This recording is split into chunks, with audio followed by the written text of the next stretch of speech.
Hello there. Good Welcome morning. back. We are here today for the ProQuest Plus in Blitz in Exactly. lovely Barcelona. Yeah, still going strong, right? How did you sleep? Pretty good after a very long day yesterday and an extremely long final. Did you have nightmares with frostbite? No, Yeah. thankfully. But ready for a nice quick day today. Yeah. We won't be having any hour and 40-minute finals today. Exactly. Yeah, Blitz I'd is be very surprised if we have any 20-minute games today. Yeah, they say turn 2. That's it. Turn 2, turn 3. Expecting a lot of Zen, some Arachne. Oh, bless you. We do have, I think, a Zen coming. Round 1. Yep, round 1. Shocked. Yes, Taking against. Bless you. Allergic. He's allergic to Blitz. That's why I'm not playing. Now we have Zen and Dat Doll. Exactly. Yeah, it's going to be fast. There's no other way to play it. So Zen, Zephyr Needles. I am allergic to Blitz, Jesus. Yes, we do have Dat Doll, we do have Zen. We will see the Zephyr Needles for sure. Yeah. And we will see some artifacts, right? Some items. Yes, plenty. Plenty of them. Cerebellum Processor. Dat Doll getting huge. Cerebellum Processor is a card. Huge boost from the Dash.io Armory deck for Dat Doll. Amazing. And Zen, obviously, not that he needed a boost.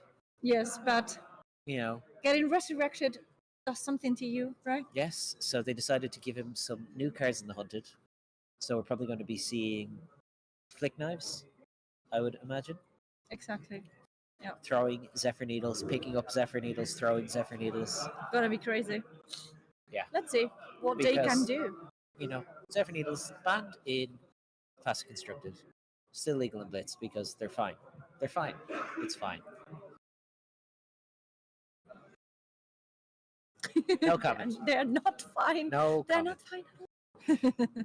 Nah, I mean, we are going to have fun. That is for sure. Blitz is a very fun format. It's very short, very bubbly. No long turns of thinking forever. Yeah, no fuss, no messing around. We just got to get it done. Exactly. We want it fast and we want it now. Expecting a lot of aggro decks. Expecting Blaze.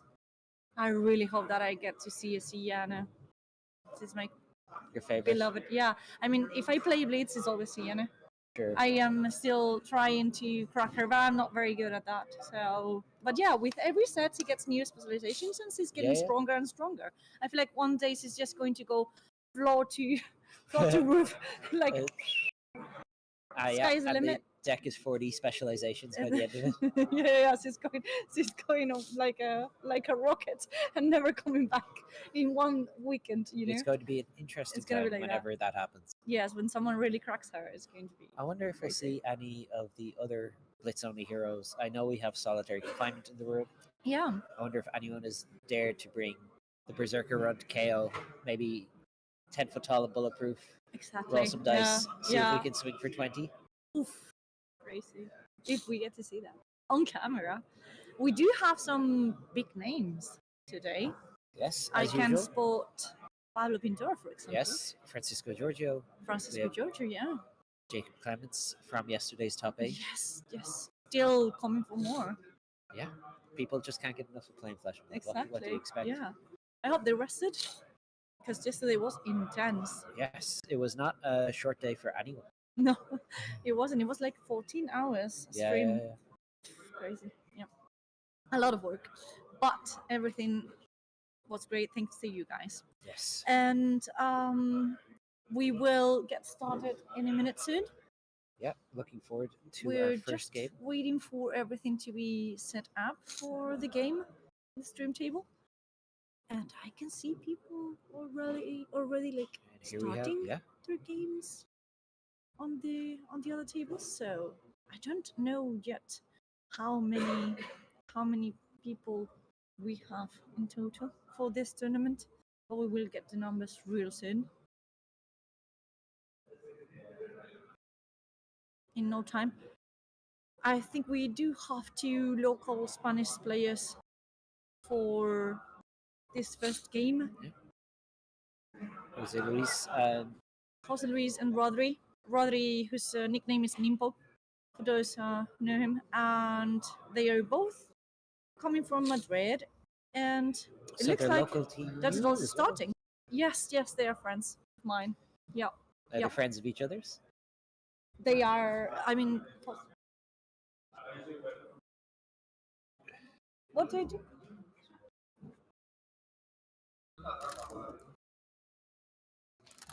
Um. Okay, so from Yeah. from production, they are asking me to clean up the table so they can have a clear view of our screen. And here we have Yes, round one, so starting off. Zen, what I'd say a lot of people consider to be the best deck in Jose Blitz. Luis, we had him yesterday. Potentially the on best deck stream. in Blitz. Yes, absolutely. Back from the dead. Yeah. And Jose Luis, we had him on stream yesterday. We did. He is part of the Sunflower Samurais. Yes. So yes, we all know. Of course, we can tell by the signature yellow sleeves. Exactly, and Rodri, he's a super nice guy from Madrid. He's been playing from, I think from the very beginning, almost the very beginning, like Skirmish Season 2 or something like that. So he's been around for a while, and he's a Dat Doll lover. Oh yeah. So must be excited to know that a hero that you'll enjoy is finally. Exactly, yes, because in Classic Constructor he hasn't found like a as much stability. Let's say like he has been changing from one deck to another, but Sure. it is true that for Blitz, that at all is his go-to. And it looks like Talisher.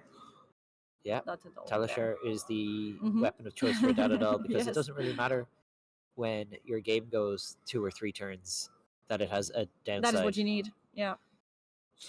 You don't need more than that, right? Nope. And here we have One grenade already. boom grenade off the top for the first Dat Doll. Yep. And Not bad. funnily enough, Jose Luis using Tiger Stripe Shuko in the arm slot, not the flick knives. Yep. So I don't know if he's planning on throwing daggers or if he's planning on just playing a defensive game here, having a little bit more armor against Dat Doll. I'm curious to know if this was sideboarded or if Activating this is his main the build. chest. For resources. Yep. So that's the first one, and then the second one. So gaining 2 resources and able to draw a card off Cerebellum Processor, choosing not to. Mm-hmm. Decided didn't value the arsenal. But here we have Zen's first turn of the game.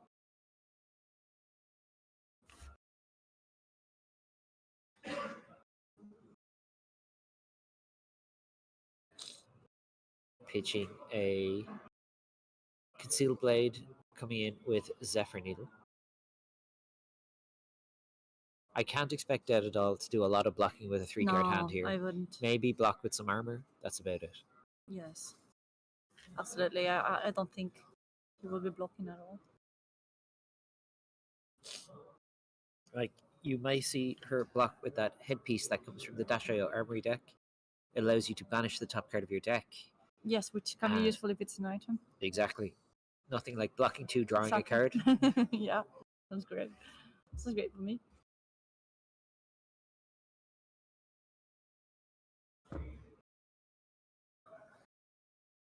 And up sticks and Zephyr Needle again. Zephyr Needle this time coming in for 6 go again. One of the hunted additions.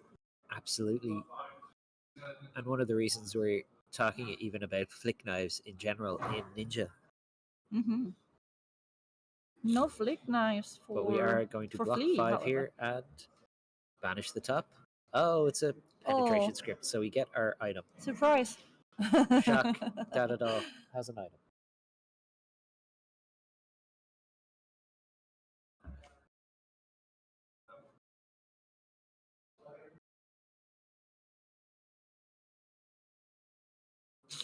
Jose Luis now breaking his Pensing Okay. Paws to attack with a Crouching Tiger for 0 into Tiger Swipe for 4.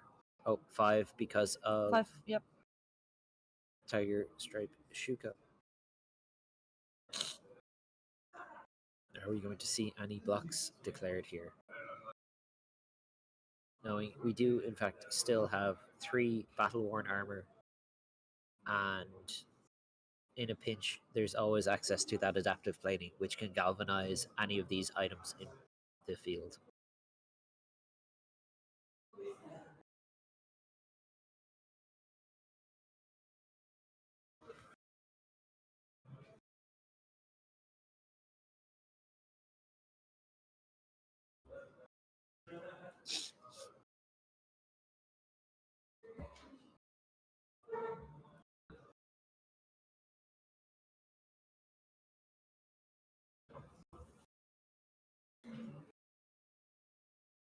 Taking his time. Yeah, having to think about this one because this is, not an insignificant chunk of damage when your life total is only 20. And taking some damage, using the Tickler Foundry for blocking a little bit, and taking the rest.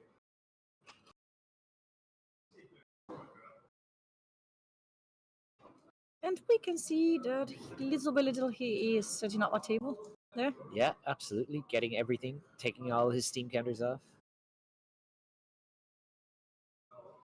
The grenade's still there. And go boom. Threatening anytime. Nice on hit. Yes. Oh, there you good go. item to hit. Yeah. Teklo Pounder. Tickler Pounder, yeah.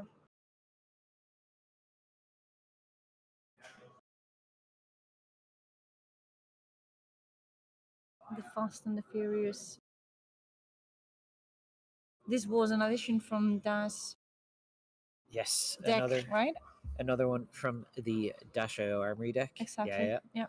Not only is it just another 0-cost boost card, which Dat Doll loves because you don't really want to pitch, but it has the ability of when you boost it, you can put steam counters on items you control. Coming in for 4 here because of the penetration script. Sin doesn't want to block a lot either, right? No. Needs a lot of power for. When you have chi, you want to block with your traverse. That is the one Or thing we all know. yes, to be able to. Because sometimes you have to block with your equipment to go, oh, you fool, you tried to win the game? No. I'm winning the game. Thank you for attacking. Yes, Carlos confirming Ten's equipment is Drop as the Universe, Drop Battle Kasaya, Tiger Stripe Circle, and Pouncing Paws. Pouncing Paws, which have already been cashed in. Exactly, because we did have a little bit of a glare there. Zen coming straight in with some blocks with the equipment, deciding that his 5-card hand is going to deal a lot more damage. It's never too early to get the value from your equipment in Blitz, right? No. The last thing you want is to be left hanging with a piece of equipment that you haven't used. Yeah, exactly. You don't want to die with your boots on. Now this one coming in here for Tickler. 6 Tickler Pounder, no. Boost buffed by the Teklo Pounder.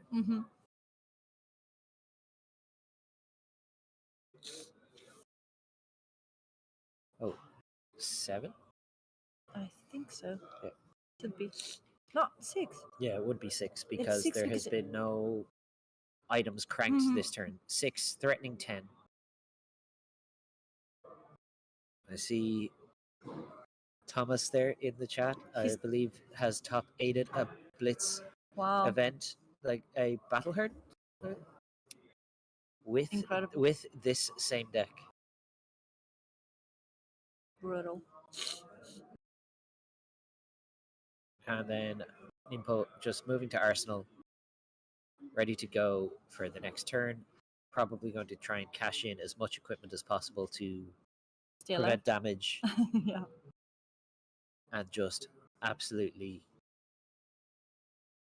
dump out everything they have left. Yeah, Needle.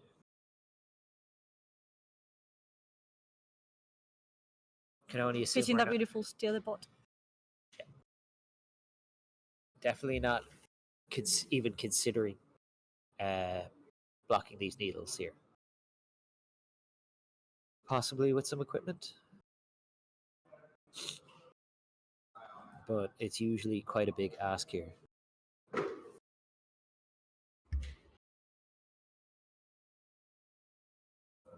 Great to see all the Dat Doll love. People love an underdog. Yeah, absolutely. But and I don't think she's an underdog much anymore. not in now. Blitz. Not in Blitz. With the new additions, she's quite strong. And what people would like, I think, is for her to have her own space for classic constructed, like an Yeah. adult version. I know I would love to see an adult version of Dat Doll. But it is true that Blitz is a format of its own, and we haven't seen many conversions in that sense. Era And I feel like is the one that there was some made it. discussion, I believe, where Dash.io was originally designed around being data For- doll, yeah. but it's the balance for class constructed because it might just be slightly too strong. It was always felt that the original Kasai's text would just be too strong as a hero text in class constructed, which is why we got the Kasai that we got instead. Transcending already. Yeah. Bit slow on transcending in Blitz, only on turn 2. Yeah, turn 2.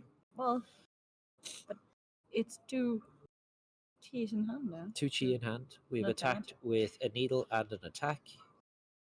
And I'm pretty sure I see a dual threat. Yes. There you go. One of the best cards coming out of the Hunted. Yes, absolutely. I mean, giving +3 to your next weapon, +3 to your next attack. Exactly. Getting a tiger and being able to search for a combo card here.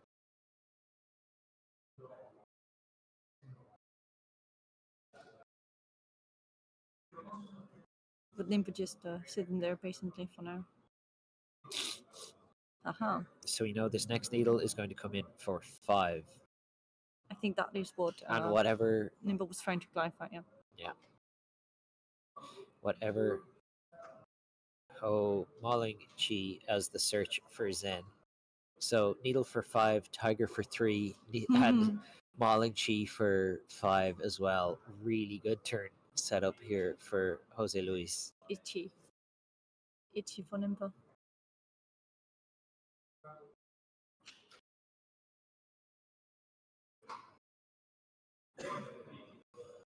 So needle for 5.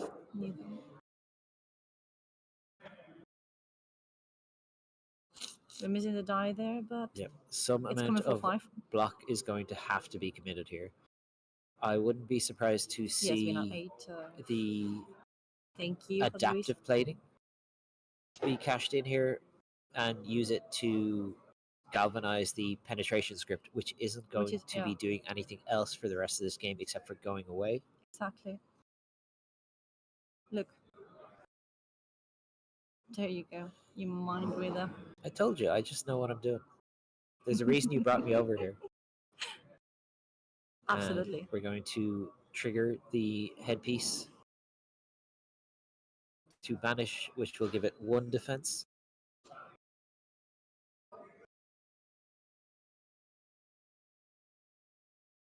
Because you usually get to cash this in twice.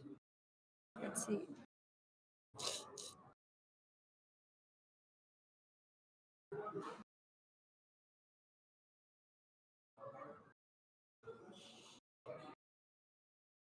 Just some explanation here, because not always cards that you see. I think they do have the judge with them. And we're hitting a zipper hit, not an item, not what you want to see at all. No. That was very bad. Yeah, that was tough. But like, you know, you live by the top of the deck and you die by the top of the deck. Exactly. And now Crouching Tiger in for 3 thanks to dual threat.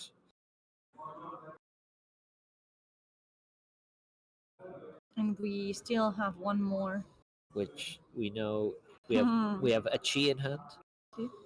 So that's not going anywhere, but we do have this Mauling Chi here, which if we don't block properly is going to deal us some damage. So we're blocking 1, 2, so full block here. Full block, yeah. Leaving Jose Luis with a Chi in hand. So we know at least 1 non-block in hand. and no arsenal because of Yes. which is not ideal. Let's But your opponent see. hitting that, it's not ideal either. Yes. Is he putting that in? No. I could expect to see. Yeah, he just wants to have He blocking wants to cards. have another. He Yeah, wants another blocking cards, and incredible. Okay. like this game isn't going long enough for the arsenal to be super critical.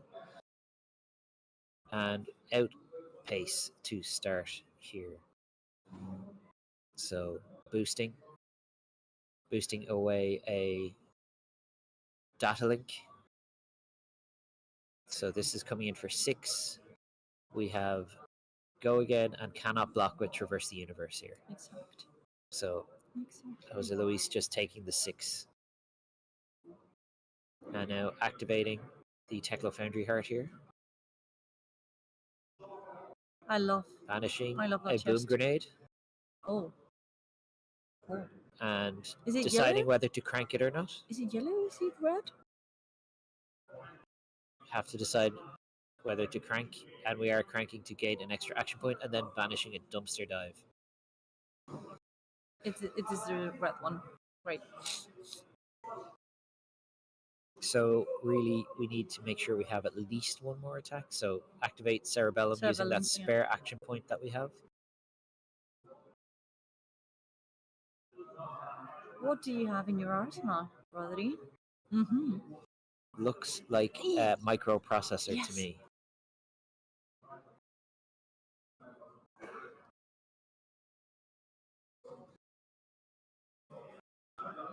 Now, obviously, any point of damage that Zen takes here is going to be lethal.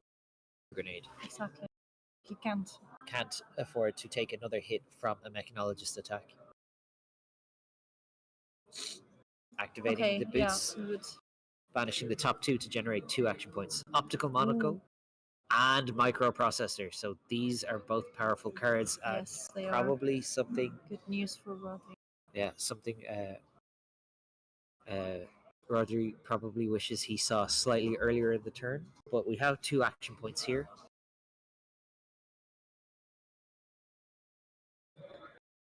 And 5 steam counters on that Optical Monocle. So going to be able to dig pretty deep into his deck looking for a attack. Which is what he needs now. Absolutely. Just need to force cards out of Zen. We've no more armor. Considering that one. Because Microprocessor has the ability to draw the top card of the deck and put a card back. So if that is an item in his hand. I love Microprocessor. For some time I ran a list of Cinna with Microprocessor in it. And such a powerful card. Yes. It can be a very powerful. In the right moment. So far we've had 3 opts and 2 bottoms. Let's go. Are you keeping this one? Ooh. That looks like a dissolving shield. Could be a way to stay alive, but we can't focus on trying to stay alive here. We need to start threatening. Exactly. We need to try and attack. What do you have there? He does have a card in hand. Yes, he has a card in hand from the Cerebellum Processor. So we don't know what that is. No. And I think it's potentially worth his time cashing in the entirety of this Optical Monocle to try and find exactly what he needs, because if Zed keeps his full hand here, you're not surviving with 4 life.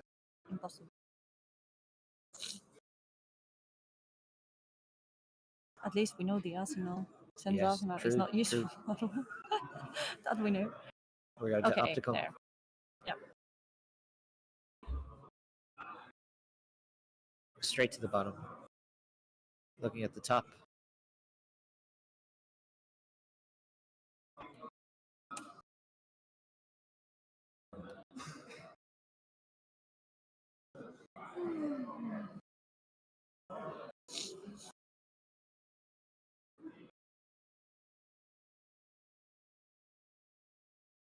I can tell you one thing. This is not being as fast as I thought it would be. No. So we're going to activate Microprocessor for the first time this turn. So when the first time it's activated, regain an action point. So we still have our 2 action points. So drawing and putting a card on top. And in comes this Fender Bender, I believe, and hitting another boom grenade. Okay. Okay, so he had the... So he had drawn the boom grenade, and this gets plus exactly. X, where He X wasn't is the looking for number an of attack. equipment He blocking. did have an attack. What he wanted was even more fuel. I believe he had the boom grenade in hand, and he swapped it with the swapped Fender. it. Because I couldn't see what he had in hand. So he was covering it very well. So Zen forced into blocking with at least 1/3 block here, because you can use Traverse, and that will put the Fender Bender up to 5, but it's going to block the full amount.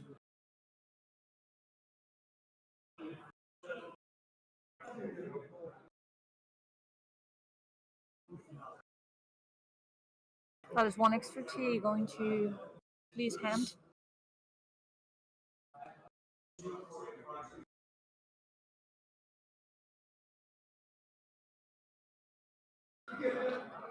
So full block here.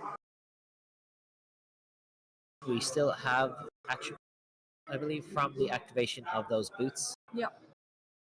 But not choosing to do anything with them. And now Zen with a 4-card hand, including a Chi.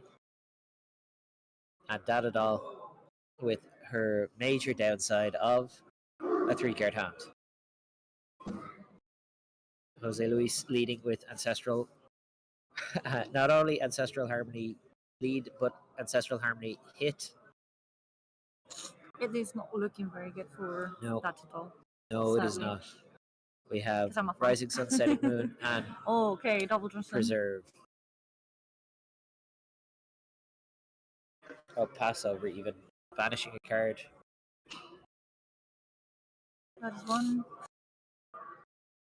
Drawing what looks like an inner Chi. Yes, exactly. How many G's do you have in your hand, Flea? Drawing a Chi, putting a Chi back. Yes, he didn't even bother to let you hide that from Rodri. He just took the card. That may have been why the blocks happened the way they did, or why no search was done with the Traverse. Had enough Chi in yes, for a lifetime. Or at least for a Blitz time. But our Zen activation is going to find us a combo card here, and that may actually be all she wrote for Rodri, because we could go Crouching Tiger into an attack, into an attack.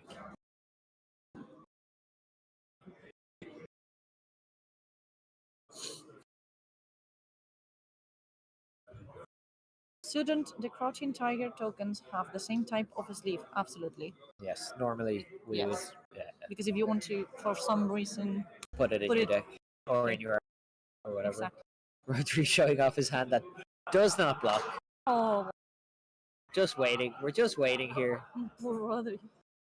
You see, he's a great guy. Yeah, it's just very funny. Just decided to have a little bit of fun with us there. Yeah. Yeah. There. Jose Luis really stressing himself out how to figure out the and how to. And Rodri just like, for sure, King. Okay. I have no blocks. I came here for fun. We should also tell Jose that Tiger Swipe that he searched for should not be in his hand. Yes. Exactly. And that is the game. Dat Doll doing what Dat Doll does, which is go fast. Can you tell that Jose is an illusionist player? What? Jose is an illusionist player. Yeah, not used to playing aggressive decks. Not used to playing Tigers. It's back at us, Ian. Hello there. Here we are, back from that first Blitz game. That's kind of what we're going to expect today. Lots of quick games. Yeah. 2 to 3 turns each. Like, a lot of thinking involved, because all your decisions are super important. And a lot of explosive power, and hopefully more Dat Dolls. I really enjoy that deck. So fun. Yeah, more Dat Doll. I know there's at least one other one. And now we're going to a break, but we'll be back in a few minutes for round 2. Stay there.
we're back with round 2. Yes, round 2 should be another fast one. We have Zen taking on Syndra. So we have the Blueberry Ninja and the Raspberry Ninja. Exactly. And I heard Zen is piloted by Max Dickman. Uh, Our two times national champion. So Max probably knows what he's doing, would you say? Remember the Value Vampires, pretty well-known player, I think. They test quite a lot. They're very good players. Yeah. And obviously, as you said, 2-time national champion, so he's not messing around. Be interested to see how this game goes. I can't expect it goes long. No, it shouldn't. I mean, ninjas are well known for their fast games. Gameplay. Exactly. And Syndra has already shown that in CC this weekend. Yeah, absolutely. So, yeah. Hopefully we will have a... Bless you. Yeah, I'll stop counting my blessings. Yeah, that was a good one. I love it. Yeah. So we will have a short game probably, and we do have some interesting decks in the room. Scanning the room, we have seen more Dat Doll, Arachne Solitary Confinement, other Arachnes, Young Verdants, and not Acteur, though, I must say. It's not Acteur. Some Count Your Blessings knocking around. That is not going to be fast. We saw Dory. We saw Yoji. We saw Yoji.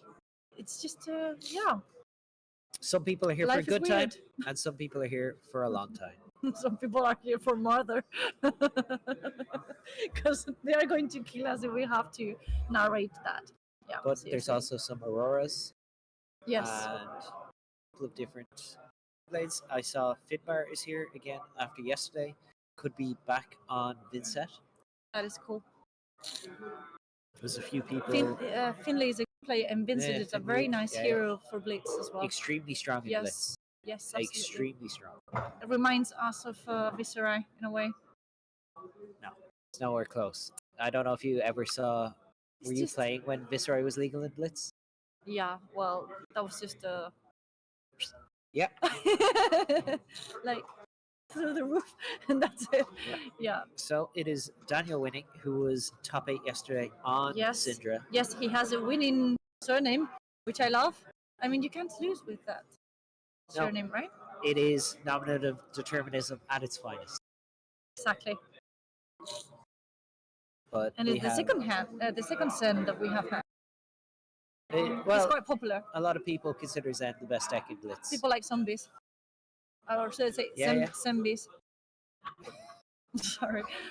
I mean, we're not here for comedy, but we do like. Is that what you call those? Making silly comments. Very interested to see how this one breaks down. I can't imagine it's going more than 3 or 4 turns.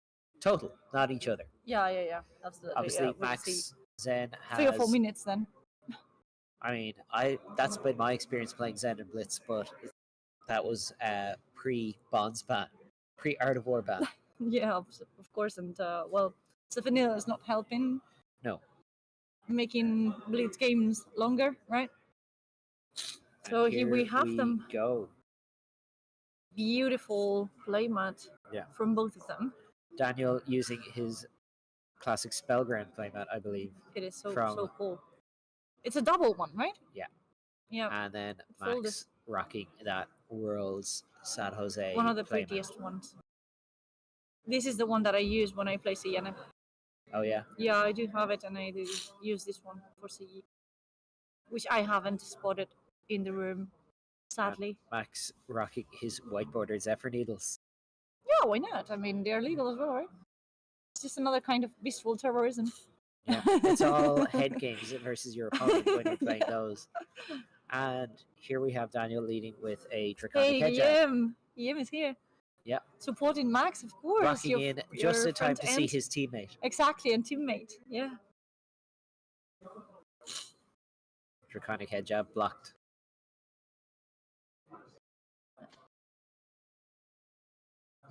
And let's see. Okay. Draconic Head Jab. This one is hot on her heels. Draconic Head Jab. Yeah, 0 for 3. It is 0 for 3. But this one is threatening to mark on hit. Okay. Max Blocking with leaking that 1 up damage, blocking with an up sticks. Yeah. He is, however, marked. I thought he was Max. You see? Now we're talking. Yeah, and in comes a Burning Blade Dance. The coffee's kicking in. Yeah.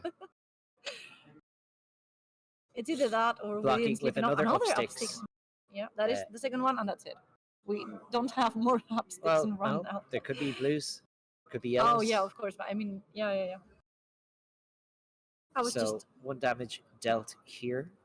trying to remind myself that Blitz only has 2 copies of each card because Trigger, it's a new swap. we get a dagger flick from the Burning Blade Dance, and coming in now with a Demonstrate Devotion. Yeah. Costing 1, which we have paid for with the stain counter on our Bloodstained Vest, triggering, making a Marvel Fealty. Beautiful. And this on hit should be a draw for Syndra. Looks like an Oath of Loyalty drawn. And just buying the dagger back. Yes, closing up and that having an arsenal. Already at 13 max. He knows what he's doing, that's for sure. He does, but this is not looking like the most ideal hand I've ever seen. No. Can sport a T, right?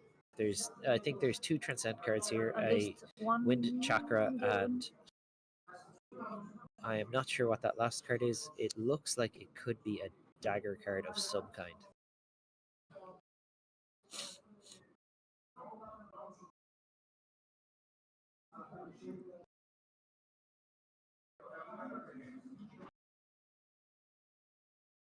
There you go.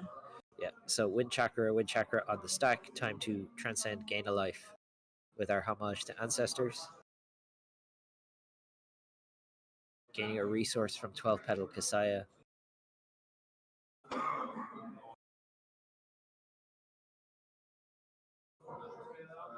So that means our first Tiger of the turn gets +3.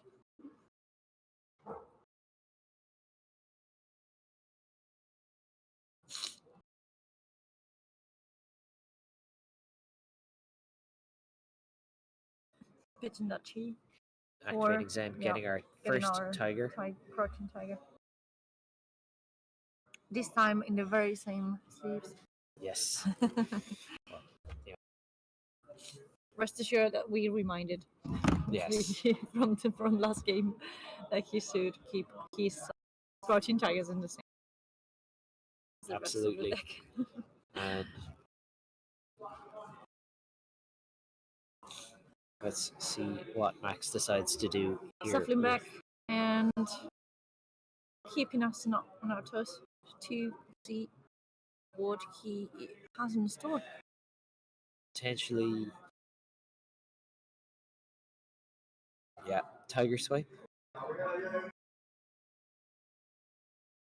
Probably planning on using as many of his resources as possible to use his Zephyr Needles, threaten some damage. He needs some pressure because right now it's not looking right. So we have Tiger for 3 to start.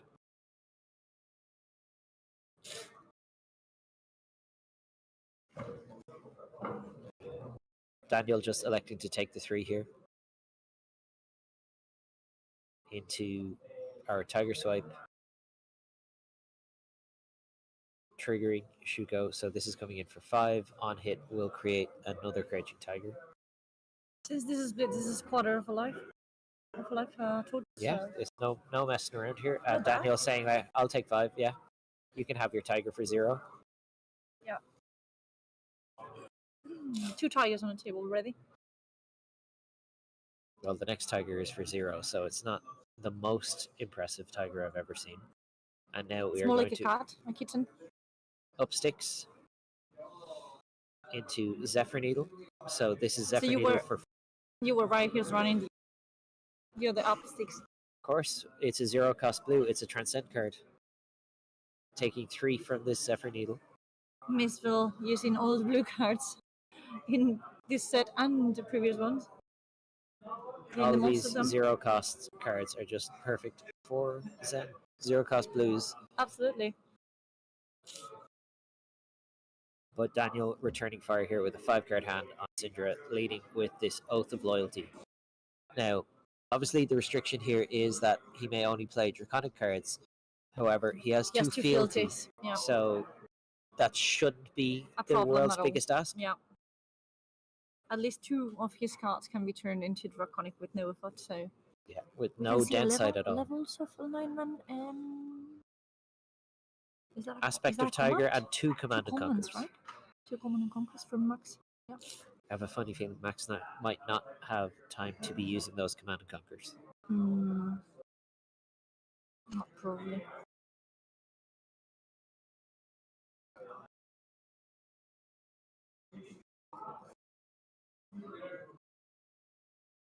Daniel's taking his time, thinking.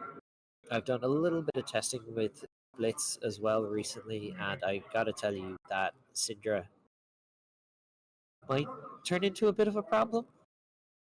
Like Sen was a problem? That kind of problem? I don't think it's like not winning 2 turns, like Zen go first and then win turn 2 was a problem. Yeah. So we have a Fire Tenant strike first being made Draconic thanks to this fealty, and it says our next Draconic card gets +1. Which is perfect for this turn. Our next Draconic attack even, so a dagger count. Okay. Blocking with the Command and Conquer. We're going to flick knives, use a dagger. Making a stain counter again on our Bloodstained Vest, generating a resource. That vest is wicked. It's a totally unreasonable card. I'm not going to lie. It's incredible. The chest is just into too good. Another. It is perfect for this Ronin Renegade coming in here for 4, forcing Max into blocks. Yeah, good. Because if we don't block 4 here, we are giving up a Mask of Momentum trigger. And into another 4. Still floating 1.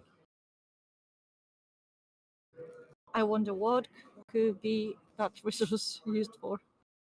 Breaking Point, Art of Dragon Fire, Art of Dragon Scale. So many options. There's a lot of options here. I mean, Ninja doesn't have the higher cost cards. So. Max deciding we're going to block here with our Traverse. This is where we take our stand. We're going to take some damage here. Inevitably. And yes, it is in fact a breaking. There you go. Coming in here for 5, threatening the arsenal. And half of Max life points already. Absolutely. So I feel like that's a big ask right now. Especially when we know Max's hand is at least not 1 G. Yeah, not the best for blocking. And out goes Shuko. Thinking about the Shuko. No. Yes, no. Second thoughts.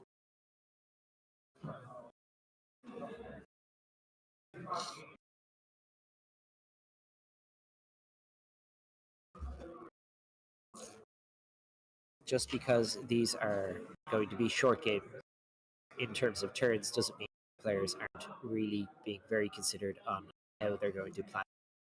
Exactly, yeah. They have to. They have to be. Especially in a mirror like this, you have so little room to maneuver. Okay. In comes Levels of Enlightenment. Levels on the stack, give it -1. And we're going to activate our Zen.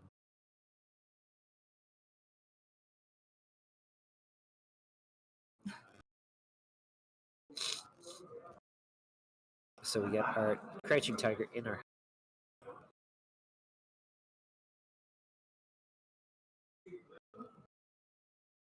Okay.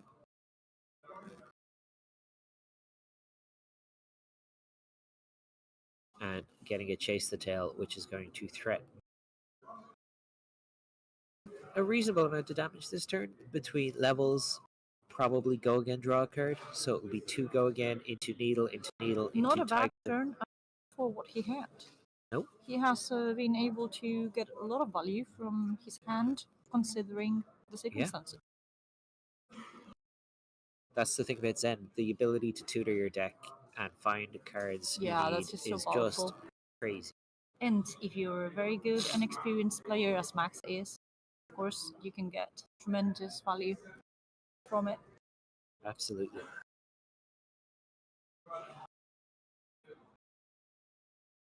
Yeah, this Max Diekman guy, I hear he's pretty good at blood, so I'm told. Yes. Yes, he is. He's a legend in Spain. Yeah? Yeah. I mean, he comes from German, but he has won both 2 national championships in Spain. So we have a German living in Spain, and in chat we have a Spaniard living in Catalan living in Germany. Yes, they have like a funny combination on that team. Opposite roles. Yeah, it's super fun. And needle for 2.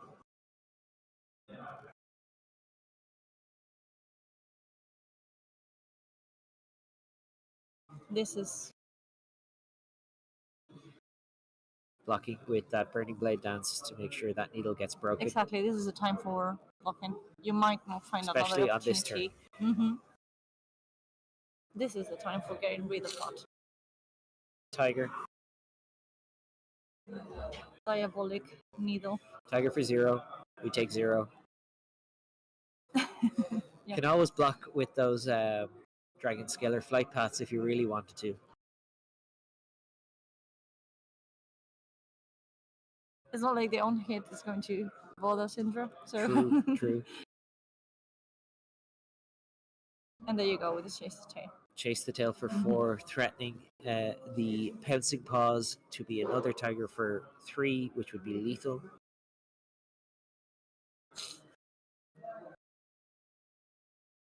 Chasing the tail was smartest move. It's nearly always the best option for your Zen search. If you can get the full value out of it, it is the highest value target in the deck. It just turned a 2-card hand into what we can see now on the table. All of a sudden, we're not just throwing a couple of points here, we're lethal.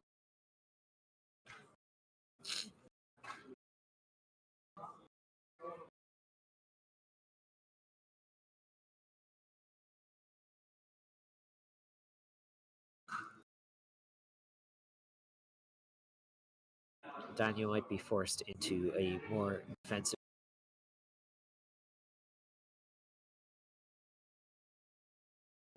It hasn't been long, but we are already 7 life points equal. So yes, it is the time for start thinking about. Yeah, blocking 3 with a Lava Vein loyalty. Pouncing Paws committed here to make another Crouching Tiger, which is going to come for 3 thanks to Chase the Tail. And there is our full value from that. And we still have a resource floating and a card in hand, so who knows what else is coming after this. I don't think we have been able to see. I think it's a PCG. Oh. Which would be another 4. Just a little.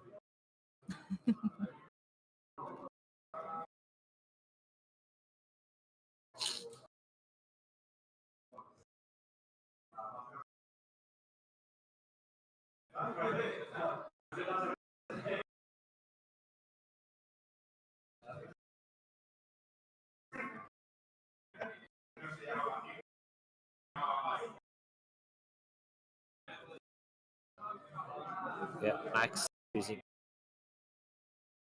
Okay. There's a good chance we see Daniel committing the mask momentum, knowing that it's not going to get as much value as he wants anymore, and its best value right now is blocking.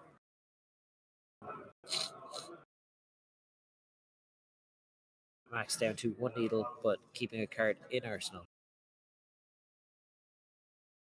Do you ever think it was a bit weird that Zen gets to run the Zen cards Blitz as he does in CC? That is crazy. That gives him, instead of being such a huge power. 1/6 of your deck, it's 1/4 of your deck. Drop of Dragon It is Blood. true that he can't block as efficiently as he he would in Classic Constructed because of that, but Drop of Dragon Blood for the Kunai Retribution. 1 damage used to gain a resource with the last stain counter on that Bloodstained Vest, committing this into Art of Dragon Fire. So 2 damage being dealt here. And that Filthy was also converted. So Max is effectively at 3 here. So yes, because of the Flick Knives. Because of Flick Knives. Let's not forget. And looking at a hand of level 2 Transcend cards and a 4th card I can't quite make out.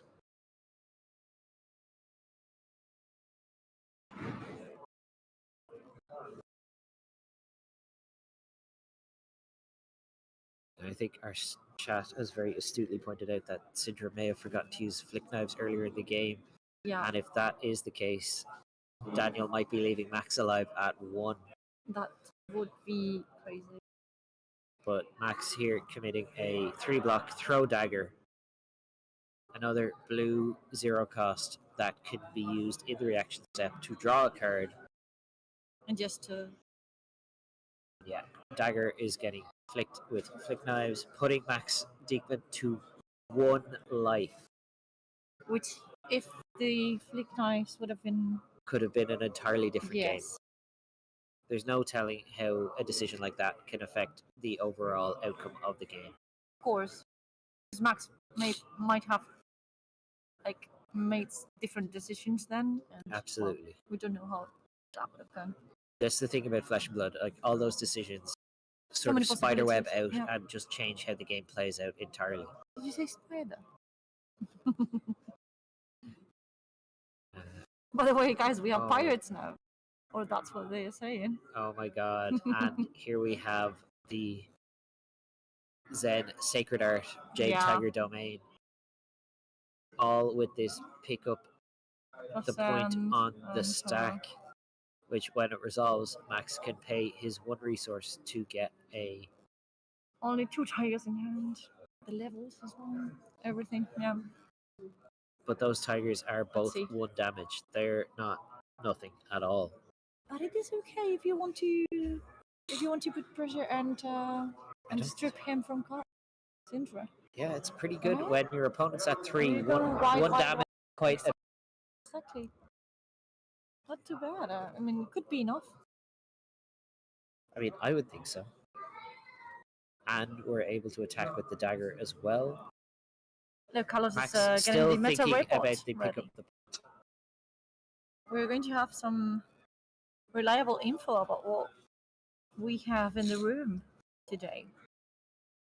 What Max really needs to do is he needs to either get that Flick Knives off the table, or he needs to make sure that Daniel has no attacks in hand.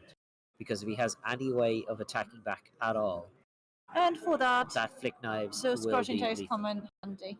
Max deciding he is going to pay for the pickup. Let's go. Getting his other Zephyr Needle back.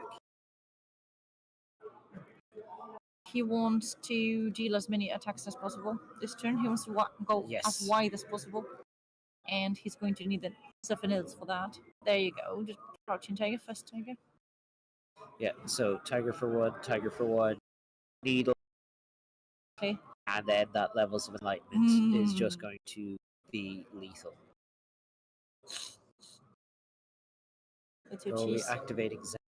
Oh. Getting a chase the way out of this, I think, for Daniel now.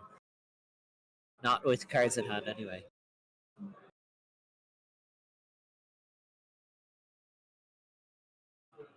It is interesting that these games are relatively fast, but they are quite changing.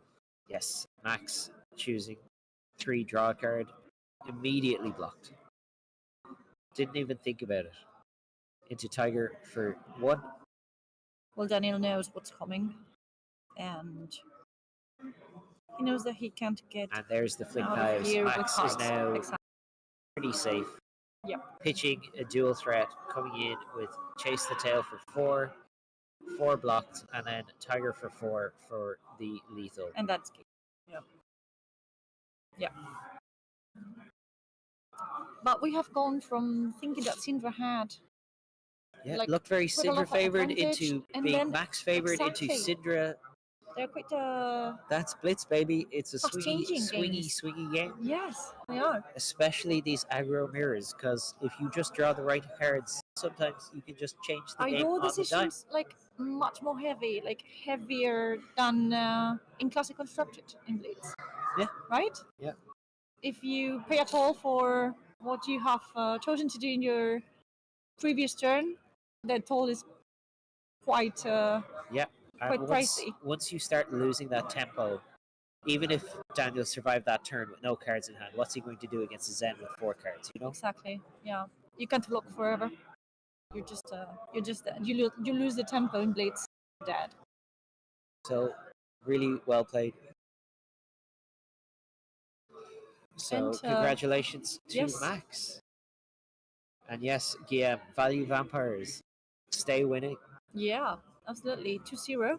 And we will have round 3 very soon because this has been kind of a short game, but not that short. No. It has been okay. As soon as possible, anyway, Yes. with Count Your Blessings Yoji sitting in the room. See you soon, guys. Yeah, absolutely. And we'll see you in the next one.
in Classic Constructed, and some pretty successful games.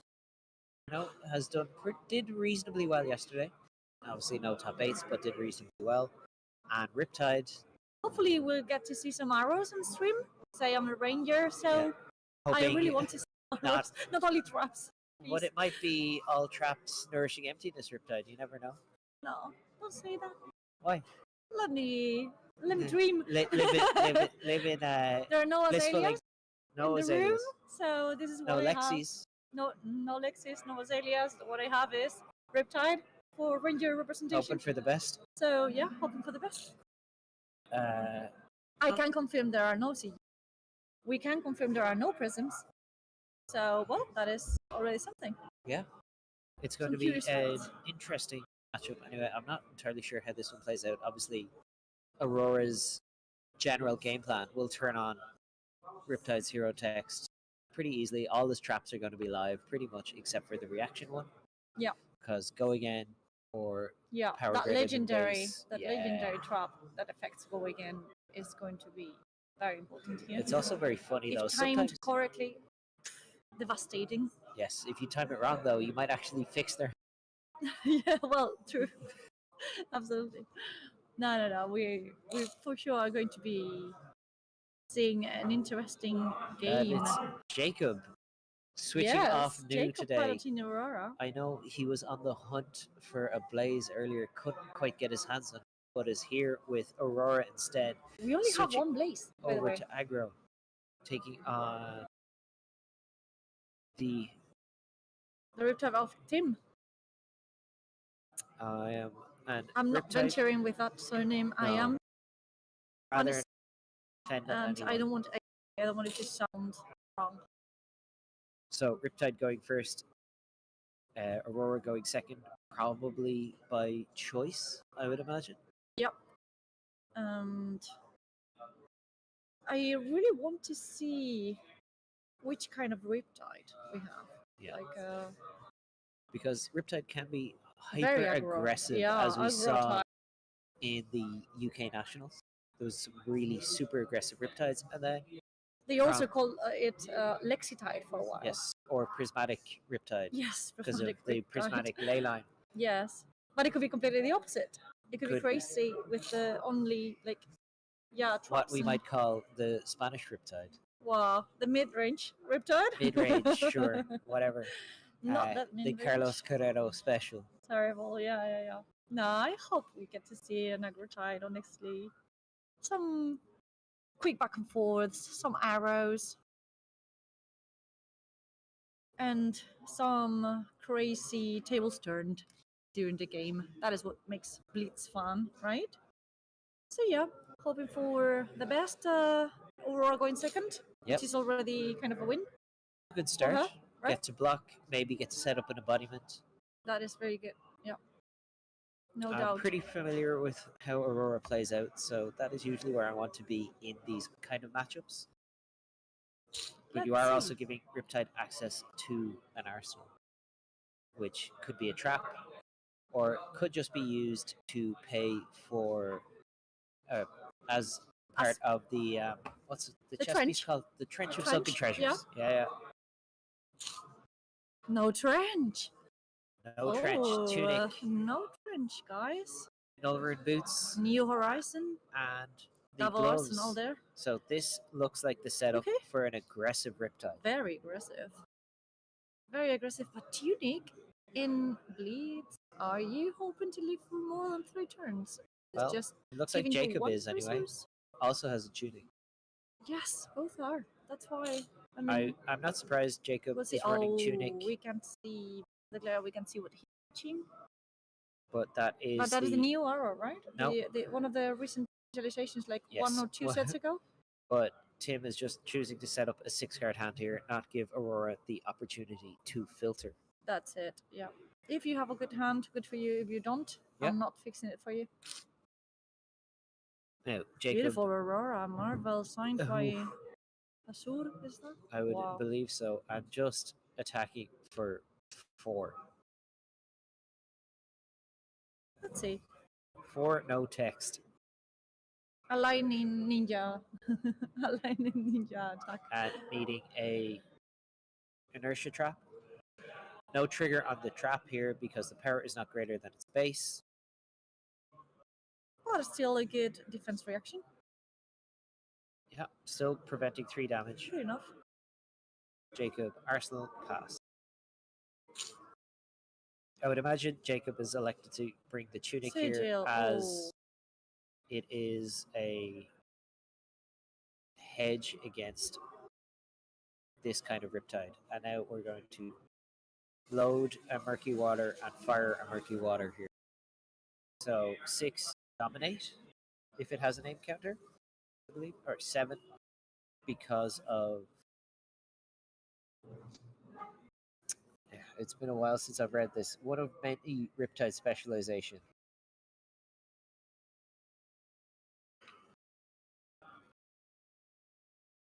Yeah, if it has a name counter, it gets +1 and dominate, on hit, banish, face down, 3 traps from your graveyard.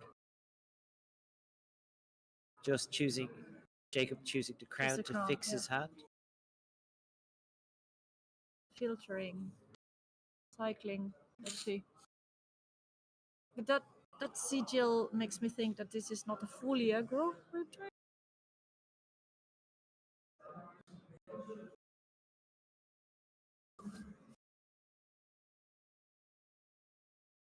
I want to see the other cards. What is the plan here? I imagine Tim is planning on taking this into deep waters, murky waters. Exactly. To drown Aurora in murky waters. Starfall. So not nice. Starfall for one. I mean, why would you ever do that, Jacob? What could possibly be in your hand? Oh. What else but a Channel Lightning Valley? Exactly. So we now have Go Again and channeling the line in. That is going to trigger this Famous Tarpit trap. Yep. So not only is Jacob taking one and this being prevented, the next time an attack would hit, it won't draw a card either. And since that would be the first time damage is dealt, it's a great drop you for won't this get moment. the draw. Amazing. Just so much value from a yellow card.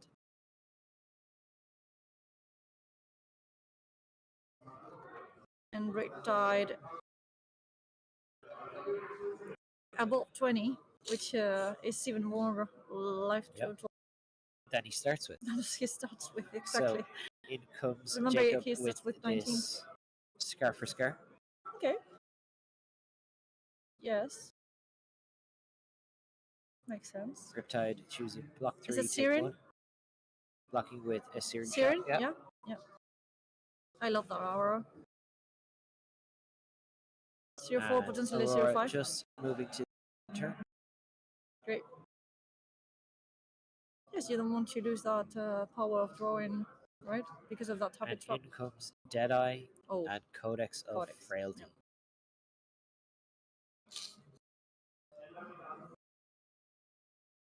Murky Waters. He could be getting his first point of value from the tunic as well. With Barbed Castaway. And since it has this aim there counter, you go, the tunic. Yeah, okay. This is 7 dominate. Deadeye is a very good card. Very good card. 10 dominate, 10 dominate on hit. You reveal one card. Yeah, you reveal your hand. You reveal your hand and I get to choose. Jacob choosing to block 2 here. And let's see what we take. It is a very good card, Deadeye. It's true that it costs 1, but it also blocks for 3, so it is a very good value. Much higher value, I think, in Riptide at the minute than Azalea, where it's a lot trickier to get aim counters onto your arrows. Except for Sandscour Great Bow. Yeah. Well, Carlotta, you tell me your experience with it. Very bad. But I heard that someone did it right recently, right? Yeah. We had a Sandscour Azalea getting some good results in Portland. In big tournaments in Portland, and previous to that, I think there was another one. So in and another Colin. Riptide choosing to take The ponder's gone. Scar for Scar, trying to strand Jacob with not a lot of attacks. But here's an arc that which could is change a good everything. start. If Jacob took all that, it must be for a reason. I imagine he was kind of hold on to Scar for. It was a tough decision on teams because when choosing which card to discard from your opponent, you have to have a very clear idea of how they play. Yes, what Tim was probably considering whether or not to take Flicker Wisp. Exactly. And seeing that Arc Lightning come into play was probably thinking, maybe I should have taken that Flicker Wisp. So that's a lot of arcane damage being produced. What is lucky is that he didn't have their Arc Lightning in hand for Riptide to get. Now sending 2 arcane twice with this Flicker Wisp. And I saw the claws well in hand. So you can use the quiver. Yeah, the new one, the one from the hunted, the enchanted one. 1 damage is still being taken. Okay. And then another 2 arcane from the go again.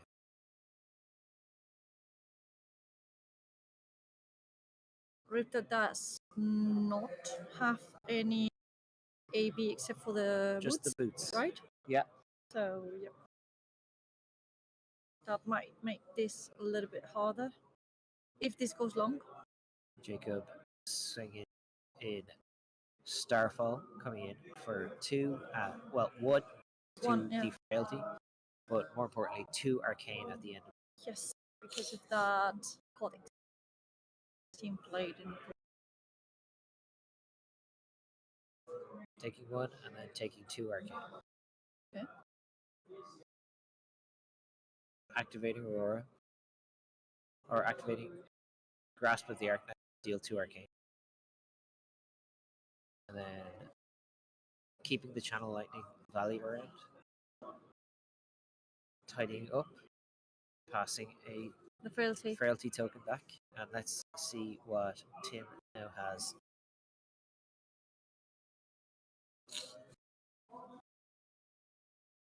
Another Deadeye. Another Deadeye.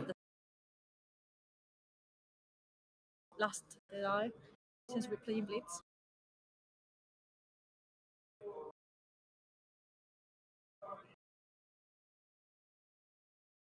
And then sending out this intoxicating shot. Coming in for 7. I don't believe there's an ink. I don't think so. There may be, but we're going to block 4.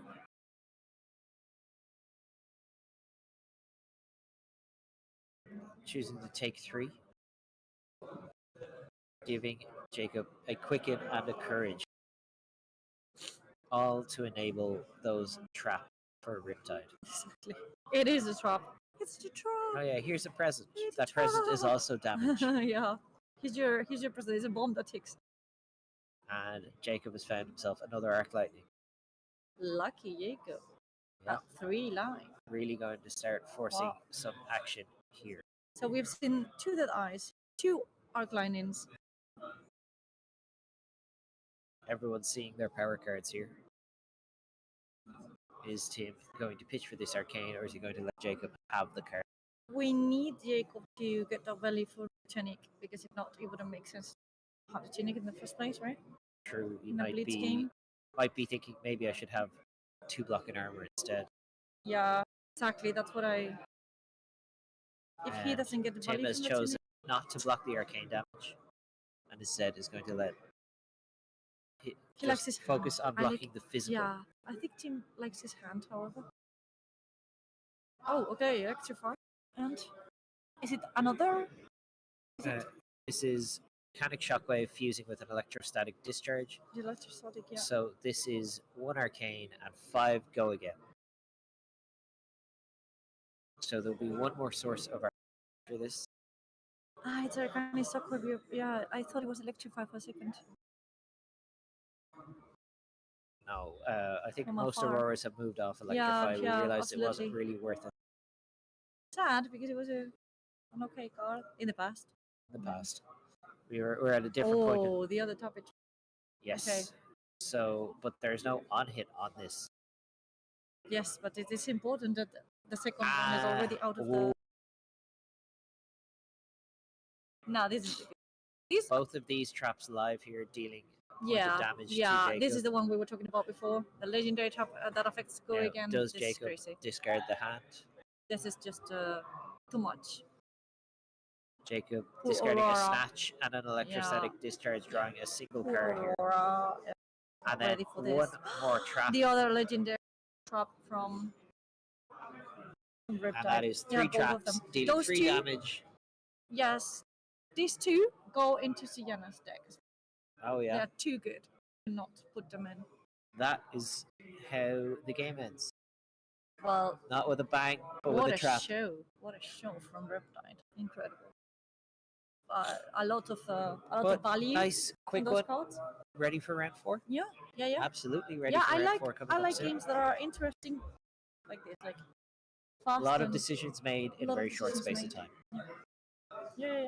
They did great. They did great, Absolutely. and Can't wait to see. Riptide was much more lucky than Aurora. Absolutely. See you next round.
ready there. to rock for probably going to be the last round. I'm here to cast Yes. because I'll have to go to the airport. But Yes. we have our He heard we have some conjure blessings in the room. we and have he a decided returning to- Riptide in this one, taking on another off-meta hero, Dash Database. Yeah, interesting. Fun fact for those who aren't know, High Octane is legal in Blitz. Card's not legal in CC anymore. Card's busted. What is Dash Database As going to be? vanilla, right? I mean, Well, candy for everyone. absolutely. Big names still floating around the top tables of this Blitz PQ Plus. We've got Max Diekman, we've got Pablo Pintor floating around, we have Rob Catton still floating around. So who knows where we're going to go from here? But if Dash Database is on stream, I can spot another sunflower samurai in the top tables. I think that is Sergioson's Akuma. We had him yesterday in our stream as well. And I wonder what he's playing, honestly, because he is an illusionist main, a prism main. We haven't seen any prisms in the mid. no, probably on one of the many Zens. So yeah, A lot of Zen, a lot of Aurora in the yeah, it makes sense because all of the sunflowers that I have seen were playing Zen. Like Paolo Pinto was playing Zen. Yeah. We had Flea on stream playing Zen. And we do have Sergio Sunflower. I have a funny feeling that maybe they aren't super into testing Blitz and they settled on a pretty consistent team deck. Yeah. So dual threat needles and makes a lot of sense. Absolutely. But do here we have, know? Do we know what Max is? He's on. He's we on saw Max on stream already. There's a trend there. Yeah, Max was already on stream playing Zen. Don't forget. Oh yes, it was Max. Here we have Tim. Since I can see their faces, sometimes I forget. I have like name dissociation. Yeah. there, like I focus more on the hero than I do on the person. And here we have David taking on Tim. So, Dash Database taking on Riptide. Yeah. Be interesting to see. We've already seen one mechanologist on stream today. It didn't quite go their way with Dat Doll. Rodri had some trouble facing Zen, however, but this is no Zen. This is Riptide. What do we think of Riptide's traps against? They're all pretty effective against Dash Database, right? Especially the go again ones, like exactly turning off your boom grenade on hits. The other thing is that can get tricky. Dash really needs to use all her cards to take game. And Riptide, if you could drag it into those murky waters, or use those Dead Eye for stripping health one card. Absolutely, you can. That can get. Fatigue is a serious concern here. Like you run through so much deck to deal damage. Yeah, and we have some Sigil of Solus there in Riptide's deck, so that could also help him. But at the same time, stay alive. Relies pretty heavily on a lot of his equipment, and Dash has access to T-Bones, which can strip that equipment from the board. And Riptide doesn't really get a say in the match, as long as it's boosted. They're both starting below 20, which That's true. Already. Hopefully we've got a nice quick one here. Yeah, which already tells us, exactly. There's a lot of power on the table. Absolutely. And Riptide is all set. Just waiting for David to finish shuffling, Yeah. Or team shuffling. Deck. Doing the professional job of shuffling each other's deck. Always also important. Shuffling. Yeah. Why not? I mean, just part of fair play. Exactly. Customary in the higher tables. And there we have the fist bump, and we're set to go. We're on. Crown of Providence. I believe that is the new chest piece and leg piece from the Armory decks. We do have some seen it properly, but Riptide on almost the same setup as last game, but The with perch boots. grapplers. yeah, exactly. The boots are obviously not the no room ones. He's back to his default equipment. Absolutely. Looking to 2 extra armor. I could come in really handy. And here we have. So, piece of block are you giving up? It's probably going to be that long draw half glove. It's the only one with battle worn on the field. Oh, Or are we just going straight in to? okay. Considering the boots already, I mean, you're not using them for going and right, team. No one pays It that. is. I've done it before. Yeah, but it was well, on Lexi. Very, not on, yeah, very unusual to see that on Riptide or Atelier. Sadly, because I mean, So 3 go again. Before anything else I can happens, see the first we dead have. eye.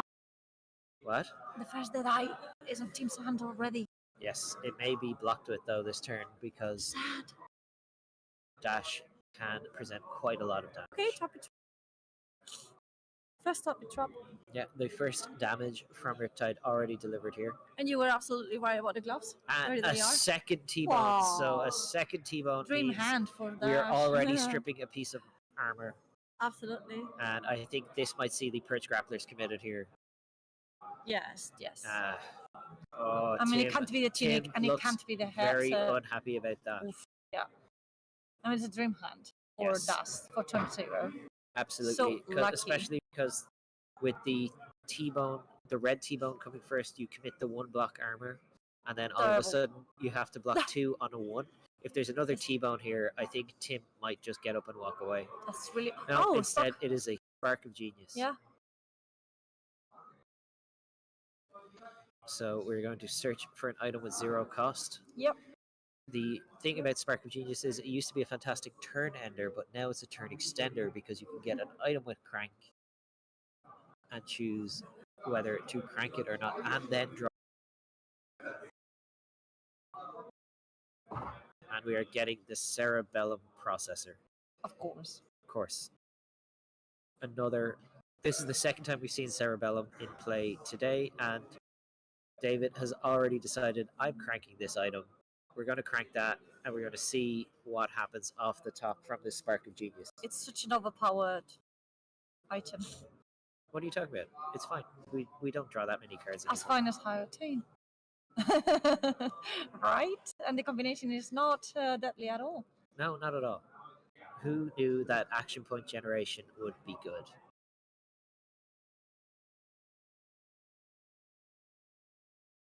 And Dash is going to... Oh, yeah. Oh, yeah. Thank you, Tim. Heavy industry power plant. So There when you you go. boost, you gain a resource. Playing out this boom grenade, Very useful for Blitz. choosing not to crank it, and moving to Arsenal. Got our second counter on our Symbiosis shot. And see if Tim wants to do anything on Dash's turn.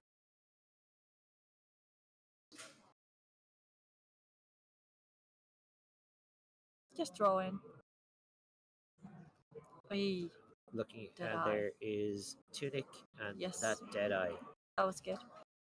Dead Eye, okay. I don't know if it was Tim that remembered Using or David that Deadeye reminded him of the tunic. to In any case, reload using Riptide's text. yes. And Cut from then hand. activating Barbed Castaway to Is that flip. premeditate? Yes. Yes. Yes, So we yes. have an intoxicating shot coming in, threatening to give Dash some presents and give Riptide a ponder to go with it, as well Very as good. strip a card from Very good Dash's hand. combination. It does have the aim counter, so Dead Eye is active, Yes. meaning So this Dash is coming in has here for to- 10, yes. but Dash does indeed have On hit, quite you lose a card, and it's the one that I want. It's not the one that you want, which is very important. True, but Dash does have quite a lot of armor with the chest piece, Crown, of course. crown. The legs is 4, I believe. Dash There you choosing go, to crown. present. Arsenal is gone. Yep. Oh, but taking quite a lot of damage quite here. a lot of damage and losing one card. What card are you going to take? The Spark of Genius, the Boom Grenade, or one of the 0 to 60s? I mean, the Boom Grenade are so powerful in Blitz, right? Because it's a lot of life. Dash had 5 total armor, and it would have cost 2 cards to cover this up. So 2 Boom Grenades, 2. Don't know if he drew the front one thanks to the crown. I think so. Dash does have access to extra action points with that new leg piece, the Heavy Industry Gear Shift. Banish the top 2 cards of your deck, generate an action point for each Mechanologist card. Very useful. But I can't imagine David is planning on cracking it anytime soon if he didn't block with it.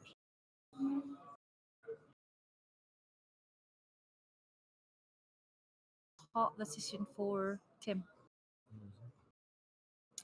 I think it just has to be the red 0 to 60 here. Okay. Yeah, well, that's a lot of damage, making the chain wider. But also, Dash now has a Courage and 2 Boom Grenades. Both of which Tim is going to be forced into blocking out this turn, because if you play out those Boom Grenades, the game could end very, very quickly if those.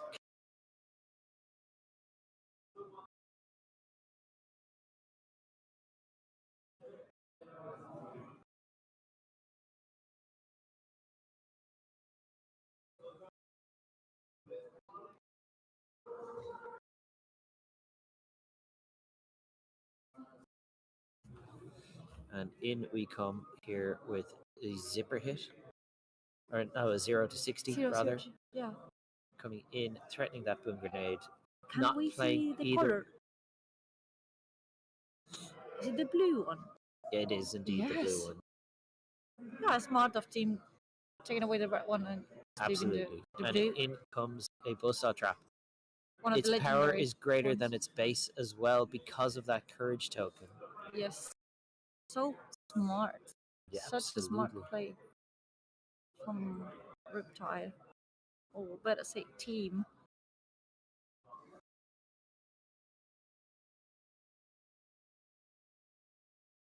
Spark Genius.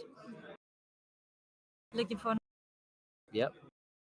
Trying to probably. Ooh. Yeah, there we go. Yes. Trying to find some extension here. I imagine we're going to be cranking that immediately. He already banished one backup protocol. So this must be the one second is going one. to just buy us back. Drawing. Checking the top card of the deck.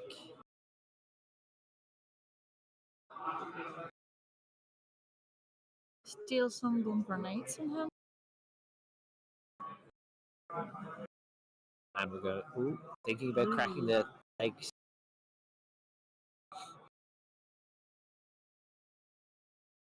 This is really one of those decks that you just have to go all gas, no brakes. Yeah. Absolutely. Break the legs. 1, 2. Banish a T-bone and a max velocity, but we net an action point overall here.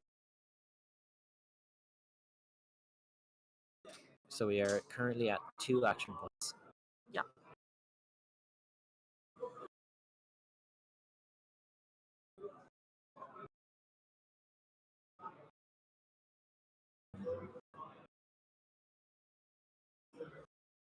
Let's see if we can figure out what David's plan is in hand here.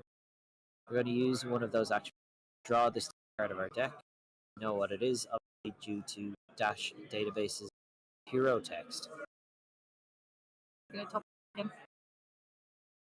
Always good information to have when you're about to boost.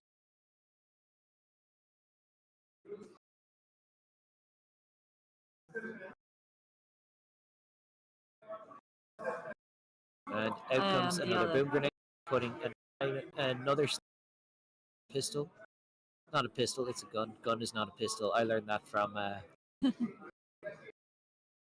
pitching a null time zone, coming in with a zipper hit for 5. Likes Mechanologist weapons.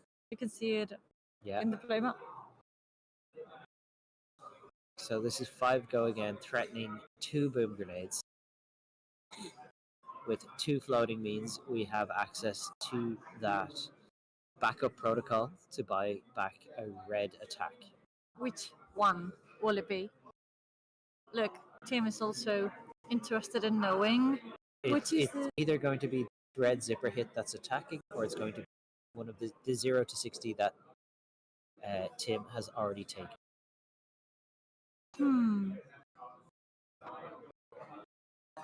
Just going for some damage. Tim definitely does not have a frailty trap here. Otherwise, I think this would have been, or not a frailty trap, a tarpit trap. Otherwise, this would have been snapped off. He already used the first one, so probably is still on his deck. Since he's only, you're only running 2 copies. It's a little bit more difficult to find the second one early game. That's the rules of Blitz. Only got 1. Yeah. Only got the 2 copies. Except for the cheese. Except for the chi. For some reason, you can still run the same amount of chi. Oh, yeah. But it looks like we're going to be committing 2 cards to block here. Yep. Checking again.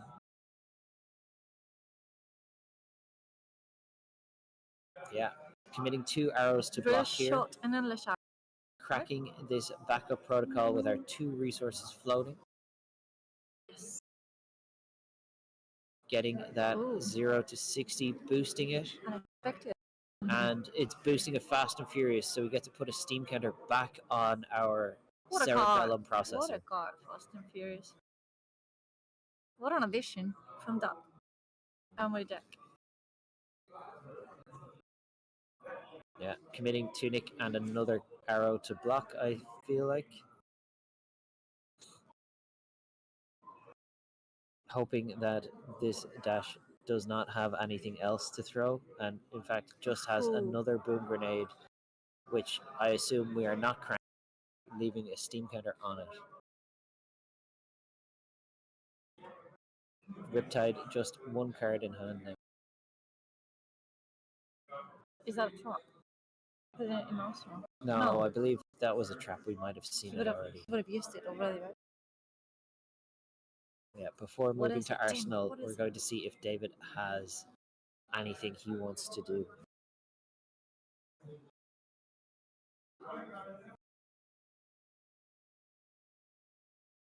I can see Codex. I can see a Codex. I can see another trap. Is that a tarpit trap? Is that the second tarpit trap? Could be, but we're playing. Sigil. I can see a sigil. Netting an action point by playing that cerebellum processor off the top.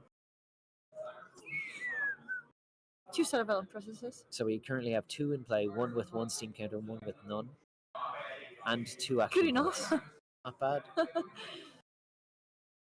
And the steam counters on the gun. Playing a boom grenade as well, cranking it. Sorry, I make it 6. David hurt me. He said, no, I'll make it 6. Right? Steam counters. Yeah. Ever growing. We're going to break our heavy industry power plant as well. So whenever we boost now, we're going to generate a resource. We're going to draw for the cerebellum processor, going to 1 action point. Just such a crazy deck. And then Gauntlet. break our Goliath gauntlet. So +2, right? David is heavy committing here. Boosting a high octane, generating a resource, and that is... That another Fast and Furious? It is, right? It is the second copy of Fast and Furious. Boosting high octane, not banded Blitz, which is still insane. Threatening 2 boom grenades on hit. The cost of Fast and Furious is 0. 0. It's a 0 so cost. Gauntlet still doesn't apply. Correct. So we do know that there is something bigger coming. Absolutely. Because it wouldn't make sense to have. This is still pretty big when it's threatening boom grenades. So we're going to block with this. The second topic trap. Yep. So taking 1, and then the collapsing trap. Dashed, not even looking, just discarding the 2 cards. GG. Decided I'm done. I'm out. I'm not playing this game anymore. What was it? Did you manage to see what Davey has waiting for the calendar? He had a heist, I believe. Oh, so okay. he was set up with the heist to come in for 7. Yeah. Unfortunately, got hit by that collapsing trap. That is very demoralizing. Knew what was on top of his deck and was like, do you know what? It's not worth it. I've cashed in all my equipment now. I'm not going to get there. So we're just going to scoop it up and say goodbye. Move on. The next round. Next round, move on to round 5, and we're going to take a break. And I'm probably going to be gone. So if I am, say goodbye I will to see you in the next one. Yeah. Thank you, Ian.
Hello. Just dropping back in. Massive thank you to everyone who tuned in over the last day and a half. Thank you for listening to me on stream, and thank you to Carlos for bringing me over. This has been a hell of a great experience, and we've seen some fantastic flash over the last couple of days. I hope I've been helpful, informative, and entertaining. You've been incredible. I can't wait to get a chance again. But for now, I'll take it back. You might have. All right. Yes. I heard. Somehow I convinced Daniel Correas to come here and cast with us. So excellent. Just Thank as knowledgeable. So we have been so lucky to have you. I can't wait to learn. This has been amazing. Well, I'm probably going to be playing Roger London, but it's going to be a great time. I see you there. Yeah. Not much more to say other than that. Yeah, I'm going to head off to the airport. And I'll see you for Road to Nationals. Yes, hopefully. Qualify for National. See if I do, yeah. Bye, guys.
tenemos. So, hi there, we have Danny with us. Hello, everybody. You do know him better. And, well, we are back with round 5 of this Blitz Quest Plus. Yeah, we're going to see a matchup of in Sen against Vincent. What's the name of the other player, sorry? Yes, Finley. We had him yesterday on stream. He fought against Carlos in the semifinals, and he is such a great guy as well. So we have two very powerful. Yeah. Maybe this time it won't be a fatigue matchup of 1 hour 55 minutes. Yeah, hopefully it won't be. And well, how do you think this could go? Yeah, it's quite interesting because I think Vincent operates super well, only with blocking with 2 or 3 cards, maybe attacking with 1. So maybe we can see a long game, a matchup that can stay more than 3 or 4 turns, maybe more, back and forward. So let's see what happens. Maybe the power of the cells, the power of the rune chance allows him to end the game. And we have already had on the stream Max piloting Sen, so this is no surprise. We know that Vinet is a can't see classic constructic anymore. Going to yes. Yeah. Also, for all that this doesn't know, Max Dickman is twice national champion in Spain, so we're going to see a high quality. Yeah. So it looks like Zen is going to go second, and Vincent's going to go first. Yeah. So we're going to see the strategy of the Zephyrs. Let's see if Max Dickman ends up with some Arcane Barrier, likely in the boots. So do you think that Arcane Barrier is really worth in this matchup? Or will you just play full aggro and try to raise him? Maybe you can try and overpower Vincent from the very beginning with your full equipment. But it is true that if you find yourself facing Runtons, you're just dead if you don't have a Arcane Barrier. Yeah, but you're a second, so maybe you can raise Vincent. It's one of those things that probably depends on going second and going first, right? Yeah, maybe. So that's maybe sideboarding after knowing if you're going first or second really matters in this format. That is really key. Also, there is another thing here. We have to remember that rune chant of Vincent is not preventable. Yeah. So, but only the first one. Only the first one, but that could mean death or life. Yeah. So we will see also if he's playing. Yeah, he's playing the slash, but he's not playing the shield. No. He's playing the book. Yes. Yesterday he had this very same build for Classic Constructed. Oh, nice. Yeah. He's a specialist, you can tell. You can see the sleeves, the playmat, everything. Yeah. We have. He really loves Vincent. Yeah. And also he has a lot of confidence playing it. I've seen him in other events playing, and he has been playing it for a while. So. What I like about Finley is that he always has a smile on his face. Yeah. He starts banishing a card. He's likely the 1-cost attack, maybe. Is it Demica? No. Yeah. Screen 1 bit of a glare. Yeah. Yeah, I think so. And he's playing Malefic to setting up the first turn. This is another good part of playing Vincent, right? That you can set up the first turn, if you lose the die roll. Exactly. Okay, we have a Bantam. Okay, it's a Renegade 3 that hits for 7. So that is the one that we have in the Vanish zone. And he's just drawing 4 cards and letting Sen go. That's perfect. No filtering for Sen. Luckily, couldn't transcend on turn 0, so let's see if he can brick. Maybe he's going to... this deck play a lot of buffs on the Zephyrs, so maybe he can take the risk of attacking with the Zephyrs. Okay, he's going to give a buff. Yeah, this is up 6 and round, right? Yeah. There we go. He's going to bump up to 5 or 6. We don't know the color, but... Maybe it's a blue one? The blue one also helps to transcend, right? Nice. So he's hitting for 4. The bad part is that you cannot destroy the Zephyr. Exactly, bad for Vincent. But you can block 3 at least. Yes, it makes you blocking more efficient. But you have to block with... It's blocking 3. High value card. He does have a cheat. Yeah, he's transcending, gaining more life. We cared. Yeah. we don't have the ripping blade to avoid this healing. To stop, exactly, to stop this life gain. Yeah. This is the good part of a plaything, that you have 3 pits floating. Exactly. Give me more pits. Okay. He has stretch for a tiger body, so he's likely to have a chase the tail in his hand. Not a good card at all. Yeah. 7 for 1. Oh, in the future. Yes, so. my breather, Danny. Swinging for 4. There we have the different reaction. This card's super cool. He's creating 1 rune and will help Finlay to attack with the Bantam on the next turn. And don't forget that he still has that Malefic incantations there. Yeah, so he can keep setting up the rune chants. The rune chants, yeah. Remind me, is Boltyn AB? Maybe, I think so. Yeah. So it's this could go. Yeah. Very, very weird for Sen if he hasn't. Now he blocked with the symbol from the arsenal, so he's keeping 1 card and he's going to create 1 rune. He's sinking. Maybe he's looking for for the cool, maybe. The cool is the neo action for Rune Blade. It's super bust. It's the one that removes 1 card from each player's hand. Okay, now we see a Zephyr for 2. At the end, he didn't take that much damage, right? Nah, it's okay. I mean, for how wide the chain looks, combat chain looks. Yeah. We like 14 value blocking and then attacking for 7 and bronze. Yeah, that's a good value. That is how you make it in this set. The Iron Maiden. Yeah. None of the Zephyrs were destroyed. Well, if you attack for 4, kind of difficult to. Yes. Okay. 7 and 3 rune chants. And 3 rune chants. He banished the 1 cost attack. Now, yes, he did it. It's the new attack. He's at this point he's attacking for 7 and 3 rune chants, so the value is 10. But he banished an attack. It's the one that creates an eloquence token. Exactly. So that can allow him to do a big turn, maybe setting up several attacks. Only one damage, I think it's worth it, because if he has go again, he's creating 1 rune with the aura he has in the board, so he will likely attack for 5. So 1 life for 5 is a good one. Max is taking his time, considering all the options. He's considering to block. Yes. Firstly, he has to think about the beats, right? Yeah. Another good part about this matchup is that you can create a lot of value, because a lot of cards that block for 2 but are blue, you can make it block 3 because 3 rune chants are coming. So if you want to do a long game and you want to grind and do value, I think this 10 is allowed to do that in this format. Okay. We can see Max pitching a chi and blocking. Yeah. He's going to do some setup. Yes, he didn't like his hand that much, maybe? Yeah.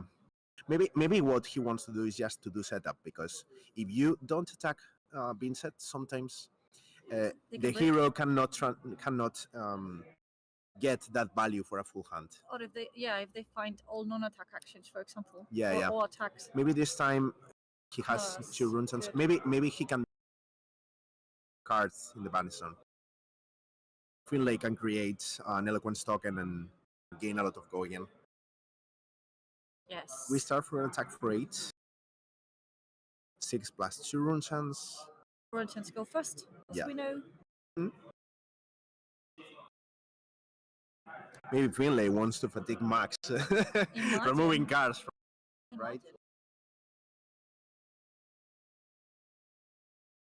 Now Max has to take the decision of keep blocking. Maybe if Max doesn't like his hand, he can just block and end up his turn. Or maybe he will go forward and try to rush Finlay. Yeah. Let's see. I'm curious now.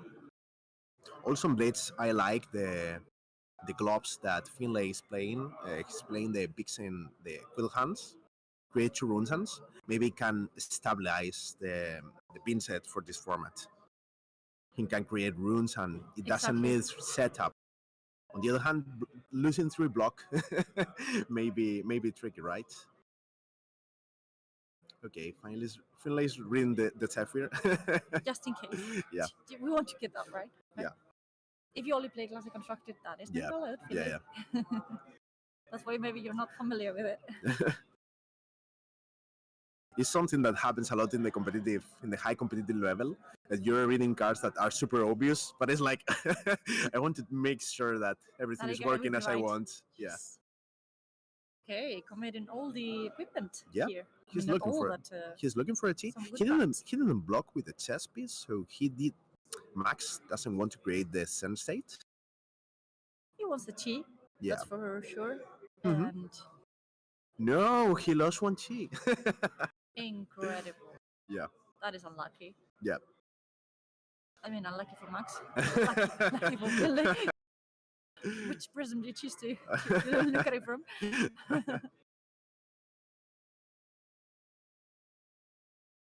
You do still have one sunflower. Speaking of prisms, you do still have one sunflower in the top, right? Yeah. We can ask Sergio. Main today prism, he's playing main Zen. prism playing Zen. Yeah.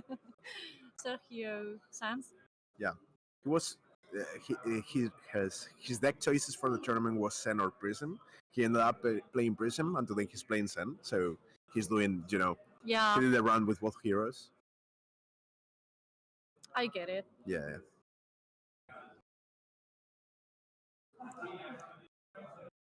Also, Max is taking his time. It makes sense because doing the sequence of Zen sometimes maybe super tricky. I mean, he's German. He's not going to rush things. He likes taking his time. He has a very calm mindset. Yeah, absolutely. He have a Chase the Tail in his hand, so maybe he want to look for another copy of Tiger Body and do a big turn again. Bring 2 tigers, one with the Chi, one with the body. I envy his capacity to just focus. Yeah. He also has dual threat in his hand. Yes. This turn is going to be crazy because he also has a blue one, so he can beat with both Zephyrs. Amazing. The Chase the Tail, everything you want. Yeah. In a sense. Fitting the Chi. Yeah. Okay. Activating Sun, creating that tiger. Yeah. We know he has the Chase. So. Sorry.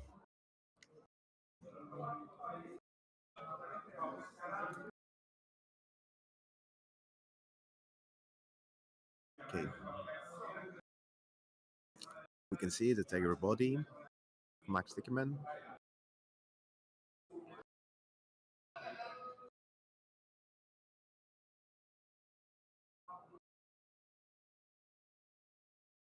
Do we know the cards in the arsenal from Max?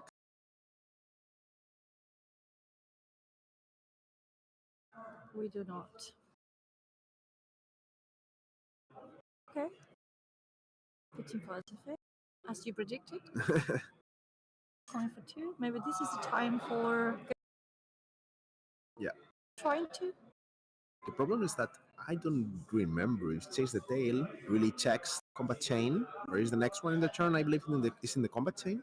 So it's going to be tricky to play the dual threat. Yeah. There.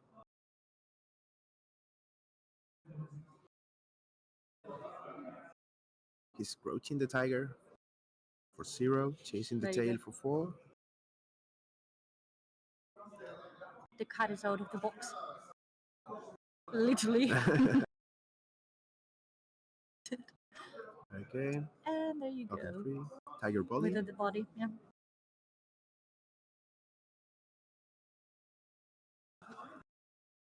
Maybe if Max ends up with an attack from the arsenal, he can do all the combat chain without closing. Okay. See. Closing the combat chain. He still has 1 page left. What are we doing here? Dual threat. Oh, double dual threat. This is crazy. How much value is that? We're going to see it soon. Plus 12. This is a plus 12. Wow. Incredible. Zephyr for 8. Zephyr for 8. That was hell of a setup. He's reading lethal. Actually. That was hell of a setup. So that is what he was and keeping. Also a lot of So seriously, in his arsenal, amazing, incredible. Okay. Trying to get rid of. Okay. We can see Finlay want to draw one card, and he's losing the effect of discarding more cards. Okay, Yeah. he's going for 3. Okay, he's going for 6 Because of of the Chase the Tail. Tail. Oh no, the bubble buff, yeah. Yeah. He's not having the benefit of Chase the Tail, but he's having it for dual threat. Okay. Also, Finlay has the chess piece. Okay. Finlay feels confident enough to not block with the chess piece.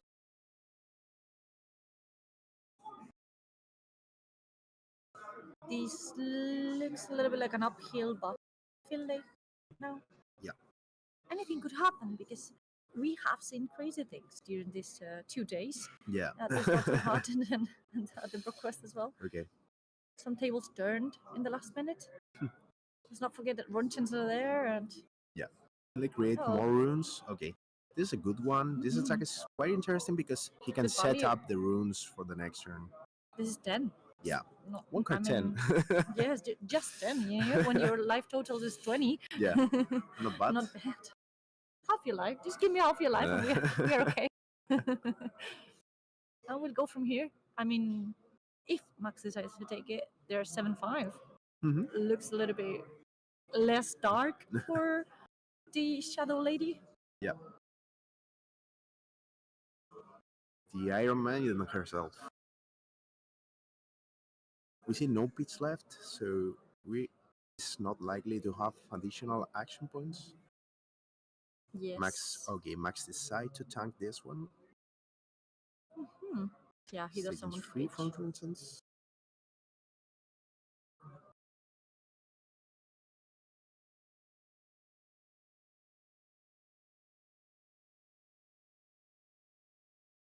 Okay, he's tanking the full damage and creating one rune of the effect of the rune gate card.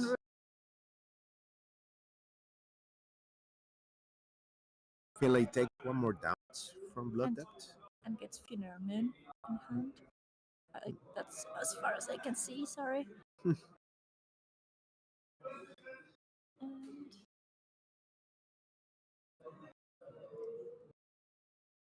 there. Okay, yeah, he's pitching the same chi again. He's pitching the Stir the Pot again. Stir the Pot.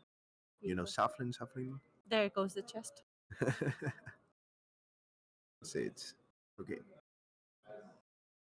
Also, it's not about a strategy because at the end, Finlay is doing a really smart play, not destroying the Zephyrs because at the end you can gather a lot of value. And that is a command conquer. CLC. In Sen. It's fine. I mean, you have Zephyr, right? You have to cool. 8 value to cards. I like it. You can pitch for 2 and then CNC for 6. Disruption. Crazy. Okay, Finlay maybe this time. Oh, he's blocking with the bots. Ooh. He has a 2 block card, maybe. Ooh. Okay, he's blocking 2 and 1. Yeah. He has blocked with an Aurora. Yeah, the boots, everything. Wow. There you go. Okay. The creepers. Your turn. Oh, we have a way to use the Eloquence one. Yes. Yeah. He's using Funeral Moon. You can play it as an instant. Any of the players has taken damage. And thanks to the effect of this attack, you can create an Eloquence token at the end of the combat chain and use which is very useful. Funeral Moon for an additional action point. You're playing it as an instant, you gain an action point. And we still don't know what Vincent has in the arsenal, which is very interesting. Could be anything. He's showing Max, you know what I mean, and how it could interact. At least this turn, Finlay is treating lethal because he can attack for 4 and 2 runes and also attack with a weapon.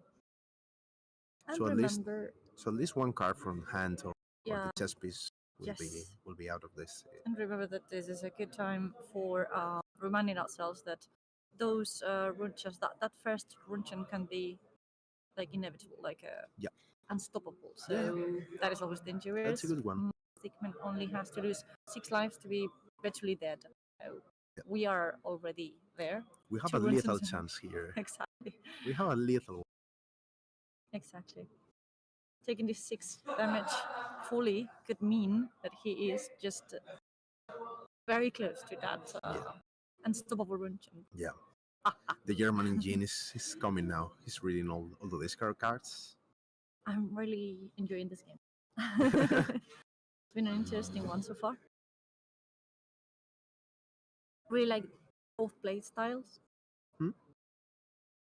Also, Max, I don't think it has a good way to do damage input, right?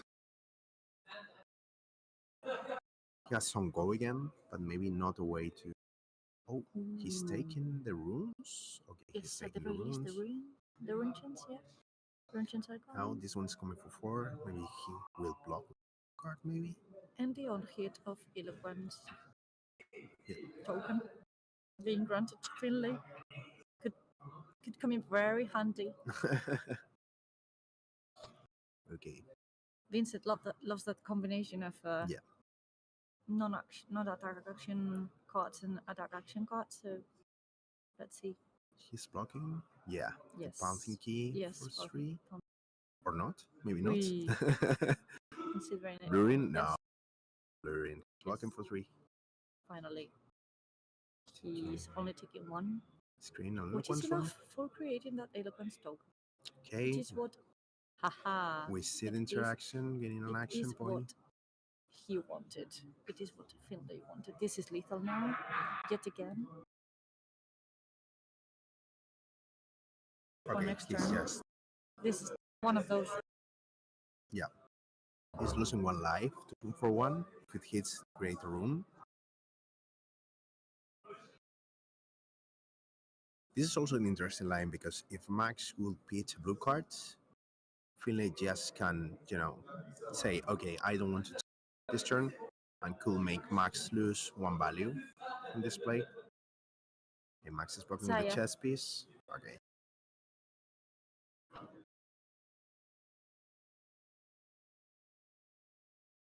So at this point, maybe Max will be threatening lethal. We can see he has levels of alignment. Okay, he has a buff. He has a really good turn. That's 5. Yeah, also vanilla. At least for Vincent. Maybe not for a Guardian, but for a Rumblade. Maybe this time blocking with only 3 will make you go into 1. Okay, he's paying for the different reaction. Oh, damn. Maybe if he could just keep the action and create 1 rune, he could just play this for free. Okay, swinging for 4. And I think it has diamond in his hand.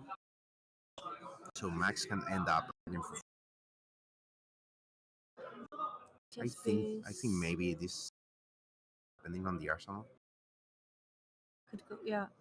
Could be very close to its ending, right? Yeah.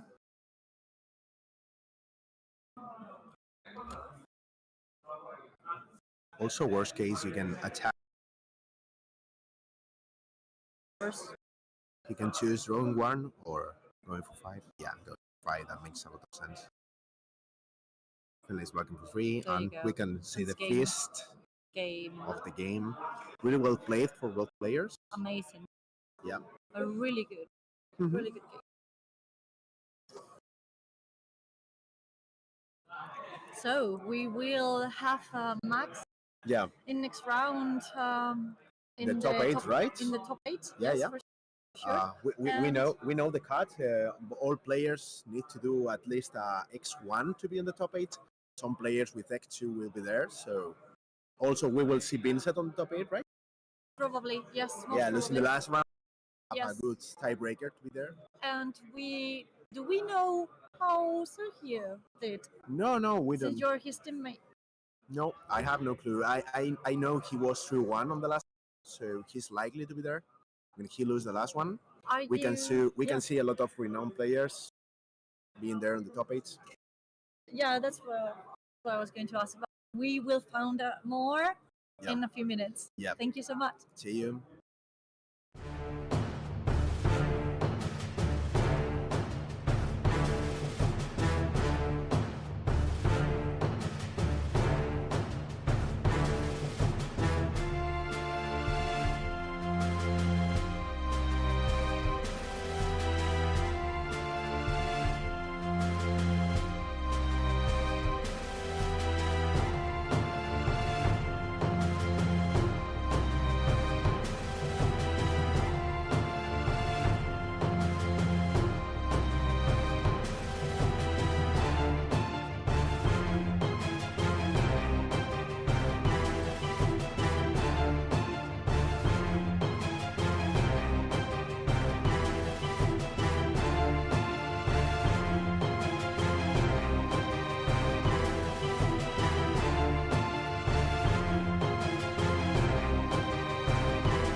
Totalmente.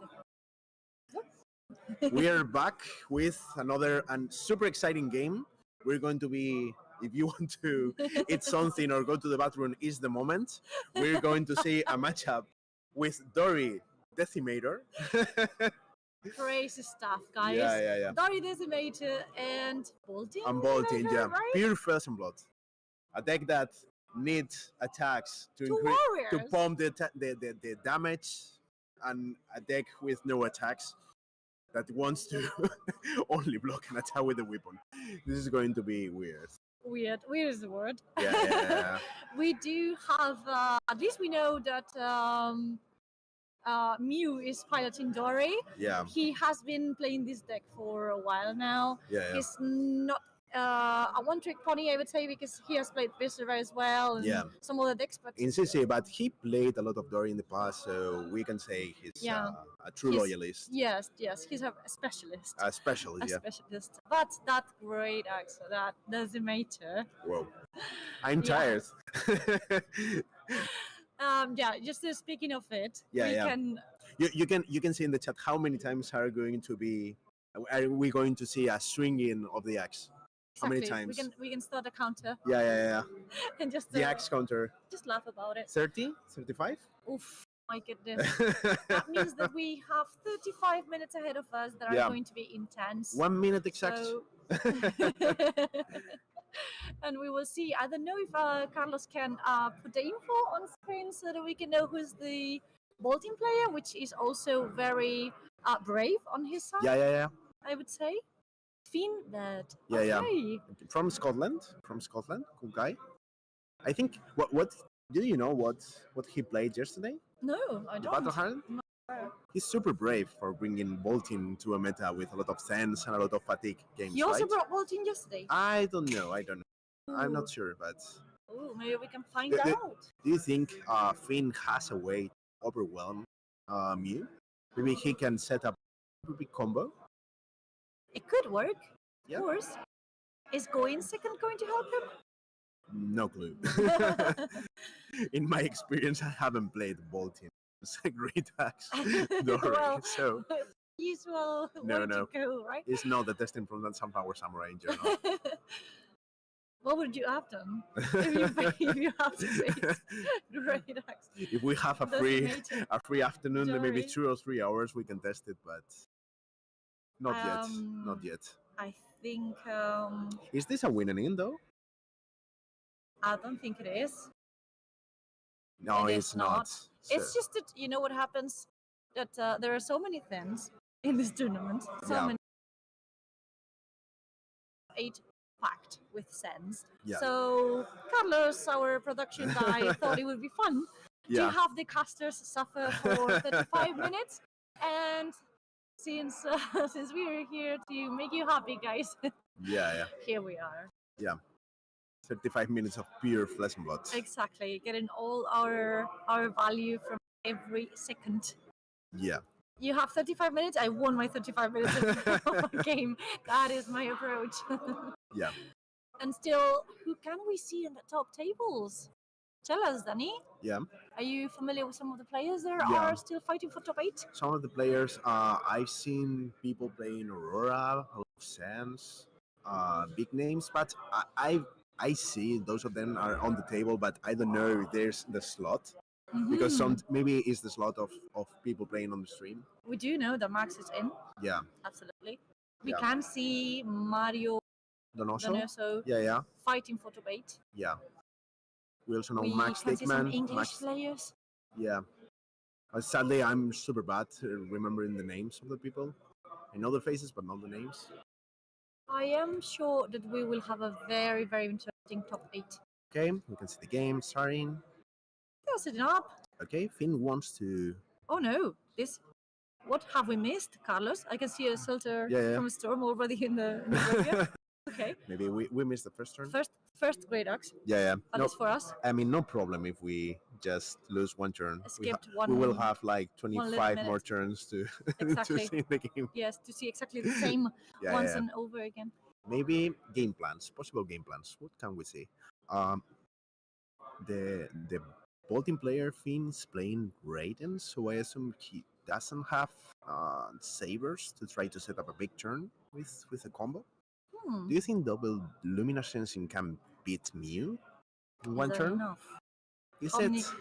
How many sigils do you have in a decimation deck? Yeah. How many? What else can you use to gain life? Yeah. Yeah. You can see Great Axe hitting before. You know the mechanic of this game, how it works is just a pure number matchup. Each time the Great Axe attacks, even if you block with a 3 blocker, he's lowering to 2. So if you don't want to lose life in this matchup, you have to block with 2 cards. What we can be sure is that Finn must be a true Boltyn player to have brought this deck to this tournament, right? Yeah. We would expect him to be a real fan. Yeah.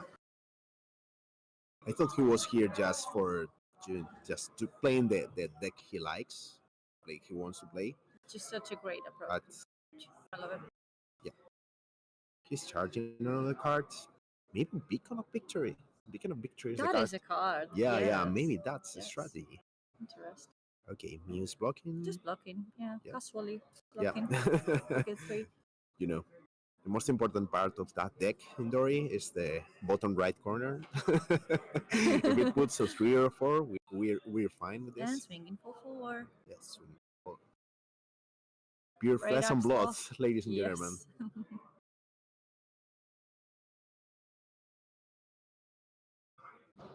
Okay, maybe, as I said, a good game plan, maybe blocking with 1 or 2 cards, just charging the soul to the big turn. Thing is, Mew only needs 1 card. Okay. Mew, another good part is that Mew has this chess piece.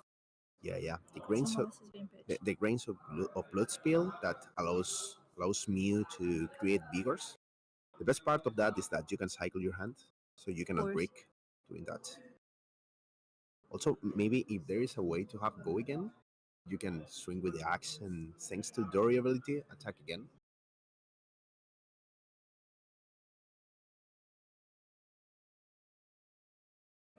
Okay. Blocking with a provoke. As I also mentioned before, all the cards that are used to block in Mew are non-attack actions, so we're not pumping the ability of Boltyn. Of course, trying to get the most value. Now Mew is playing a card that increases the value of the axe, so it's not going to swing swinging for 4. Yeah, it's not swinging for 25 times in this game. Only swinging a big one for 10. This is a big blow. Yeah. 10. I mean, that's more than half your life. Yeah. Bolting, so. Okay, committing also the blocking head. with the equipment piece. Maybe I don't really know this interaction because the Great Axe reduce the blocking that's of what 1 card. Is explaining to Finn, I think. Yeah. Finn is so reading carefully. If it reduces the blocking from the headpiece, he's lowering to 1, and as long as the combat closes, the equipment is destroyed. There it goes. Sadly, because it's maybe a setup card for big turn. Absolutely agreed.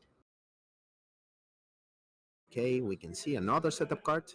Super interesting one. Ooh. It's an Aurora that allows him to pay 1, gain +3. Be a bigger. Action pay 1 +3 to the next attack. So it's a way to concentrate all the attack of 1 turn.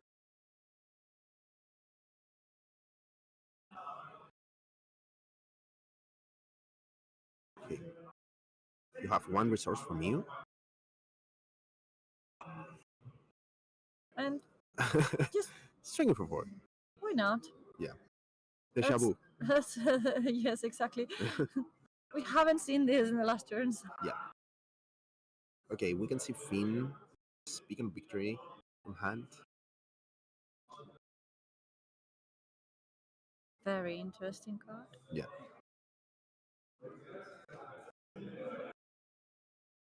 Also has the neck piece.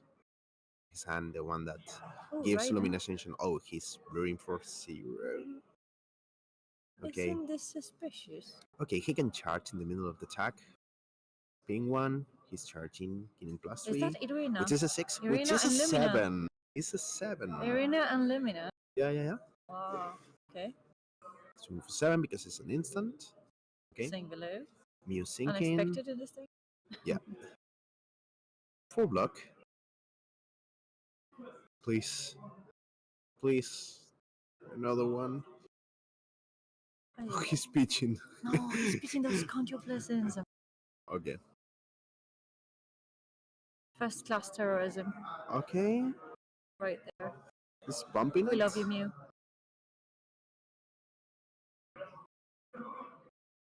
Okay, more dices. Give me bigger dices, please. Yes, I need more power. I need more power. So I was waiting for 0, huh, Yeah. Danny? Just for Okay. 0. Now we can see the new card. Crazy. Gives +2 to Raiden. Maybe Fiend could play this card before. Okay, another reaction. Wow. Now Fiend is taking 1 more damage because it's a weapon attack. Okay, and okay, another attack. As Fiend charge this turn, discard the old ones from Monarch. Check that you have charged this turn, so if it hits, Please remind you can me draw one. how much damage did Finn Mate, threatened yeah, in 7 this turn? 7 plus 6 plus and the 3. 10? No, 7. Yeah, 7 plus 6 plus plus 6 plus. so it's 16. Okay, not That is a lot. Yeah. It's Blitz Yeah, we're yeah. talking about. That is almost all your life. 16 with a lot of hits, a lot of bumps in the middle of the attacks. And still, Not that easy to block for a regular deck. and still Mew is just a 20. Okay, Staying at 20. okay. He's doing the perfect. He's Using doing the arm, yeah. the arms. If it hits, create a courage token, which is good. Be for Vanguard. Yeah, charging with 2 cards. We can see cards from the Boltyn deck. Different reaction has been in the Enter the Soul. So now it's hitting for 5. If it hits, you create a courage token. He can also swing with the weapon for another 5. So if Mew doesn't want to lose life, it must block with 2 cards its attack. Oh, first blood? What? He's taking 5. Another 5.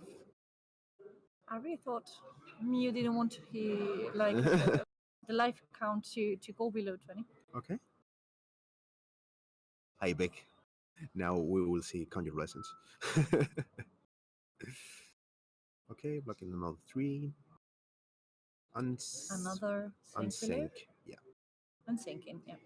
That is the second Yeah. sink below, if I'm not mistaken, too. Yeah. If So far, so good. double sync out, we've seen a couple of different reactions. The one that cost 1. Shunt, I believe, is the name of the card. Okay, swinging for another 4. If Beam blocks with the gloves, it must be alone because if Decimator attacks and you block with an action card, the effect triggers. But if you're blocking just with an equipment piece, you can just block 2. Is there another view of Vanguard? Yeah. Yes. It is. This is a take flight. Yeah, maybe. Yeah, I think it's a take It is, flight. right? But at least if Finn wants to play his hand, he has to pay 1 card for it. Yeah. Yeah. Finn decides blocking yeah, with 2 yeah, cards of course, like 6 life. in you order to have set up. Yeah, that's why Finn is thinking this one very thoroughly. Because. Yeah. And there you go. Okay.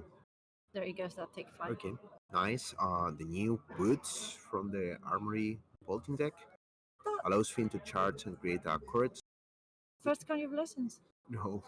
Yes. Kill me, please. Okay. I don't know if Finn charged 1 card. I don't think he did. No, he didn't. If he would create. Okay, he charged a beam Vanguard. Hitting for 3.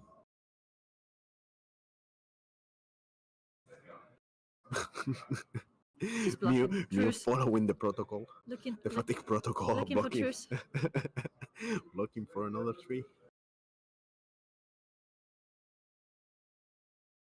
Okay, a big Another big swing. swing. Nah. This is... Double 5. Yes, this is where it's hot. The favorite number for the Sunflower Samurai. I know. Yesterday I tried to explain Ian this terrible joke that we have in Spanish, but no, but it doesn't. only Jacob just from Three Floating knows the joke in Oh, Spanish. okay, great. Let's keep it that way. Okay, let's keep it that way. Now Finn's blocking for 9, but thanks to the great axe, it's just 8, so Finn's taking 2. The problem for Finn is that he's in a big lockdown now, because now he has to block with 2 cards at least. Maybe he has the chest piece and the arms. Okay. And also, it's sad that he's been forced to lose all those cards. Yeah. For blocking. Yeah. Powerful cards like Take Flight for blocking is just a pity. Let's see, what is the plan for Finn in this game? Blocking 2 cards again. Count your blessings. Oh. Just another. The second one, Jay. 21. We're back in business. Exactly, 21. That's it. Above 20 again. Okay, another setup card. Everything cool. 4 cards. Okay. And again. 4. Swinging that decimator. Okay. Finn has 2 pots. He can block with 1 or 2 cards from his hand. He can block with equipment and try to throw everything he has. Okay, we can see that I choose the path of the violence, the path of trying to be aggressive. Not your blessings. Not Mew. But Mew decides to make this. Let's make this even harder than it is. Okay.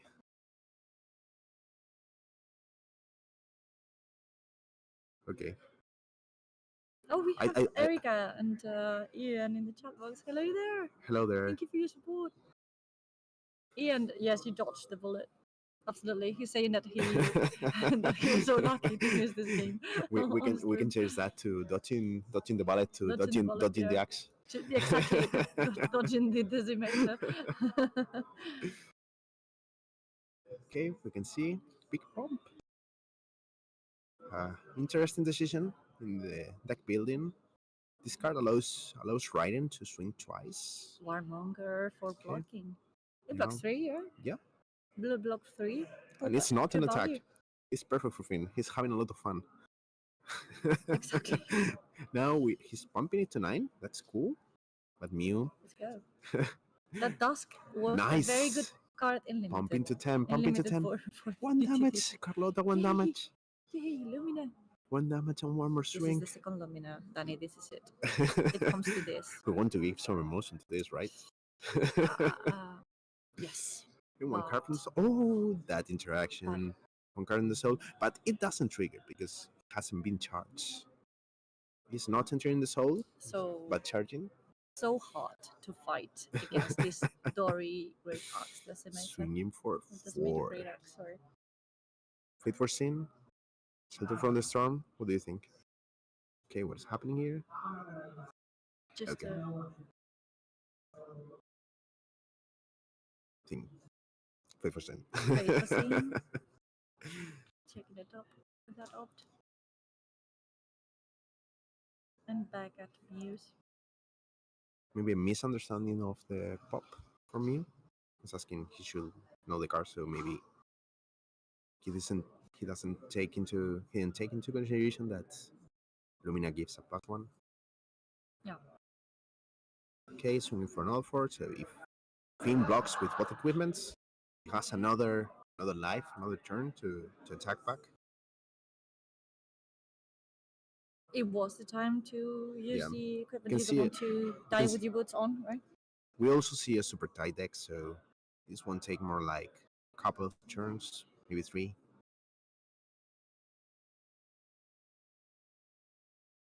Carlos threatening everyone with your DCOAB and top 8.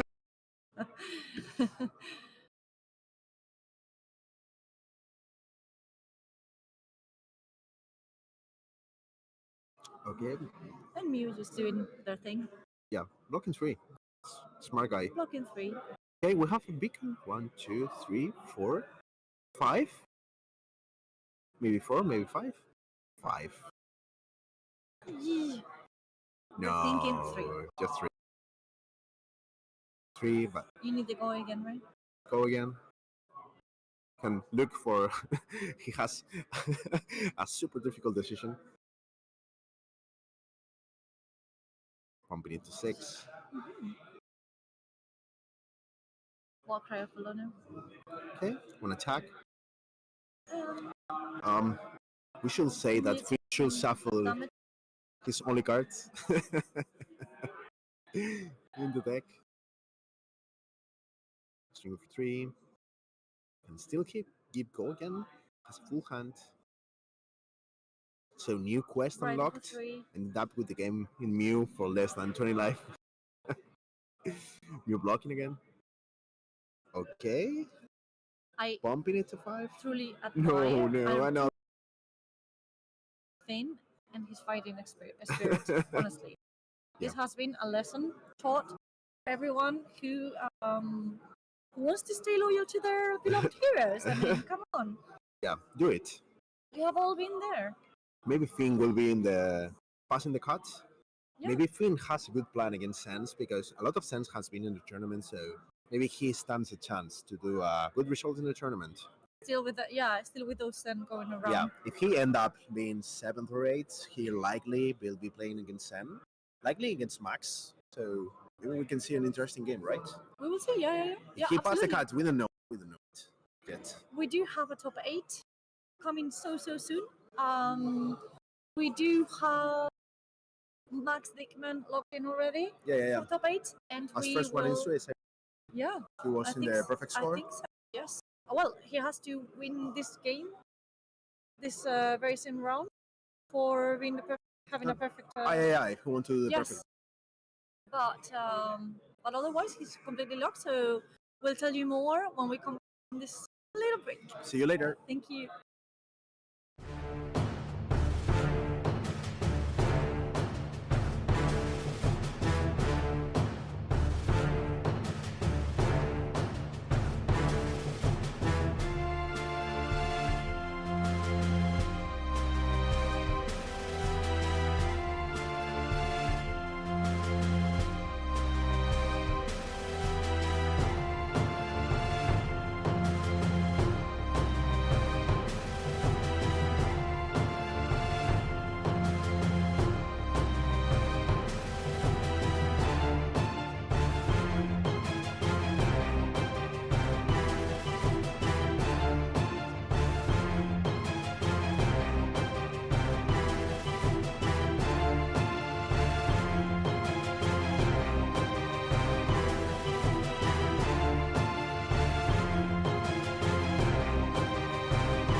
we're back. Hello there.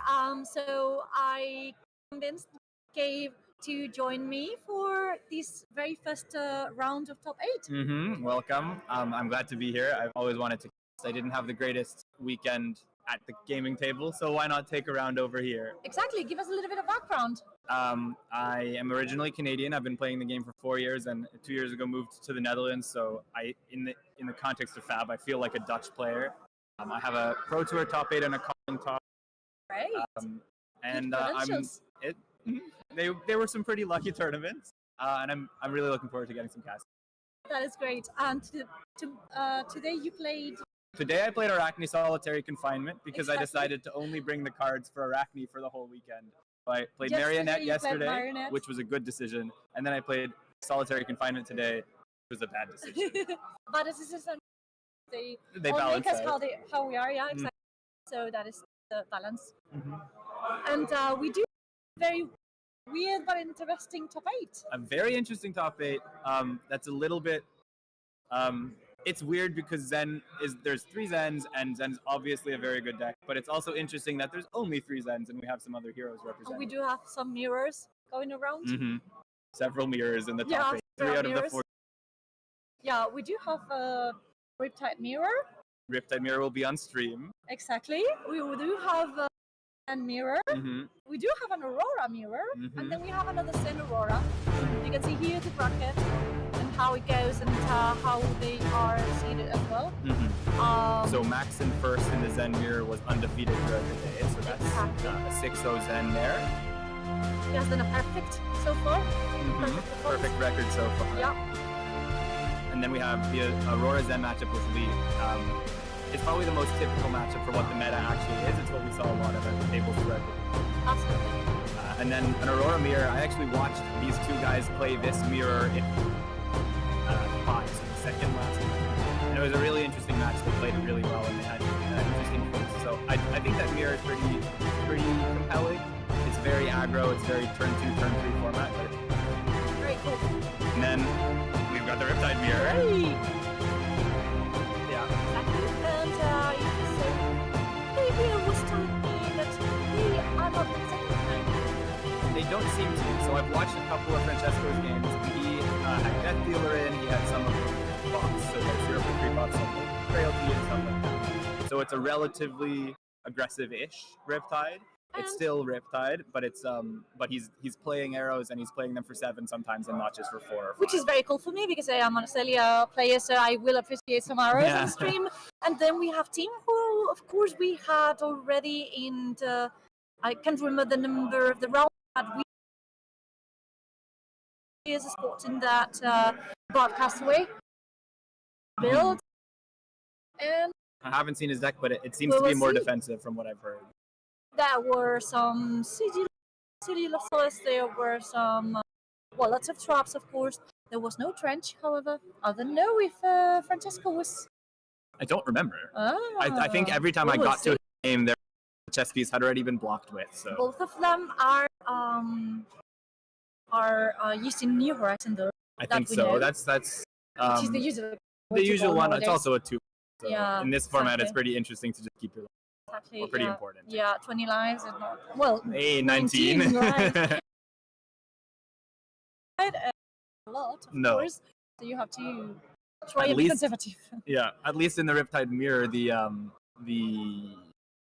19 is even, so it is a true mirror match on Absolutely, that is true. But yeah, I am interested in there might actually be a balance. Well, I guess they're the same thing, so you might as well have New Horizon because they both block 2, and New Horizon gives you some added benefit. Exactly, the double is not too good not to... Especially with Barb Castaway, maybe less in the Death Dealer. Yeah, most value out of it. Death Dealer is just such a powerful weapon.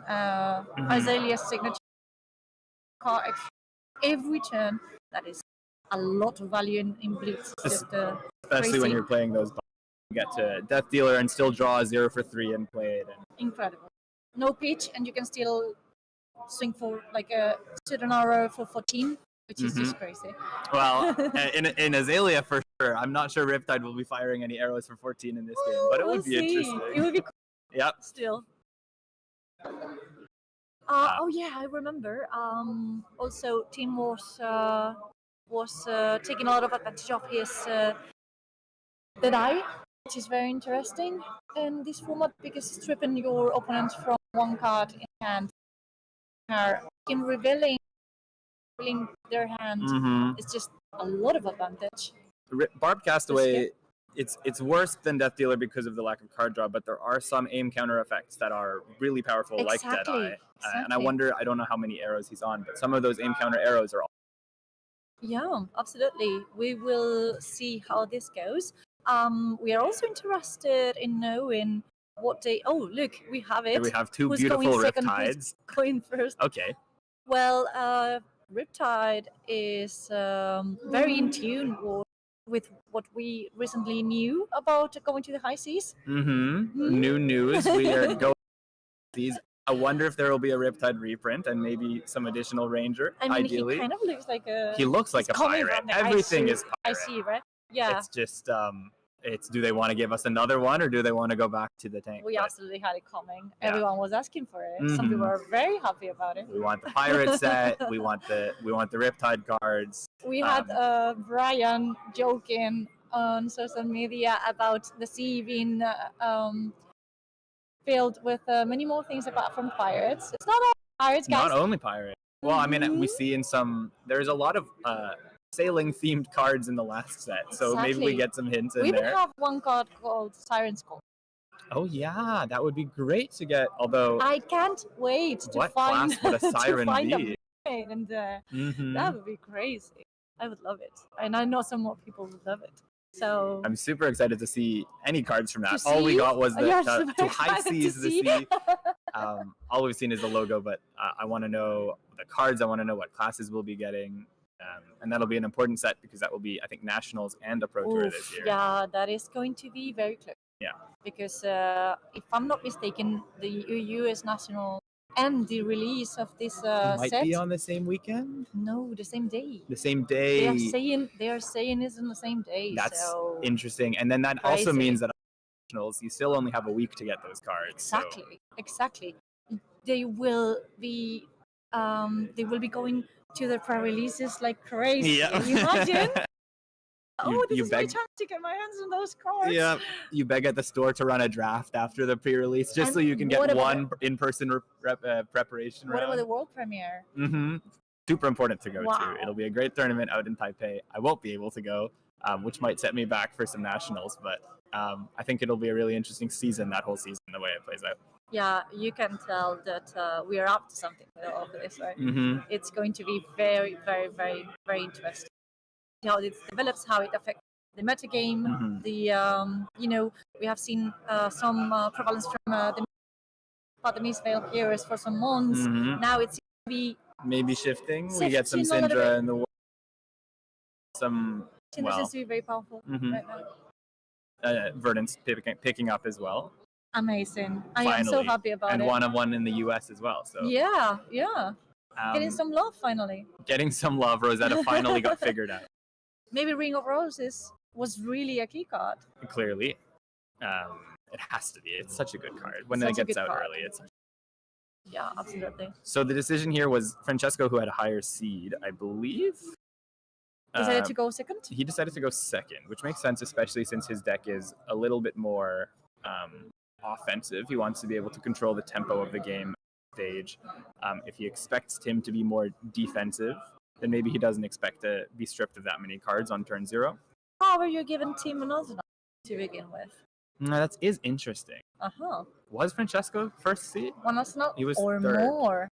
Was Francesco? Because New Horizon. New Horizon is a double Arsenal, especially Barb Castaway. You put an arrow in face up, and then you Arsenal and face you just down. Arsenal and pass. So it is possible then that we had the we had the seeds wrong, and that this was Tim. Seems to be an interesting decision. Maybe it was Tim. Maybe it was Tim making that decision. What I am sure of is that we are going to see a lot of interaction with both arsenals, and we are going to see lots of traps. Yes, lots of traps, lots of pings for 1 off the traps. I don't know if anyone's running Shelter the Storm, but that could save you if you're at 1. Although it's probably more useful as a 4 block. Yeah, very interesting tech. Although maybe no, it is dealer damage.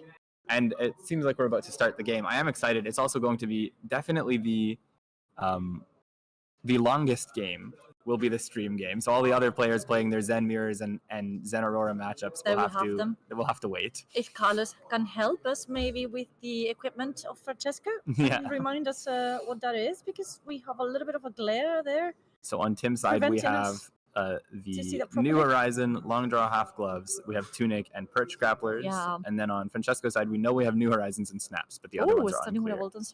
And Francesco also does have that dealer confirmed, so looking for some go again, maybe? Looking for some go again, maybe looking to deal some damage on this turn, but also possibly just setting up the 6-card hand. As we predicted. As we predicted, it's a 6-card hand going first. Let's go. It looks like Francesco has Tunic. Francesco, any opportunities to filter his hand? No, absolutely not. You don't want to allow him to do that. Just in case he doesn't like it, you keep it. So Francesco has Tunic because he's put a counter on his chest here. Oh, great, yeah. I've watched some of his games, and I believe he has Bullseye Bracers in the arms. I don't know if he would change that for this matchup, but most of the time he was running that. Bullseye Bracers, I like, Carlos confirmed. Okay. And it's an equipment that I really, really like. Gives you the opportunity to charge narrow there and not having to worry about pitch, about almost anything else. You can also, it'll be important because of how defensive Tim will be to possibly string together a very big turn. And so Francesco with Snaps and Bullseye can actually have a 3-arrow turn. He goes starting an arrow from Arsenal, you snaps it, and then you go Bullseye to load a Boltyn shot. Boltyn shots show again, and then you use your Death Dealer final arrow as well. And the Boltyn shot that we can see in Team's Arsenal is apparently the blue one. It looks like a blue one. Wow. The Boltyn shot in Francesco's pitch looks like red, I believe. Yeah, I would say so. And he's also loaded a red infecting shot into Arsenal. Such a great arrow, honestly. Yeah, looking to deal damage at this early stage of the game where it's more about getting those life totals in control for later. Exactly. And an E-Strike will help that too. Ooh. So like we said, Francesco is looking to maybe string together some of these bigger turns because he knows, he's just holding that in his hand. That's not going in Arsenal. No, he can't. He can't put that into Arsenal. We don't know the mode, but okay, so it is 7. So what Francesco's doing here is he knows that any going in Arsenal, he knows that any that's a blowout. So Francesco's plan was he knows that it's inertia trap. Yeah. Any mediocre hand that's just 6 or 9, Tim will just block out. So he wanted to set up a 6-card hand, but Tim's got the perfect trap for the position. Terrible for Francesco. 2 damage for Francesco. He loses 2 cards worth of tempo. Absolutely a blowout. That's a really good start for Tim. Francesco was already letting that card sit in the arsenal. I mean, without the go again on the E-Strike. Absolutely, when he just learned that he won't be able to keep it. Cannot Arsenal this card. And the Oasis to cover it up. So Tim is hard committed to fatigue here because he blocked effectively 10 against 7 there just to make sure that he doesn't take a single point of damage. Incredible. Francesco puts the inertia cards on the bottom. And we can see a trend here with the Oasis being a much more defensive Riptide, as we have been talking about. And Tim, again, opts to just Arsenal that card. It might be a defensive card. He decided he didn't need Boltyn shot for 2. There's no reason to do so, and maybe he could do it later. Trap in hand with that inertia.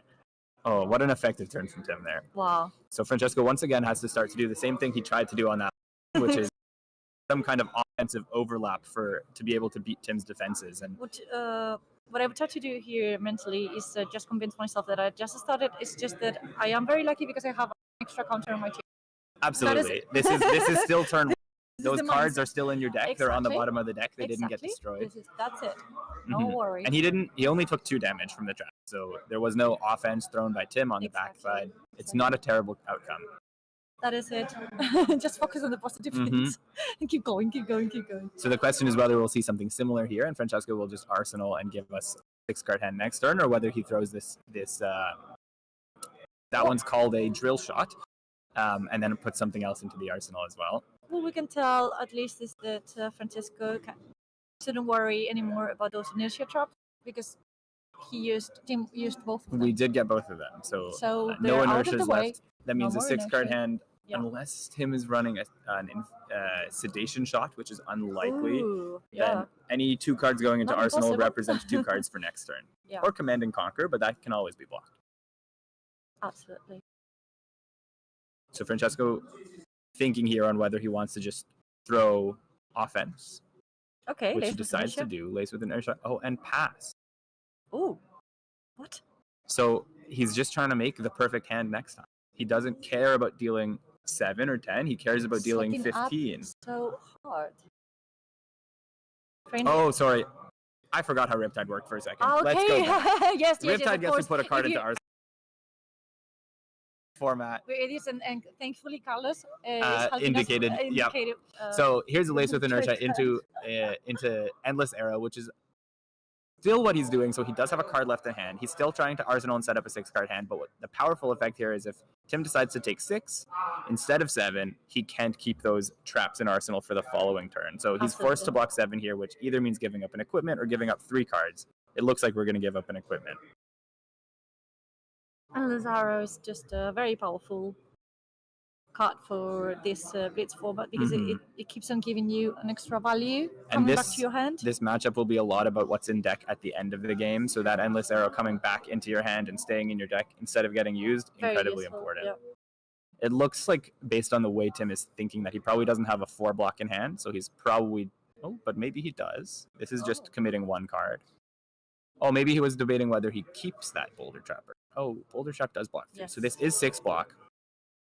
And one He pink deals for 1 from Francesco. Riptide, and Yep. he's going to put a -1 counter on the Tunic so that it's not an available block. Now, does Tim give another 3 block? He does. Whoa, is that collapsion? I think that's collapsing. Why are you using collapsion now? I think he just doesn't want that inertia to hit, and he's just getting it in for that 3 block value. Tim is hard committed to fatiguing Francesco here. That seems to be his game plan.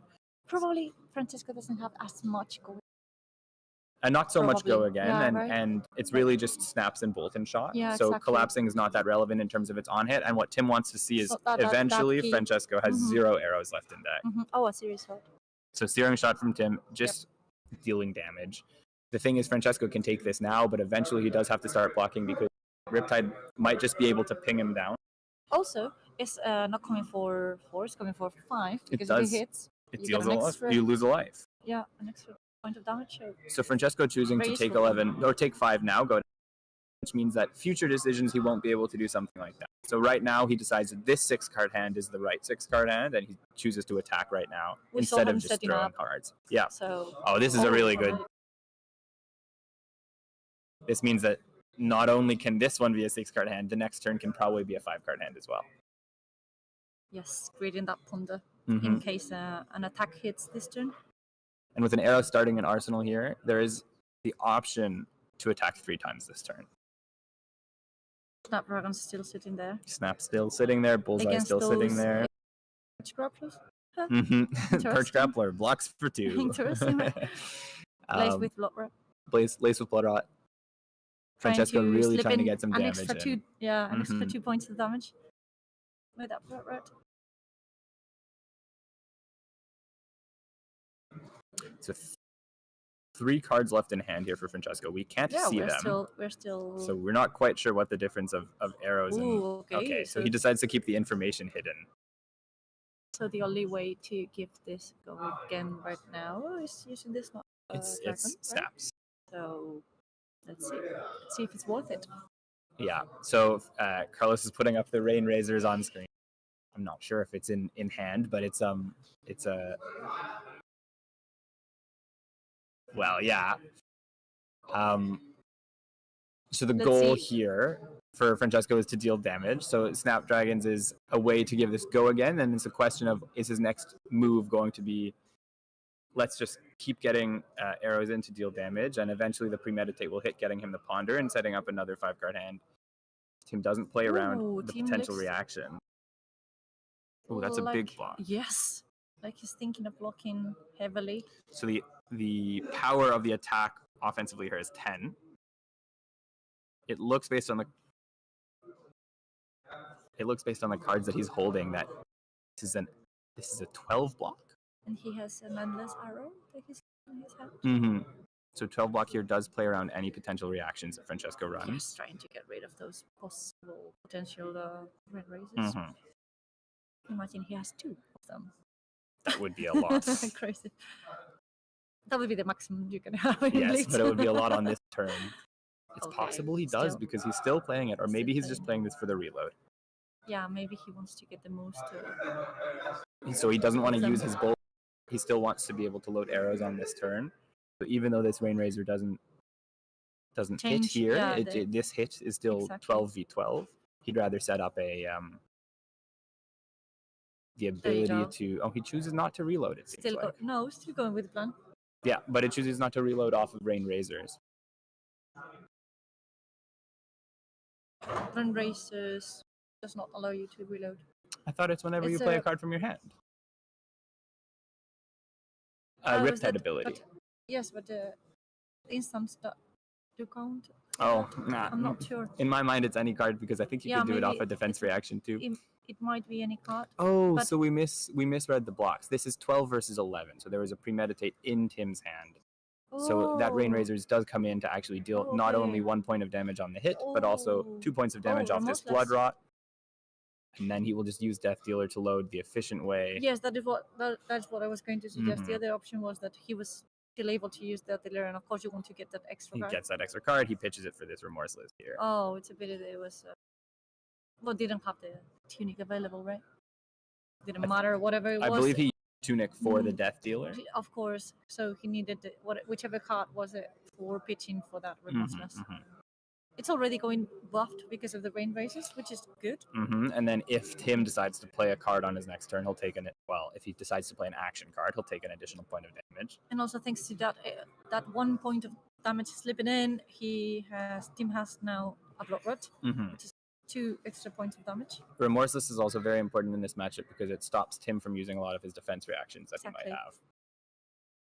So Francesco drawing off Ponder here, but he already had a card in hand, so just chooses to put a card into Arsenal. And he has a 5-card hand against Tim's 0-card hand, but 2 cards in Arsenal Francesco is trying to remind Tim of the Remorseless effect. I think. One pretty important damage in this matchup. Because in Blitz, every point of life counts. Every point of life counts. And so Tim says, my 1 point of life is fine because I need to keep pushing you lower. Going for a drill slot there. A simple 4, Yep. but That's still a break point. it's still a break point, and if Tim can effectively block Francesco out and just throw 4 every turn, Francesco is in a tough spot. Absolutely.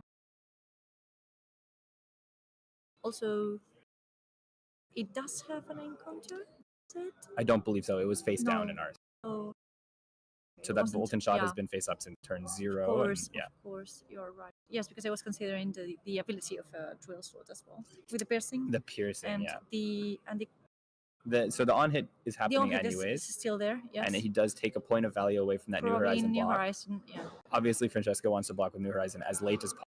I'm But- taking 2. Team taking 2 for the block. So this game is moving Pretty faster than I fast, expected. right? Yeah. I mean, Rangers know what people like. People want. Give them what they want. Okay, this is good Ravenous. for Francesco as well. So he doesn't have snaps anymore, but he does have a 5-card hand that leads with Ravenous Rabble. But is it the blue? No, it's a It just red. It's a looks weird remorseless because on of the top. light. Right? Yeah, definitely just Okay. thank Forgo you. again. I was surprised. Yeah, Forgo again is to be expected. I mean, with this deck, you're kind of safe. Oh yeah, Looking for a you have red some card. codexes, Yes. maybe a couple. You might miss, but Tim chooses to take this Relatively. damage, so maybe Tim is now in a place in the matchup where he's not hard fatiguing. He's realized maybe he's lost enough value that he can't do that. yeah, hear me out. We are missing that collapsing trap. Yeah, that would have been lovely. It would have been crazy. So here we go with a Seek and Seek and Destroy, yeah. which is also really good against Tim. If he That is doesn't it. block this next attack, that's no more D-reacts kept in Arsenal. Exactly, that is like a buffed inertia. Mhm. And even better inertia because it takes the cards out of your deck. Exactly, because they are discarded. So Francesco loads a Heat Seeker. Looks like he's got 2 cards in hand. I'm not sure what they are, but Heat Seeker, if it hits, will also help him have a A double 6-card Arsenal. hand the following turn. Exactly, yeah. Yes, I think one of those cards is the Remorseless that was just drawn off Death Dealer. We saw that from the Ravenous Rabble earlier, and then that other card in hand for Francesco. It's not clear what it is. It looks like it. I might be guessing too hard, but it might be a Codex. I'm not quite sure. It could be. I mean, the green in the. But without Snapdragon, but it could be a Murky as well, which I had some green cards.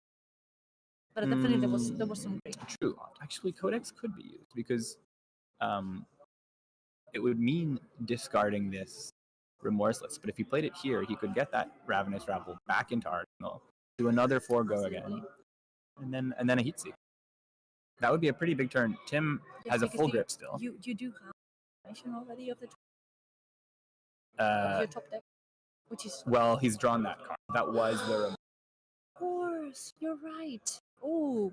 And he's choosing to do it. So here he goes Codex. Yes. He's discarding that Remorseless, but it's fine. Again, he's all about these offensive and trying to make big single turns. And also discarding that Remorseless doesn't matter because he's going to have a Ponder and possibly a Heatseeker effect this turn. He has a lot of ways to get a card to the arsenal. Let's see if Francesco is lucky with the top deck again. And New Horizon showing its downside for Tim here because he has New Horizon and a card face-up in Arsenal. It means he has to respect Codex.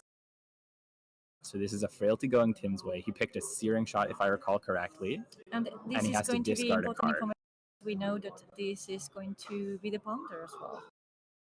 So if we see the reveal, that will be the card going into Arsenal. That will be the card to us. Exactly, a lot of information. And then also after this Ravenous Rabble, there will be a Heatseeker for 7. It is a Battle Bolt. Discarding maybe the least effective in the matchup. Exactly. And he's going to Ravenous Rabble, showing us the next Rain Razors. Sorry. It's bad in two ways.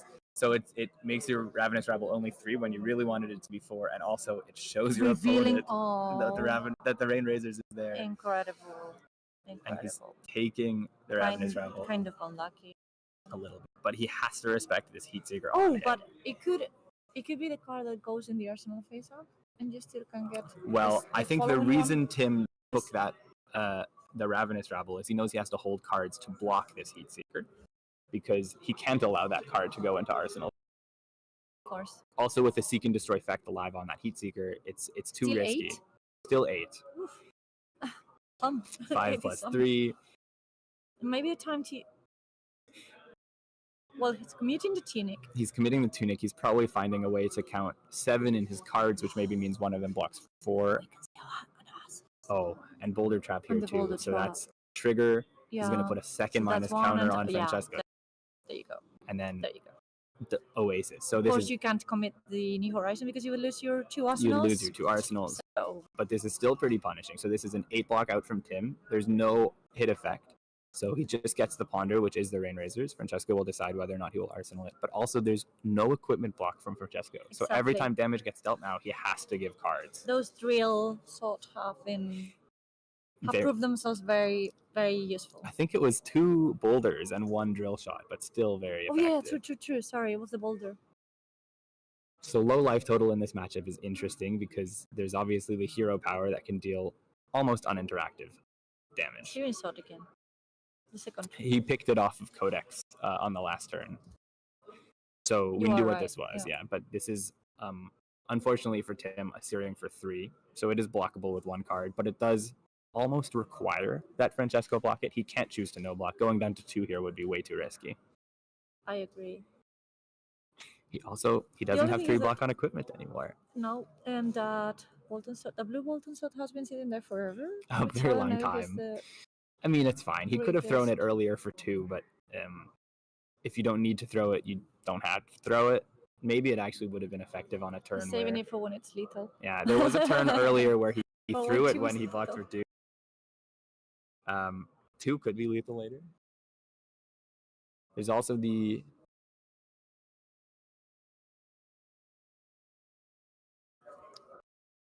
Just getting a message from the producer.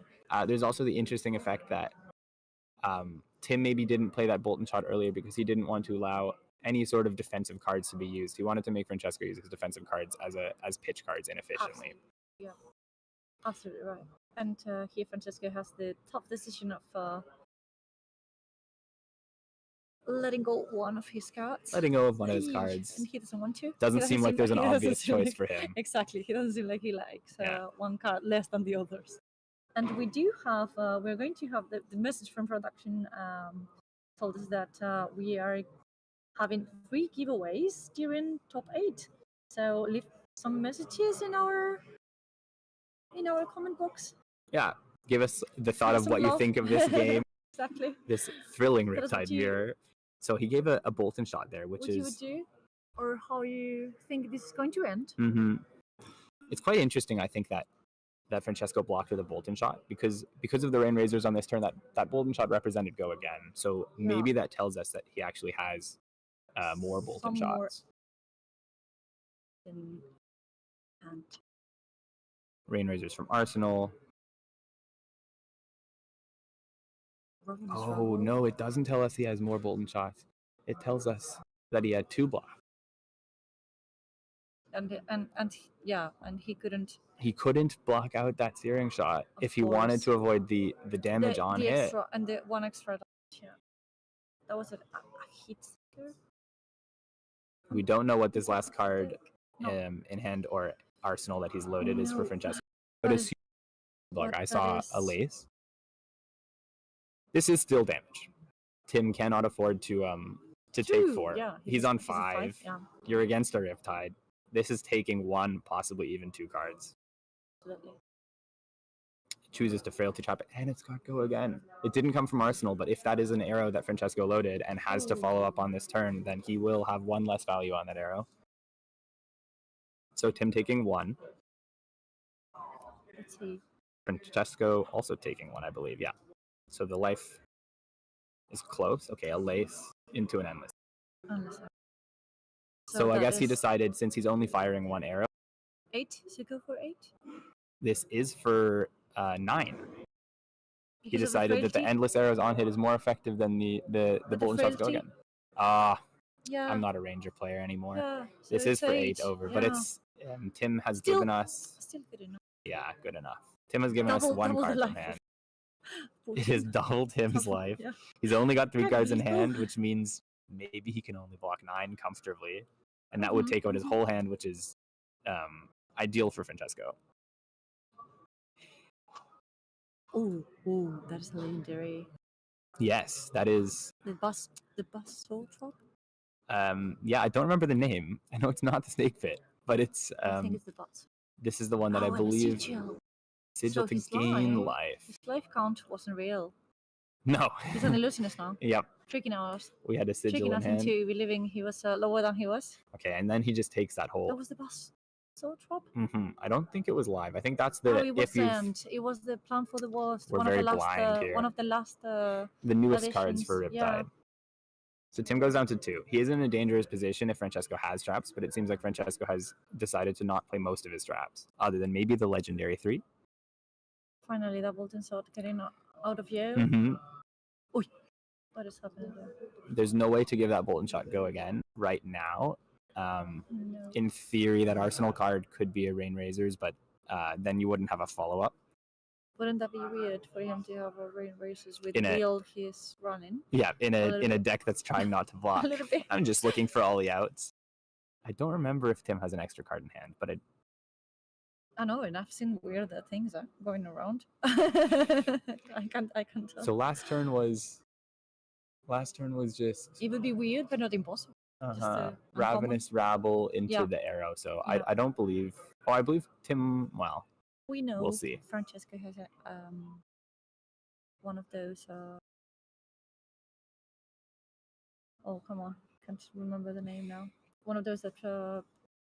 Hit Seeker, sorry. That puts the top of yeah, your that was revealed off on of the the other side because Raven.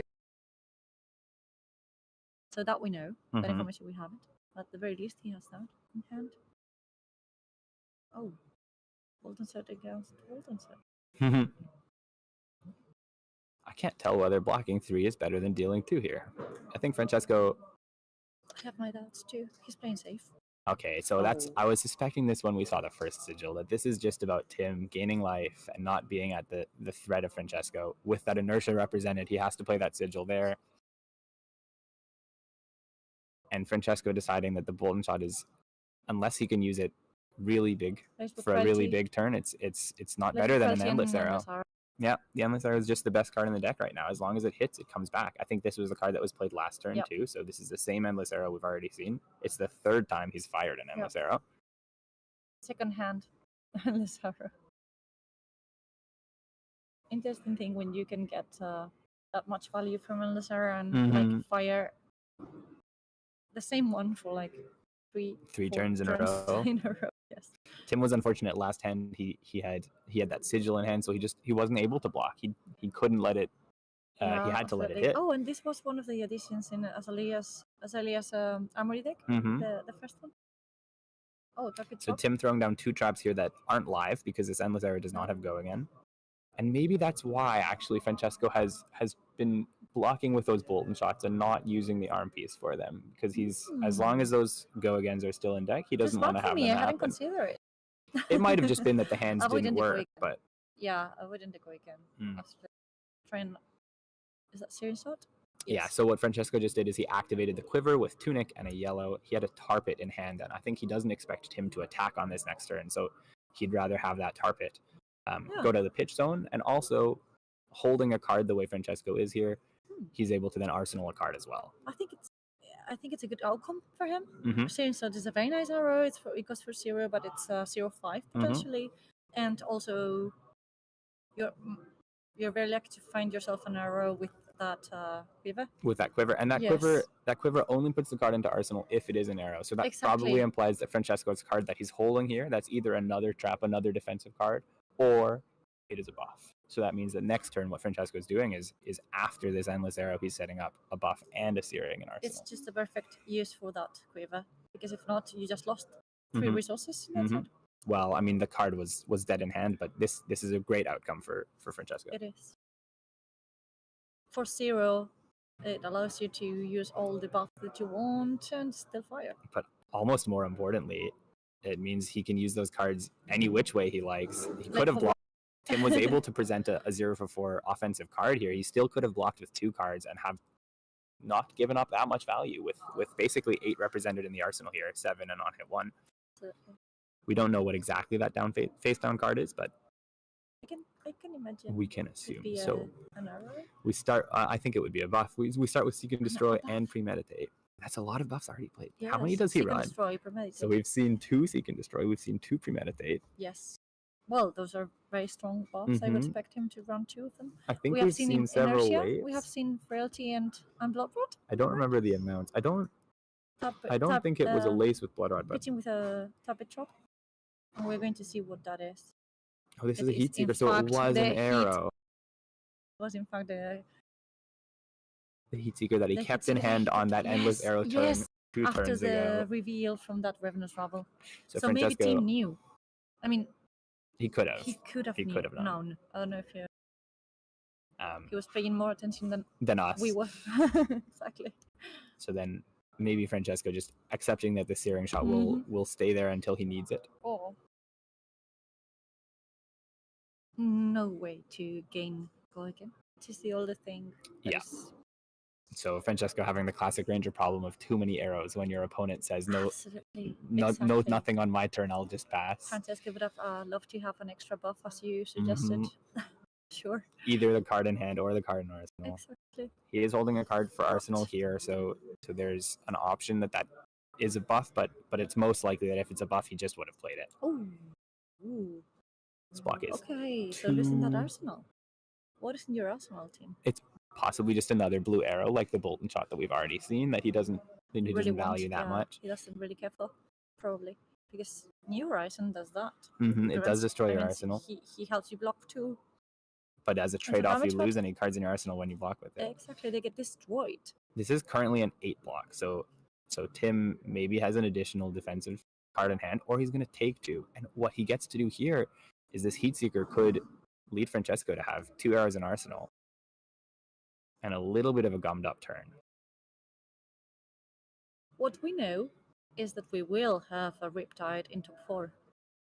We will have a Riptide in top 4. This is a really interesting match with some on hits that are very dynamic. Yeah, I'm loving it, honestly. I'm having fun. Even if we thought it was going to be slow, it hasn't been that slow, honestly. Oh, Tim gives up the Murky Waters for that. I guess he decided that the cards in hand are offensive enough that they force Francesco to block a little bit, and he'd rather do that than play that Murky. He might just be on all reds and not be able to pitch for it. But hear me out, Francesco. Are we switching our strategy to just bang Tim? It might be, but Francesco just got really lucky. So he's pitched 2 Tarpit traps. We don't know how many traps he has left in the deck. Yes, that's what I was thinking. Exactly. But this Heat Seeker effect, which could have just led to a dead arrow in Arsenal, because he already has this E-Strike. So. Any card Francesco can hold here, if he can keep a single card, this can be a 9 damage turn. And I think we can be positive of Tim having already used or discarded his traps for go again. I am think so. Sure. We've seen at least 3 of them. Yes, so at least 4 of them. Yes, I think we have. So 4 of the 5. That means Francesco should be quite confident to be able to use that Enlightened Strike. Exactly, get that value from E-Strike and go for 5 go again. A pretty well timed codex here, though. This frailty is saving 2 life. Yes. So this Enlightened Strike will come in for full. Yes. Plus the Thunder, which is good. Plus the Thunder, which does help him potentially draw a trap and a defensive card. Look, he's checking. He's counting those traps. He's looking for how many of the go again ones are left. How many of those go again traps are you after, Tim? And we see Tim is counting deck, so he's probably also trying to assess roughly how possible fatigue is. Look at his lovely green face. Has never killed a fly. He might be doing so here. So this is a 7 damage arrow.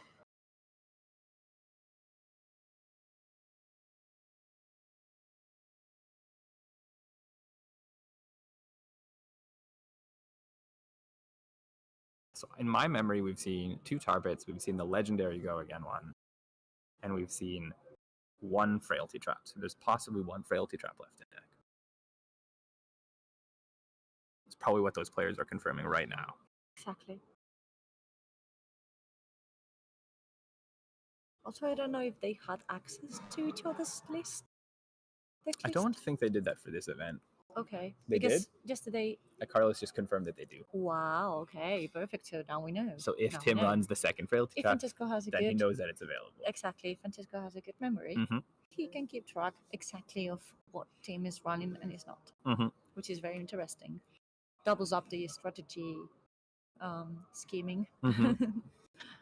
So Francesco choosing to block, no surprise there. Yeah. I imagine he will full block this. It represents simply too much.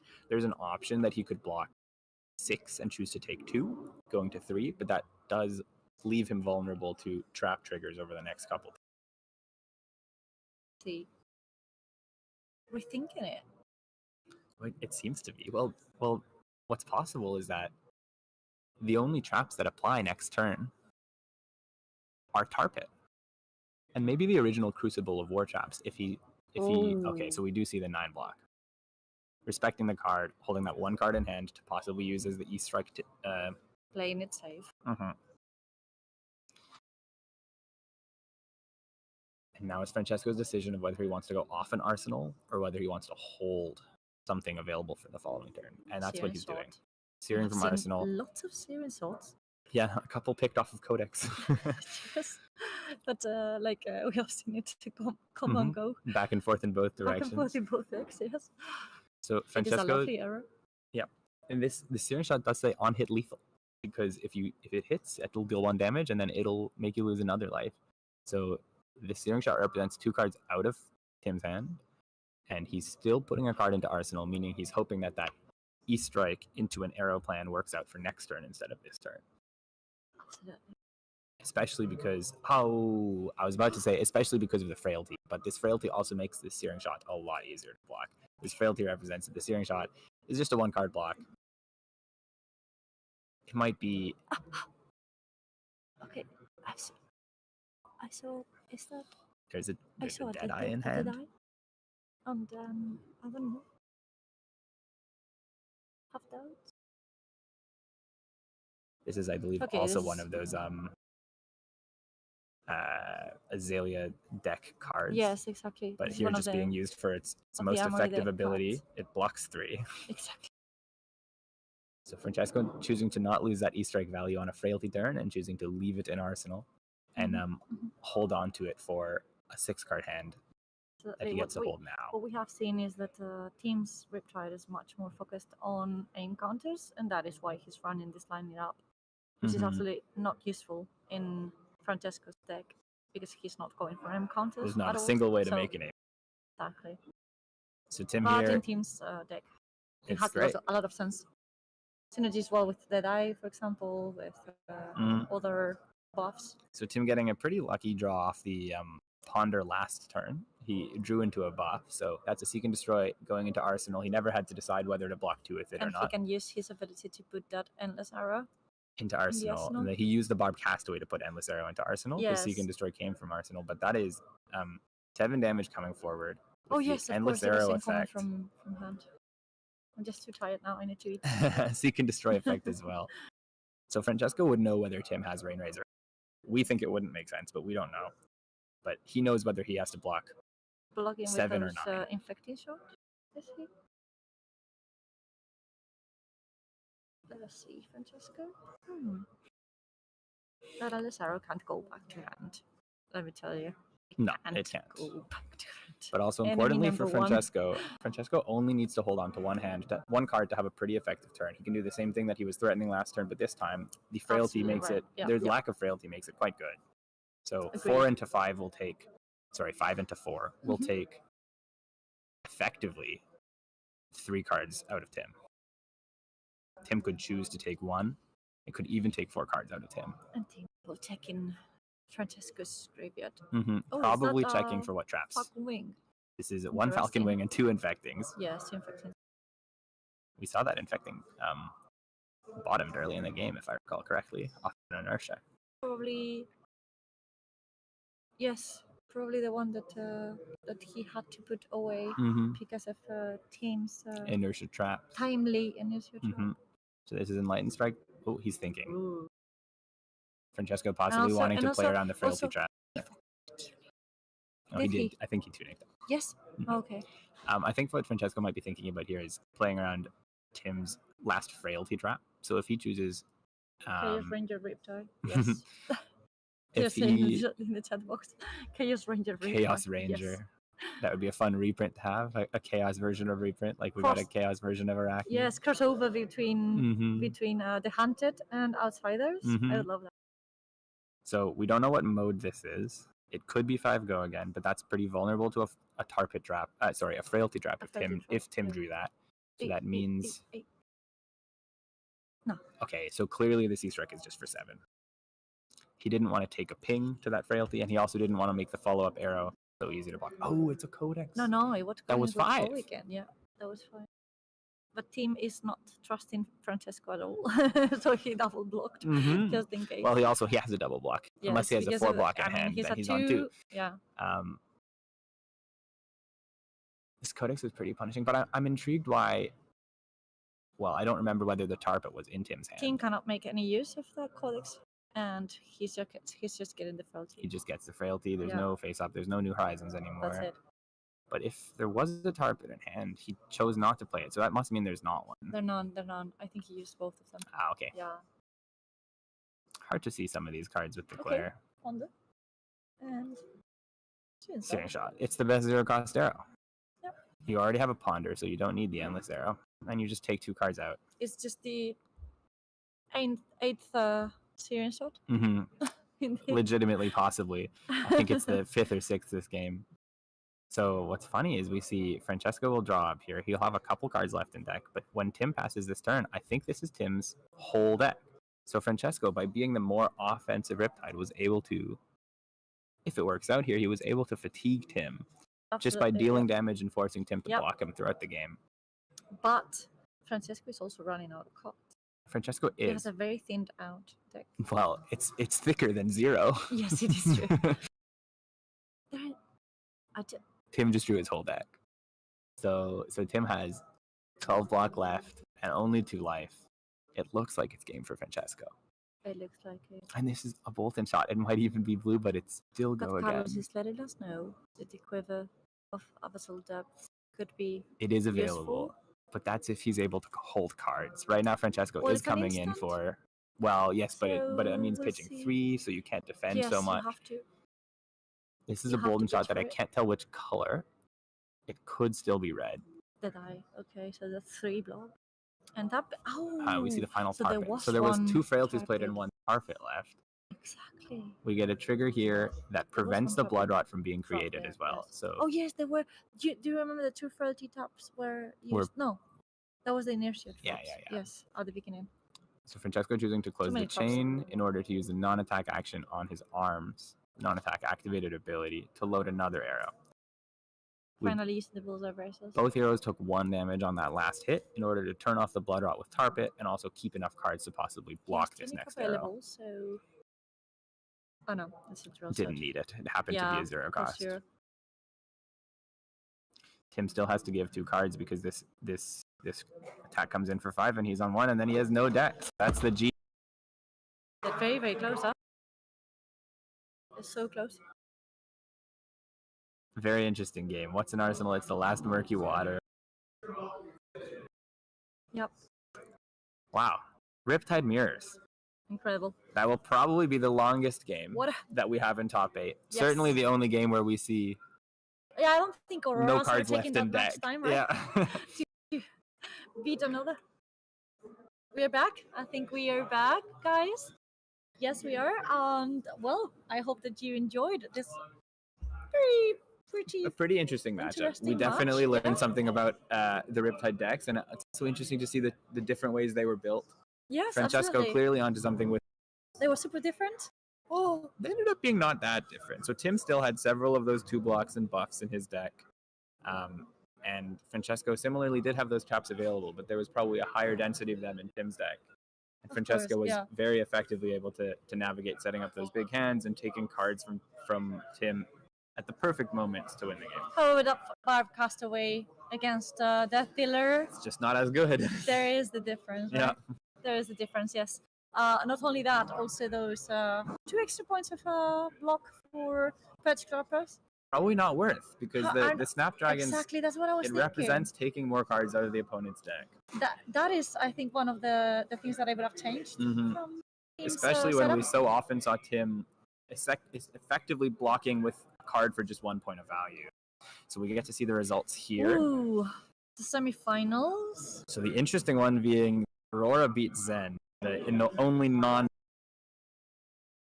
match coming up in the top half of the bracket, and then Aurora Riptide coming up in the bottom half. Yes, we do have George Jones instead of Mario, and we do have Gent instead of Max. So that means The Max undefeated lost, first seed. Max lost his first game on top 8 Zen today. mirrors can Are be hard. Zen mirrors. It's Who also the Swiss transcends curse. first, Yeah, right? exactly. Who transcends first, and then off you go. And So then we 2 Auroras have in top 4. Liam Holden to give him Rob Cutton. And, well, of course, we saw Francesco imposing himself before Team. Mm-hmm. Interesting matchups is your left over. prediction, I Dave? wasn't expecting a Riptide to make it this far. I'm backing Francesco. It's fun. Well, It's fun to have the Riptide we win. knew the moment they had one of them would eventually I think he'll win the whole thing. end up in the top 4. Mhm. But apart from that, how are you feeling about these matchups? These matchups are interesting. I think the Zen Aurora matchup is a pretty aggro based matchup, pretty typical aggro mirror. There's some decision there, and the decks aren't exactly the same. We saw an Aurora win in the quarterfinals, and we see this Aurora has pick of seed as well in the semifinals. So Aurora has a slight advantage because he gets to pick to go second if that's what he wants. Meanwhile, in Liam versus Riptide, I'll give it to Riptide. Really? He made it to top 8 through a field full of Auroras. But I honestly, the Ranger in me is so happy this year. Anyway, right? So yeah, why not? See, Liam. I think Liam is coming from the UK, and I think I know who this player is, and he's such a lovely guy. He is a lovely guy. Right? Yeah. And that is also always something to look for.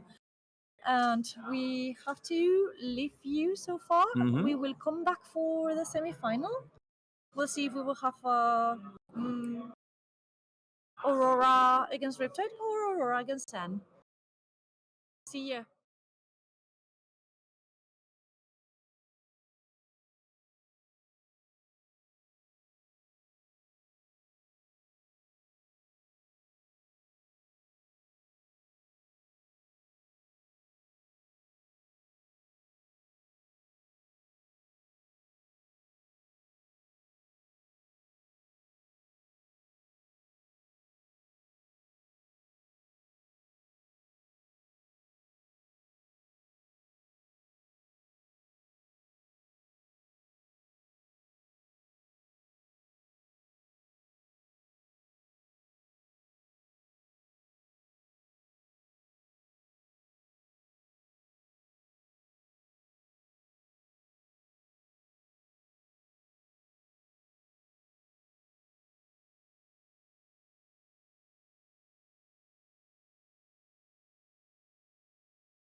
James Dremanis, George Jones.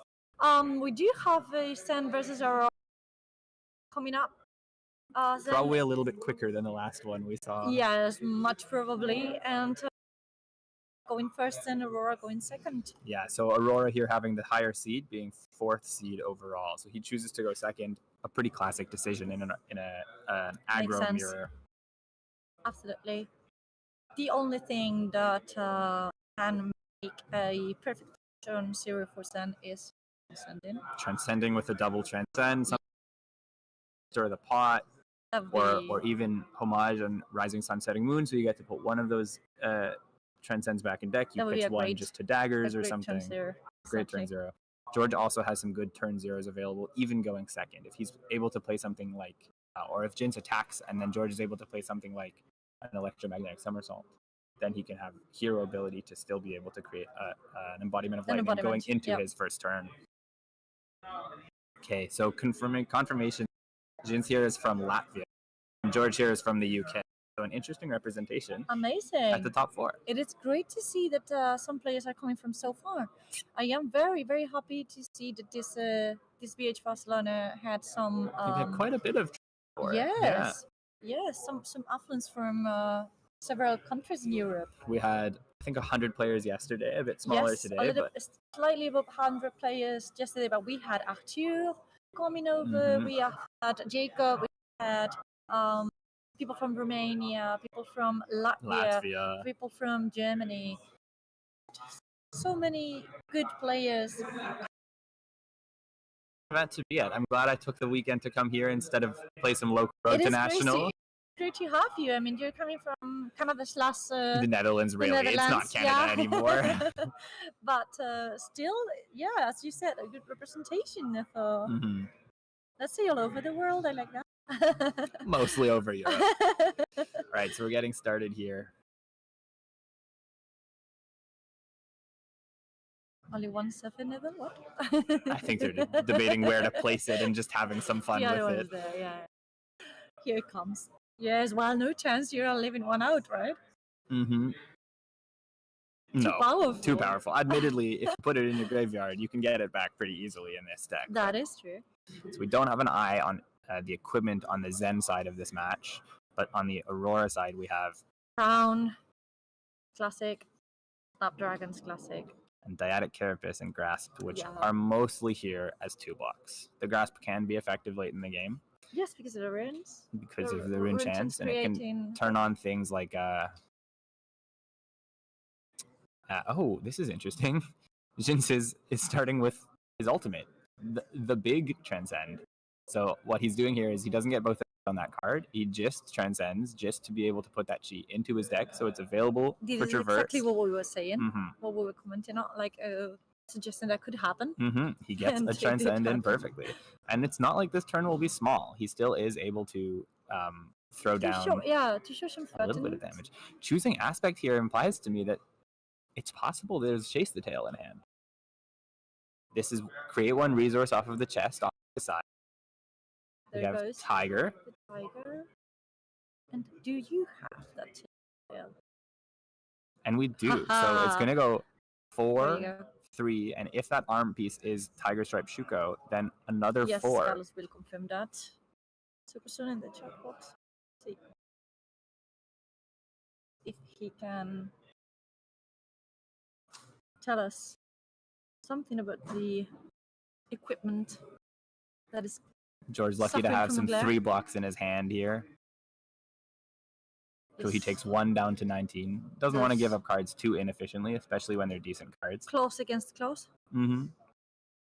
Here we go with the aspect of Tiger Body that creates another Crouching Tiger. This will get the effect from Chase the Tail when he attacks with it next time.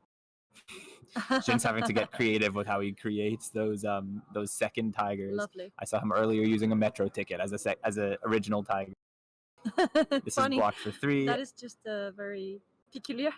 Okay, so it looks like the arm piece is not Shuko because this only comes in for 3 here. And Aurora still blocking as much as she can. Yeah, which is unfortunately not a lot. This is a 2 block that she's giving up here. Absolutely.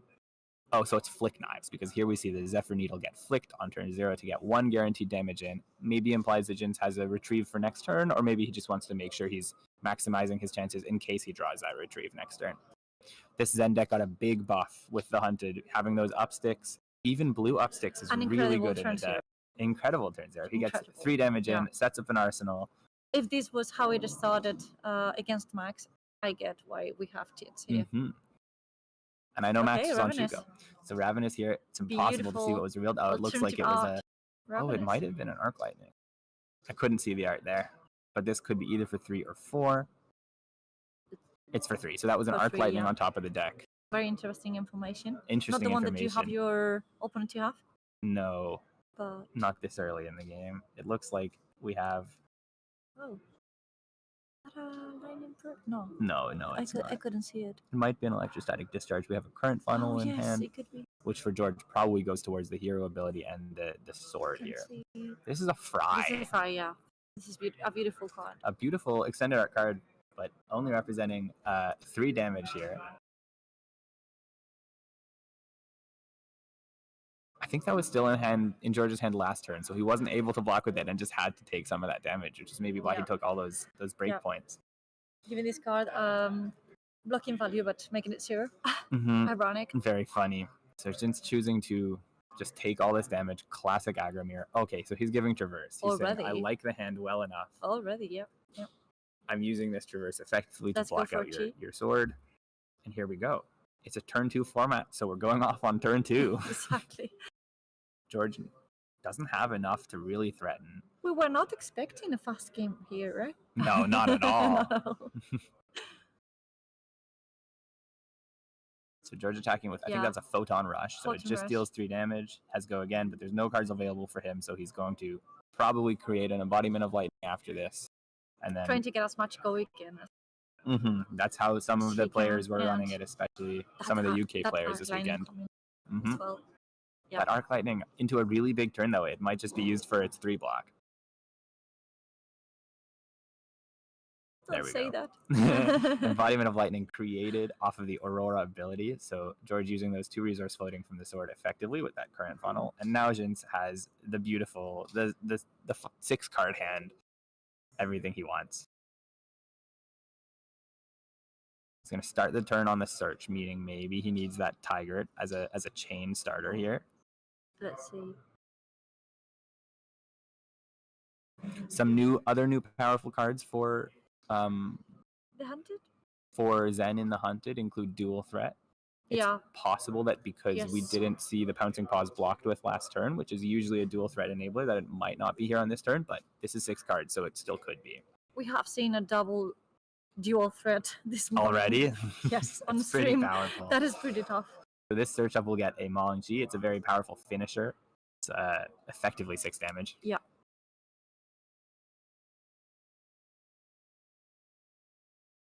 Can Jin steal 17? I saw a turn earlier in the levels. I think either Zen Mirror match or Zen Aurora match that went for 27 damage. So it's very possible that he can get all these cards over. Yeah. Okay, levels of enlightenment. Choosing draw a card and go again. Yep. The good moods, right? So there's still so many cards available for Jin. And the Mauling Chi in Arsenal in Banish Zone.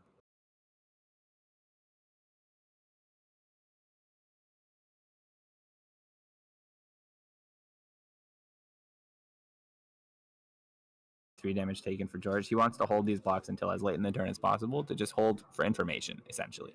They're taking their time. They're not in a rush, which is good. Not only is the round on time, it can go real fast to finish this game. So take the time to think when it matters, which is in these very first few turns. It is key. Yeah.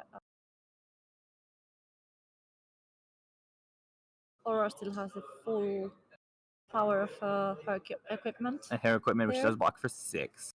Not bad. If the chain gets broken for a dual threat, then it could even block for 8 on this turn. Not bad for an aggro, right? Oh, here we go, Transcending. Yes. So this creates a resource off Kasaya if he wants it to. It also gains him a life. And then probably just a pitch card to deal a lot of 1 damage effects. So if Jins has stuff like Upsticks and Run in his hands here, then this will be a very effective turn of just going dagger, dagger, dagger, and then ending on that Mauling Chi. And those Upsticks and Run are also run in at least 2 colors usually. So I think a lot of the players today were on 3. Yeah, even 3. Yeah, even the 3 colors. So all 3 colors. So that gives you a lot of probabilities to just get 1 in your hand.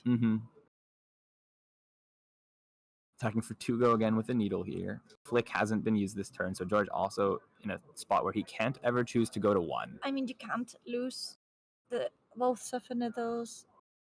But well, you can if you have the Upsticks. That is what I was going to say.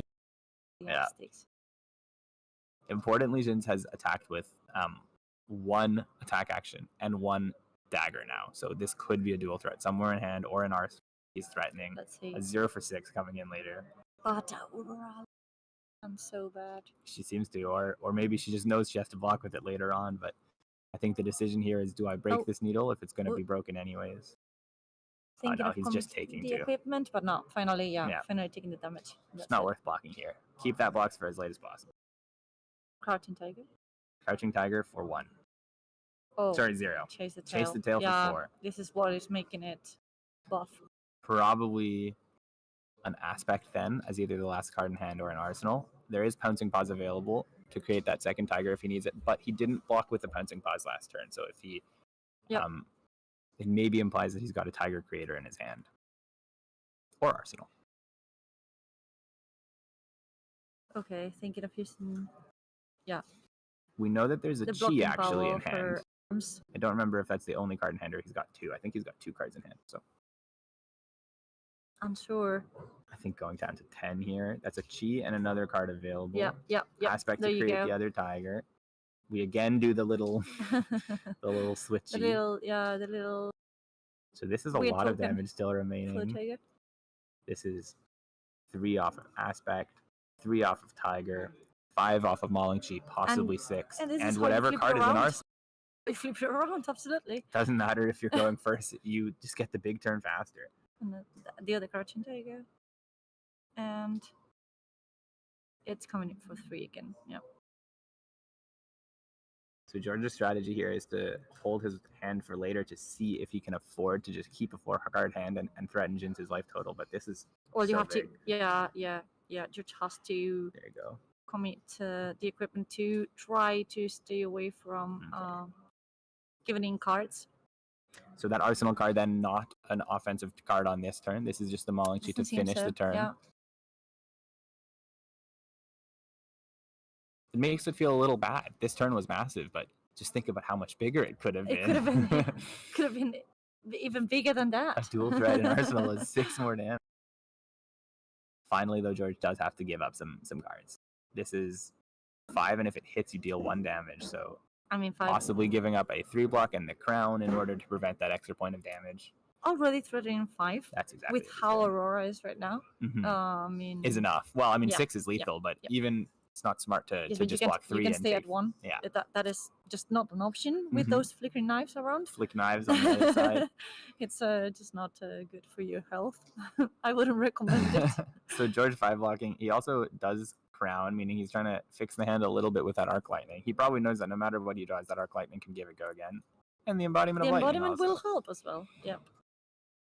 I see a flittering charge. Also, still has those snapdragons. He has infinite Can sources also, to go again. Yes, can also help. So let's see. Is that gone enough?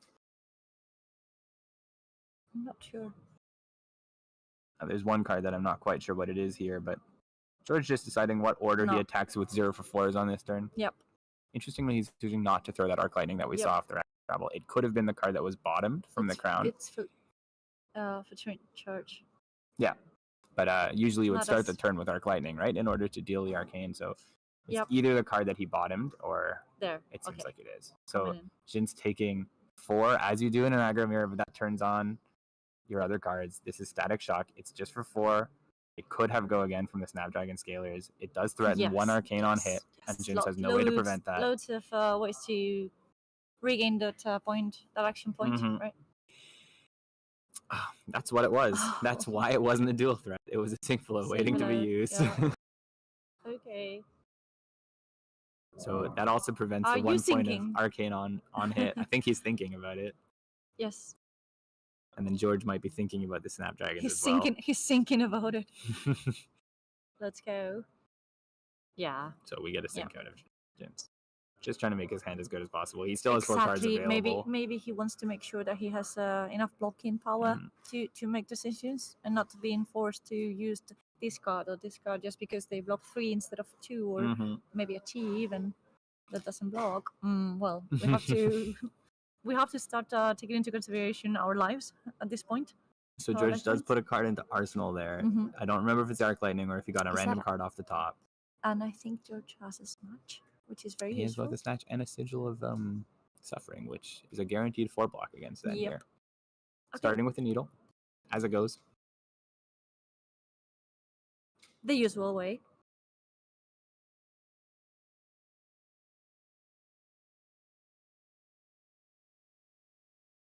Seven, 6, very close in terms of life points here. George choosing to take it. Again, adopting the strategy of just hold that information for as late as possible in the turn. Zen just attacking for 3 here. He picks up his other dagger. The dangerous thing is now he can afford to flick one of those. Exactly. So And that's pick up why a you point can for never 3. you can never stay at 1. No, you can never stay at 1, but the That's question why is, you can you can even stay at 3 or 4? Tough question. 4 turns, maybe not. 2 could be dangerous.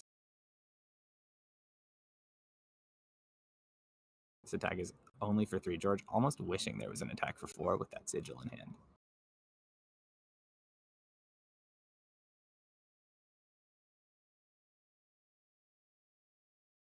Looks like George's hand does block pretty effectively. There are 2 3 blocks and a 4 block in there. Do you think he's considering on trying and break the Vinet? The other one, I don't. It's possible. We'll get to that point when we get to that point. But I think right now he's just trying to 3 block against the head jab to not take any extra points of damage.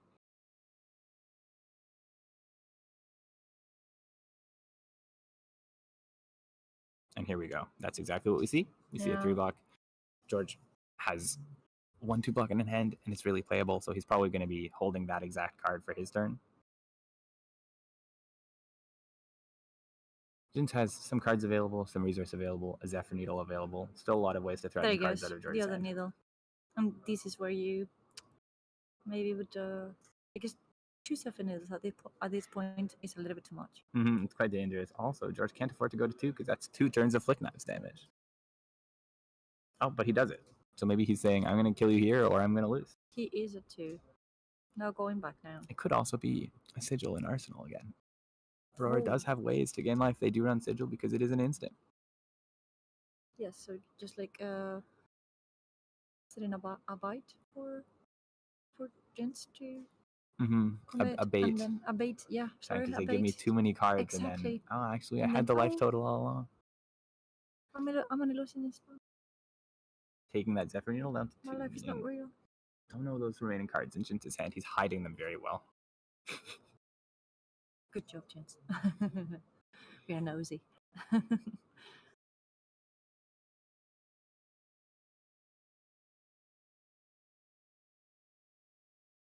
So if I love it. People say turn 0 transcending to turn 1 natural chase.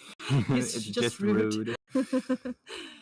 Well, so George's in a tough spot here, where if Zen is able to attack for anything that attacks for 4, then that Flick Knives and the 4 will present lethal together, except for the fact that he's got the defense reaction. exactly. Let's see.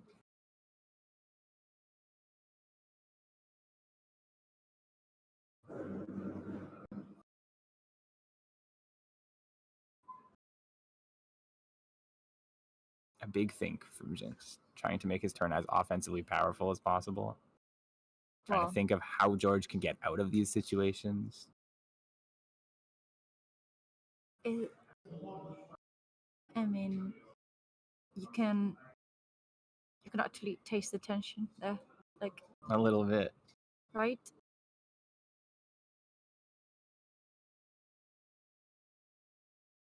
Hold off movement, making the cards sick. They're going to vomit anytime soon.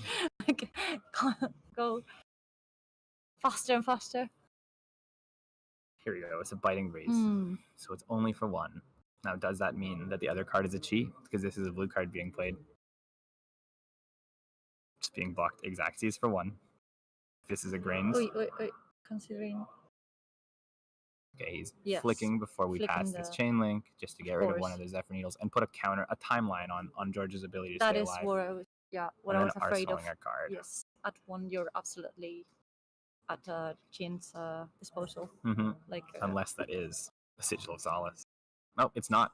It's the Arc Lightning. So he did keep the Arc Lightning. Bottom the Arc Lightning. Okay. And George's thinking is just deal as much damage as possible. Jins has no AB. So if he can deal 7 here, this is lethal. This is game. Yeah, absolutely. Snatch will go again. Remember that it's not just. Oh, it has go again from the Arc Lightning. Oh yes, of course. It's not just presenting the 4 on hit; is also presenting the 1 arcane. That is just the perfect snatch. It is great.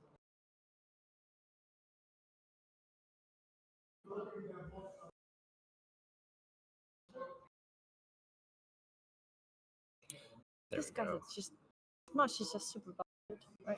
Yeah, these heroes are both very strong.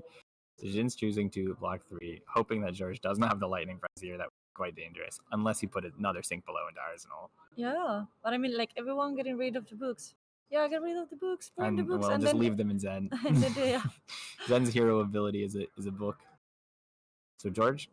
This is lethal. This is game. Yeah, absolutely. So George very intelligent. He kept a blue 3-block and got rid of a red 3-block because that blue 3-block represents 2 arcane actually, one off of the rune chant and one off of the arc lightning grasp effect. There we go. Starfall. Another arcane as well as the 2 that we see coming here physically. So the rune chant will pop here. For Jens.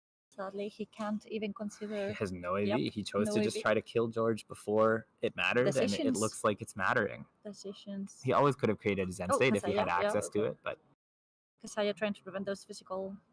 his physical block, yeah. Yep. I mean, you have to block all physical damage if you want to stay alive for trying to avoid. Oh, but George's turn Oh, just not no. big enough. He missed 2 points That of is it. arcane. And this is just Well, one Zephyr Unless little away that- from. Yes. although actually we know what that arsenal card is. It could still be another Nazi. It is not another outlining. We know that. Because he already used both of them. Starting with a crouching. No, what it could be is That- a I double can see. sigil of suffering. It is. He broke his pouncing pot for a Yes, crouching right. target. It's a This is an crouching intelligent play. He's oh, he just follows it up with a breed angry. So Shin's trying to play around a sigil of solace possibly by not flicking on that crouching tiger line because it would be wasted value at that stage. Okay. We go block 4 for George. Oh, He's just trying to stay alive. Great card. Ooh, there's a no block in George's hand. Well, for blocking with a gun and a flash. It blocks 3. The other cards don't. You know. Yep. That card, it's a 0 for 4, but in Solid. an aggro mirror, all you want is 3. Respect. What are you going to do, bro? How many options? No, not when you're on 1. Still, that suffered needle. Available to be flicked. Up sticks. Yeah. Delicious. This is. This brings the This is Zephyr getting Needle back. tired. It means the Zephyr Needle will be attacking for It's 6. double suffer. We can still threaten the flick on the other Zephyr Needle. Oh. There's Do not a you lot of block Do you left for have George. Sigil in your No, arsenal, it's a Sigil of George? Suffering. It's a sigil of suffering, Mhm. of course. Yeah. What? Ravenous. Login 2. Sigil of suffering. Oh, Accidentally for a moment there, but yeah. comes back into it. Saying going suicidal for a second. I mean, he's been dead before, right? Wasn't he resurrected? Yeah. For a second. And then we just see Yeah, the flick. that's So it. no Sigil of well, Solace. Expected. Yeah. I mean, Jinx just had to play safe in case there was a Sigil of Solace, Yeah. but George had to continue to. And it's back at us. It's been a very interesting game. Super be interesting honest. game. Yes. So that's why I think this format's actually it's very aggressive. It's hard to do a lot and have a lot of agency when you're in these Zen Aurora matches, but because it's not just one deck, there are interesting decisions in both decks, and the match between Aurora and Zen is quite interesting. I don't hate it. Yeah, the interactions are quite interesting for as a spectator, right? It's a little back and fast forth, for my liking. Oh, well, it's Um, Blitz. I mean, It is it Blitz. is supposed to be. So we a see little bit Zen faster. winning this one. The other one was the Aurora and Riptide matchup. So Zen Yes, my not in a question mirror is, match in the finals. Do we know exactly? I don't Do think we know we know what the winner happened? yet, They're still going on, right? unless they're putting I it in mean, the chat right now. no. No. It's just. Oh yeah, Riptide won. Just. Oh, Yeah, Riptide did Riptide win. won. So we see still We are the going to Riptide dream have- alive. Right. My money's on the Riptide. Is it? Oh. I mean, it would be well deserved because it's a brave deck to bring to this competition, I feel. Would you have. Sorry? Mm-hmm. No. I don't. I'm not getting it, Carlos. I'm sorry. What?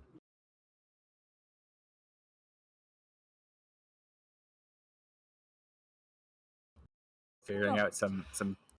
Our production guy is coming to tell us to start with the giveaways, but I can't find. product here. Okay. Perfect. On that side, we have it. So we are giving away this fantastic binder. It's a lovely Ultra Pro blue binder for 160 cards. We are also giving away this impressive, huge. That's so huge. It is huge. If I put it closer, it won't get on camera. It's 480 cards. We also very on theme. These two Blitz decks, Yeah. Aurora and Terra. Aurora not making the finals, If but you like what you see, it's a good hero to pick up, especially if you want to play some Blitz. Exactly, in the skirmish season. the Precon deck is just quite good for starting. I really quite So- enjoy these ones. Yeah, they're very nice. I really like Terra. It's a pity that he doesn't have like an older version. Yeah. Yeah, like an adult Well- version. It's also kind of hard to believe that this is the young version of no one. That is a theme in Guardian. Very old, young heroes. Exactly, but is he young to be? I mean, he's like old, young, old? Yeah, it's like Oldham. Oldham had a very Yeah, but well, they're very cool decks, and you get both of them so that you can even teach some friends how Teach to some play. friends, teach a and partner. Yeah, perfect for that as well. and they're designed to be played together, which makes Yes, that is the best way to play pub. So yes, finals are coming soon. Remember, Aurora versus Riptide, and I will keep Gabe with me. Yeah, he's not going anywhere. No, one more round. Are we going to announce the chat? The chat, yeah. Oh, So we're we going have to the winners announce already. the We're not first going winner. anywhere. Blue binder going for. Tell us, Carlos. We Name want to coming know. soon. Chun chun. A lot of tension. Yes. Come on. No, we don't have it yet. I think Oh, it's because hi. of the stream delay. Oh, thank you. My cards are. Fiendl's fighting spirit. No, not true. Not true. Ian, you got the blue binder and you left without it, so we just have to Find another way to get it to. I don't know what to give it to Ian. Yes. And who else? Who else is getting So the next one's for the yellow binder. a lovely giveaway? Next one, yes. Next one is the huge I yellow. could use it, honestly. I keep all my cards in a giant box. It is lovely. The only thing is that it's not as easy to travel with this one. That is true. That is true.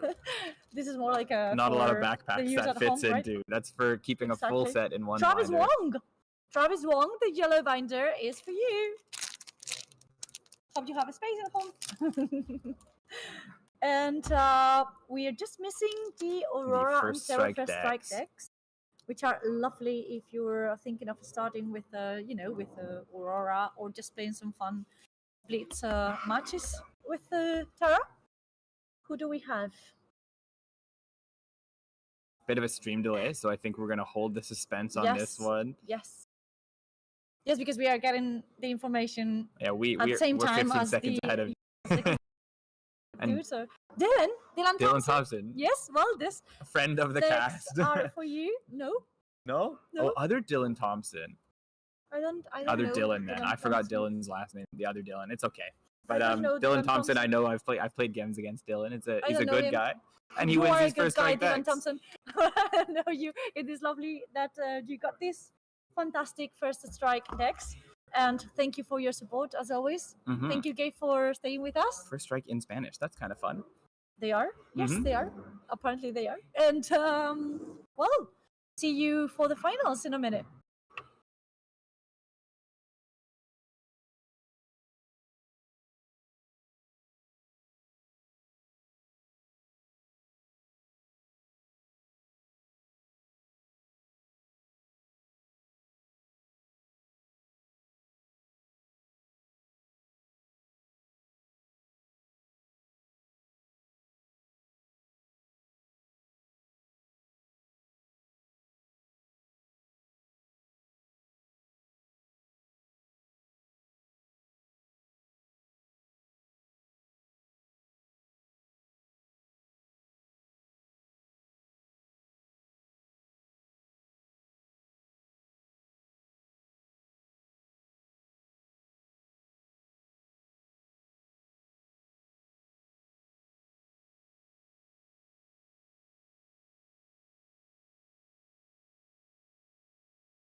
Okay, so we are back with Jens and Francesco. Exciting match. We have seen both of these on stream in the last two. Exactly. We can see that Francesco did change those grapplers for. No, Francesco was on Sam's already. first time. Yeah, that's not The other Riptide. Riptide on. Well, on Boots. I get confused with all the Riptides. All three of them. So Jin's choosing to go first here, I guess. Oh no, Jin's was seventh. He was seventh seed. Francesco choosing to go second is how this worked. I think Francesco chose. Yeah. I don't know what color this pickup the point Yes, is. because remember Jens beat Max, who was going as first seed. So this laced with inertia. Laced with inertia, blocking against a blue pick with the point, probably threatening the dreaded turn 0 transcend. Jin's thinking about his options here.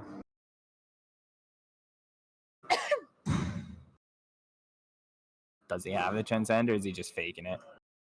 Oh, no. Did one more pick of the point. Yeah, this one's red.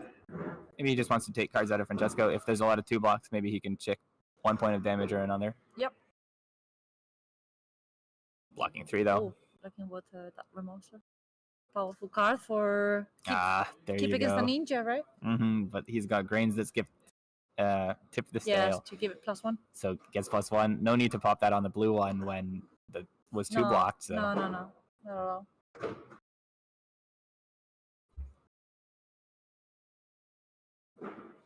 Sad to see that Ramosa's gone. Yeah. Though. But it's turn 0. These cards are all about what they block for. You only look at the down right. I only ever look at the bottom. It has a number at the bottom right of the card. That is good enough. It's very important to decide what cards you're keeping, but in this case, he's just trying to block out damage. So I think we're holding priority, or maybe we had the stream pause, but it could be that we're holding priority for something on the screen. Saturday. Okay, so Francesco says that grains can resolve. The attack gets +1. Francesco may be thinking about what traps he can activate here. And Zeng gets to Transcend, gains a resource off of Kasaya. Everything. Francesco says everything you want in turn 0. Yeah, everything he wants, because that means as soon as he wants to, he can block with that traverse. I mean, if you consider that you have the same number of cheese in Blitz than in Classic Constructed, it makes sense. A very dense Zen deck. You have a lot of probabilities of getting 1 in turn 0. Yep, about 1 a turn, maybe even more. So we are using the Zen ability on this first turn, and I guess Jens is just thinking about whether he wants to take himself off of a really powerful card, or maybe keep it in the deck for density later on. Francesco is still thinking as well. I'm not quite sure what the conversation is right now, but it could be just that Jin's just thinking about the choice. I do see Sadders now and then, which is what is telling me that we are not on pause, because otherwise I would think that the stream had pause. There's a little bit of a jitter on his hands. Yes, exactly. There is some slight movement going on.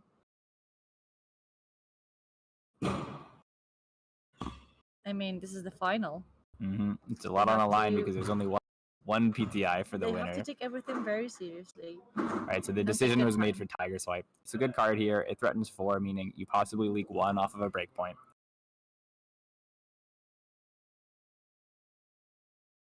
Very nice choice.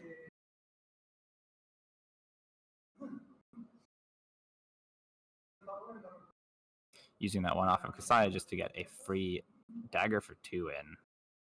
And Jin says, I don't even care if you break this, because I'll just flick it on the next chain link anyways. Exactly.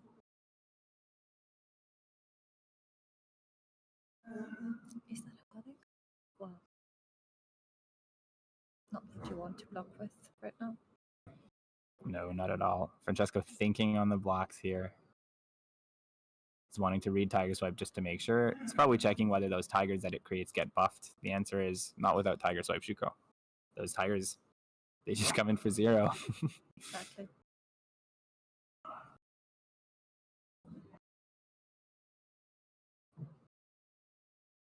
I think this is not there. But... Belong to combat yet.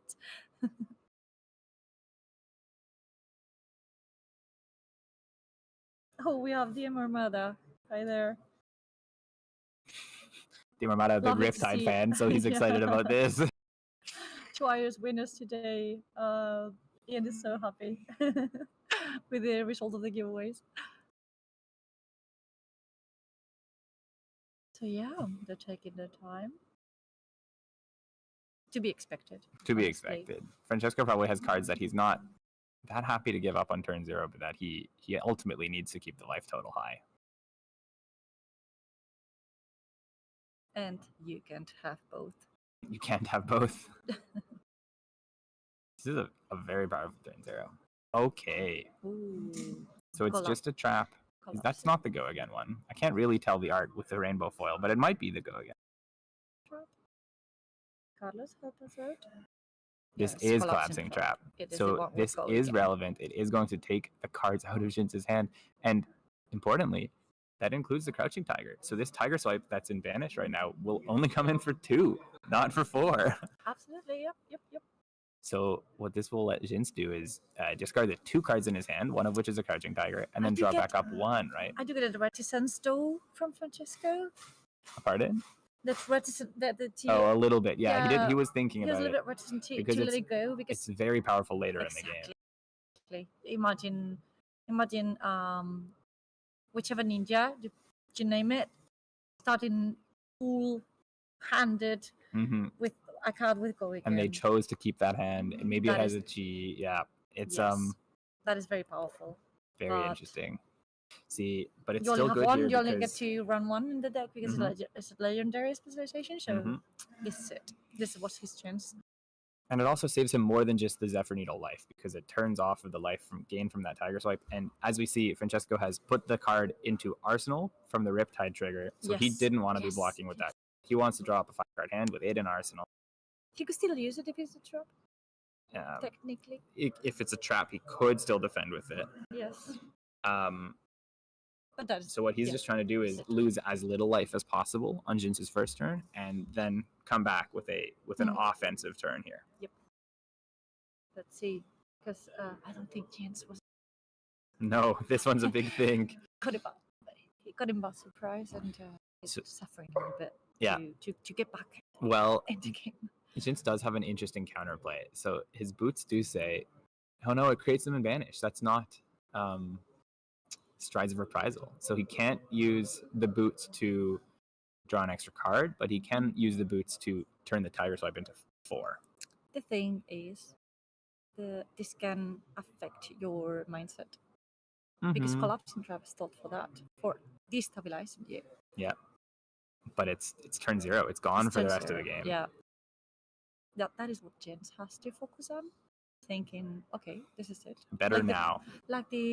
Like what we saw happening before, and we said, okay, there was just that happened to Francesco, in fact, and Francesco was able to come back from it. Like, okay, my turn 0 is gone, but it's fine. Yeah, it's fine. So Jin's here saying, I don't care about block value. I want to get as much damage in early as possible. So he does throw these pouncing paws before he's able to block with them. It is turn 0 in order to throw Tiger Swipe for 4 and then flick a knife. Dealing 5 more damage. Exactly. One of those Zephyr Needles did what it came to do. Yep. And now Francesco's at 13. He's at 13. It's turn 0. Jins has a card in Arsenal. So Francesco, he gets to go second here with a card in Arsenal, which we know what it is. But ultimately, still, if Jins says no blocks, he might just be able to kill him. And there's a Chi in deck. Exactly.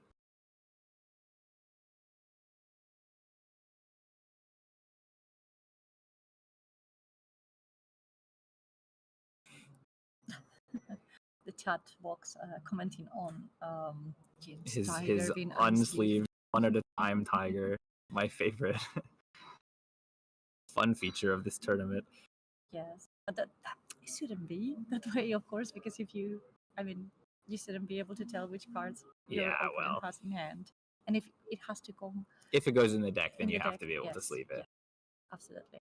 So this was E-Strike 5 going in into a buff And being now played, Lace Lace with with Frailty. Frailty. Reaches for a card from hand. Looks like it's a pitch card just to get it out. And the reason for that is that this is a codex in Arsenal to follow this up. So he just pitched for Death Dealer with no effect, just to be able to play the codex. Remorseless. Yep. Yes. Well done. Just looking at the offensive cards that are available, he sees that the only realistic one is that he just puts it on top for his opponent. Yeah. Oh, man. It comes for 8. It comes for Thanks 8. to that Lace with Frailty. There's already a Frailty on the other side of the board. Yeah, It would be yeah. 2. So that Zephyr Needle's dealing not a lot of damage next turn. No, not at all. Because they do stack. The effect piles up. They so- do pile up. Unlike double inertia, like we saw in the quarterfinals.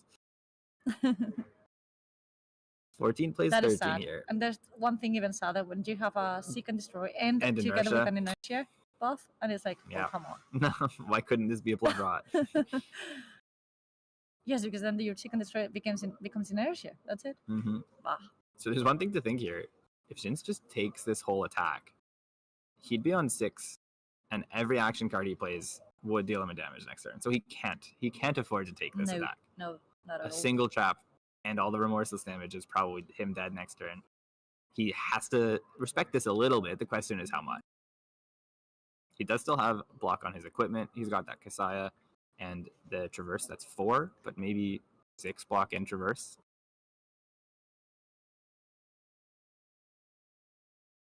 Let's see. Jens is thinking how to tackle this. Yeah. Oh. Definitely Traverse coming Yes, in here. Traverse Oh, coming. thinking again. Get that We have cheek, someone in the right? chat talking about how it's How a Jins- local yeah. tradition to just use whatever you want as a token. Jens is a local of Orchid, so yeah, this is cool. I've enjoyed fun watching fact. it. So Traverse going forward. Can't tell whether he's going to put a card here too. And Vito might be onto something here because Jessica really looks prepared for all those sons. Clearly looked prepared for all his ends. He ate them up. He chose to one by bring the one, deck, right? ate them up one Yes. by one, and made it top 8. Yeah, it's a great preparation job from Francesco. It looks like this block is final because we're searching the deck for Traverse. So Jin's holding the 6-card hand, but he will go to 8, and there will be a remorseless effect live. So there are a lot of ways for Francesco to deal damage to Jins I think throughout this his is the turn. time for blocking, honestly. Well- Right? For whom? For Francesco? No, for Jens. It's too late. Yes, I he know, he but chose to block it was too. the time for blocking. Oh. It would have been like you get rid of the you have 2 frailties, Well, I mean, So- he's only got 1 dagger, so the frailties might not represent so much. but we don't know what is in the arsenal. It could, yes. It could be Like, a it cheat could- card. It could it be an could be- attack. It I could know. be an up sticks, in which case And then it's a little awkward. and then you also have remorseless there. The which remorseless means effect is 1 really big here. damage per action per attack action or action card that you use. So And that is a lot. includes the Crouching Tiger that you get off Yes. of the Yes. chi. So Okay, so it's Okay, a this chi card to doesn't start the count? turn. this doesn't count because it's not It's an instant. instant, Okay. yeah. So far so good. Oh, okay, double transcend. So we're ordering Right. these in such the way that one of these transcend cards, one of these chi cards, will be able to be put to the bottom of the deck with the Rising Sun, Setting Moon. So even though we know that Jins has 3 chi available, he'll probably actually only have 2. So one Yeah. of them will be a blue pitch, and one of them will be the hero power. One thing that we know is that one of his cards in hand didn't block. So maybe he couldn't block. Like, Maybe simply that's the block reason. those 8. Maybe all of them didn't Yes. block, and he needs to keep some kind of root cards that or aren't like, the chi or like because, his hand block 3 or 4, which Yeah. doesn't change much. or even just fact. if it's chi and then a bunch of Oh 2 boy. blocks, you'd rather keep them. Yes, exactly. Double transcend, and at least you get to do something. Resolving the draw and sink effect here, trying to make the most offensive hand. This is an interesting spot. There's a lot of ways for both players to lose life on this turn. So Jins has effectively 5 pitch available for whatever cards he has in hand and searches off his end. I would like those dice gone, honestly. just to keep the table clean. Well, but they're representing something. So one of them is his pitch, and one of them is the two frailties. Oh no! I'm talking about Francesca's those. side of the Yeah, board. yeah, yeah. Sorry.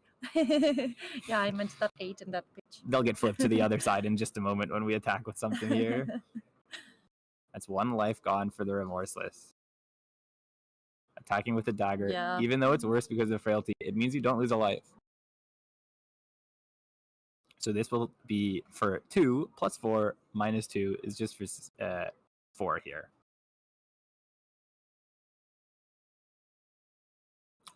Also buying back a dagger with the up 6. More ability to flick knives. And to use your resources for daggers here instead of using them for action cards. Absolutely, which would cost him some life points. Action cards would cost him life points. The daggers are only good if you have the up 6, but they block 2, so maybe that's why we didn't see him block. The remorseless is gone from sight, though, right? They just banished it off of the Cosmic. Passover. Cosmic, that's Really? why he had all the G. Oh my god. So, Ooh. This could be it. I mean, well, that double let's G see. and traverse, that's let's just see, because incredible. This is coming for 20. For 20, it's for 20. He has traverse to get the third one. He had that rising sun setting moon in the Passover. He didn't bottom the Chi like we would have expected. So Francesca needs to block at the very least 12, and that is not easy to do. That is not easy to do. And he hid that information really effectively by leading with that up 6 dagger, because there was no pitch of the Chi to the hero ability or anything. Did an amazing job. Kudos to Jens, because that is how you play Cinna. Such a funny draw freaking here. Oh my Cosmic. god. 20 Cosmic on turn 2. Oh, we do have Cosmic Awakening for 20 spotted. DMR mana. Oh my Taking his gosh. hands to his head. Yeah. Wild. I mean, So there's let's no think other about word. Sorry. Wild. That is it. So thinking about the block available to Francesco here. He has 2 3, shot, okay, 6. 3. Yeah. Okay. 8, 10. Of course, New Horizons coming in. New Horizon is Yeah. 12. Even Tunic, yes. of Tunic course. is 13. Just put it all there. So he's still taking 7. He goes down to 2. Yep. Flick Knives deals 1. He'll go down to 1, and then Zen will have an entire 5-card hand. That's a battle hardened winning. Sorry, a ProQuest Plus winning Cosmic right there. Wow. Absolutely wild. And we were talking all about that remorseless effect and how that remorseless effect could represent most of Oh. Jinx's life total, but there were 2 action cards played on that entire turn. Exactly. Yes. Well, I couldn't see it coming, honestly. No, Wow. I mean we hadn't seen the That was a hand, great but job. that was was- a great job. it's the perfect card at the perfect time. Yes. Oh, dear Mama, so happy because he spoiled that card. Lovely. Yes, it was complete nuts. TM, I agree. And if Francesco, he does have some Sigils of Solace in his deck, so the Flick Yeah. Knives does not necessarily represent lethal here, but there's still a mean, lot of damage I mean, coming in. This is 6 yeah, to start with, And and the 3 cards left. One. Easy. 1 life means that you're very close to. Yeah. So we Taking do one get because of the target we're trap? taking 1 because right? of the Tarpet Trap The here. pinging Oh. from Riptide. The Flick 1v Knives pick is, or 1v ping enough. is just better Yeah. here than the Riptide ping. Yes. Traps won't be enough. I'm sorry. I'm It's not that they weren't enough, it's that they were just a bit too late with that Cosmic coming so early. Another dagger for 2.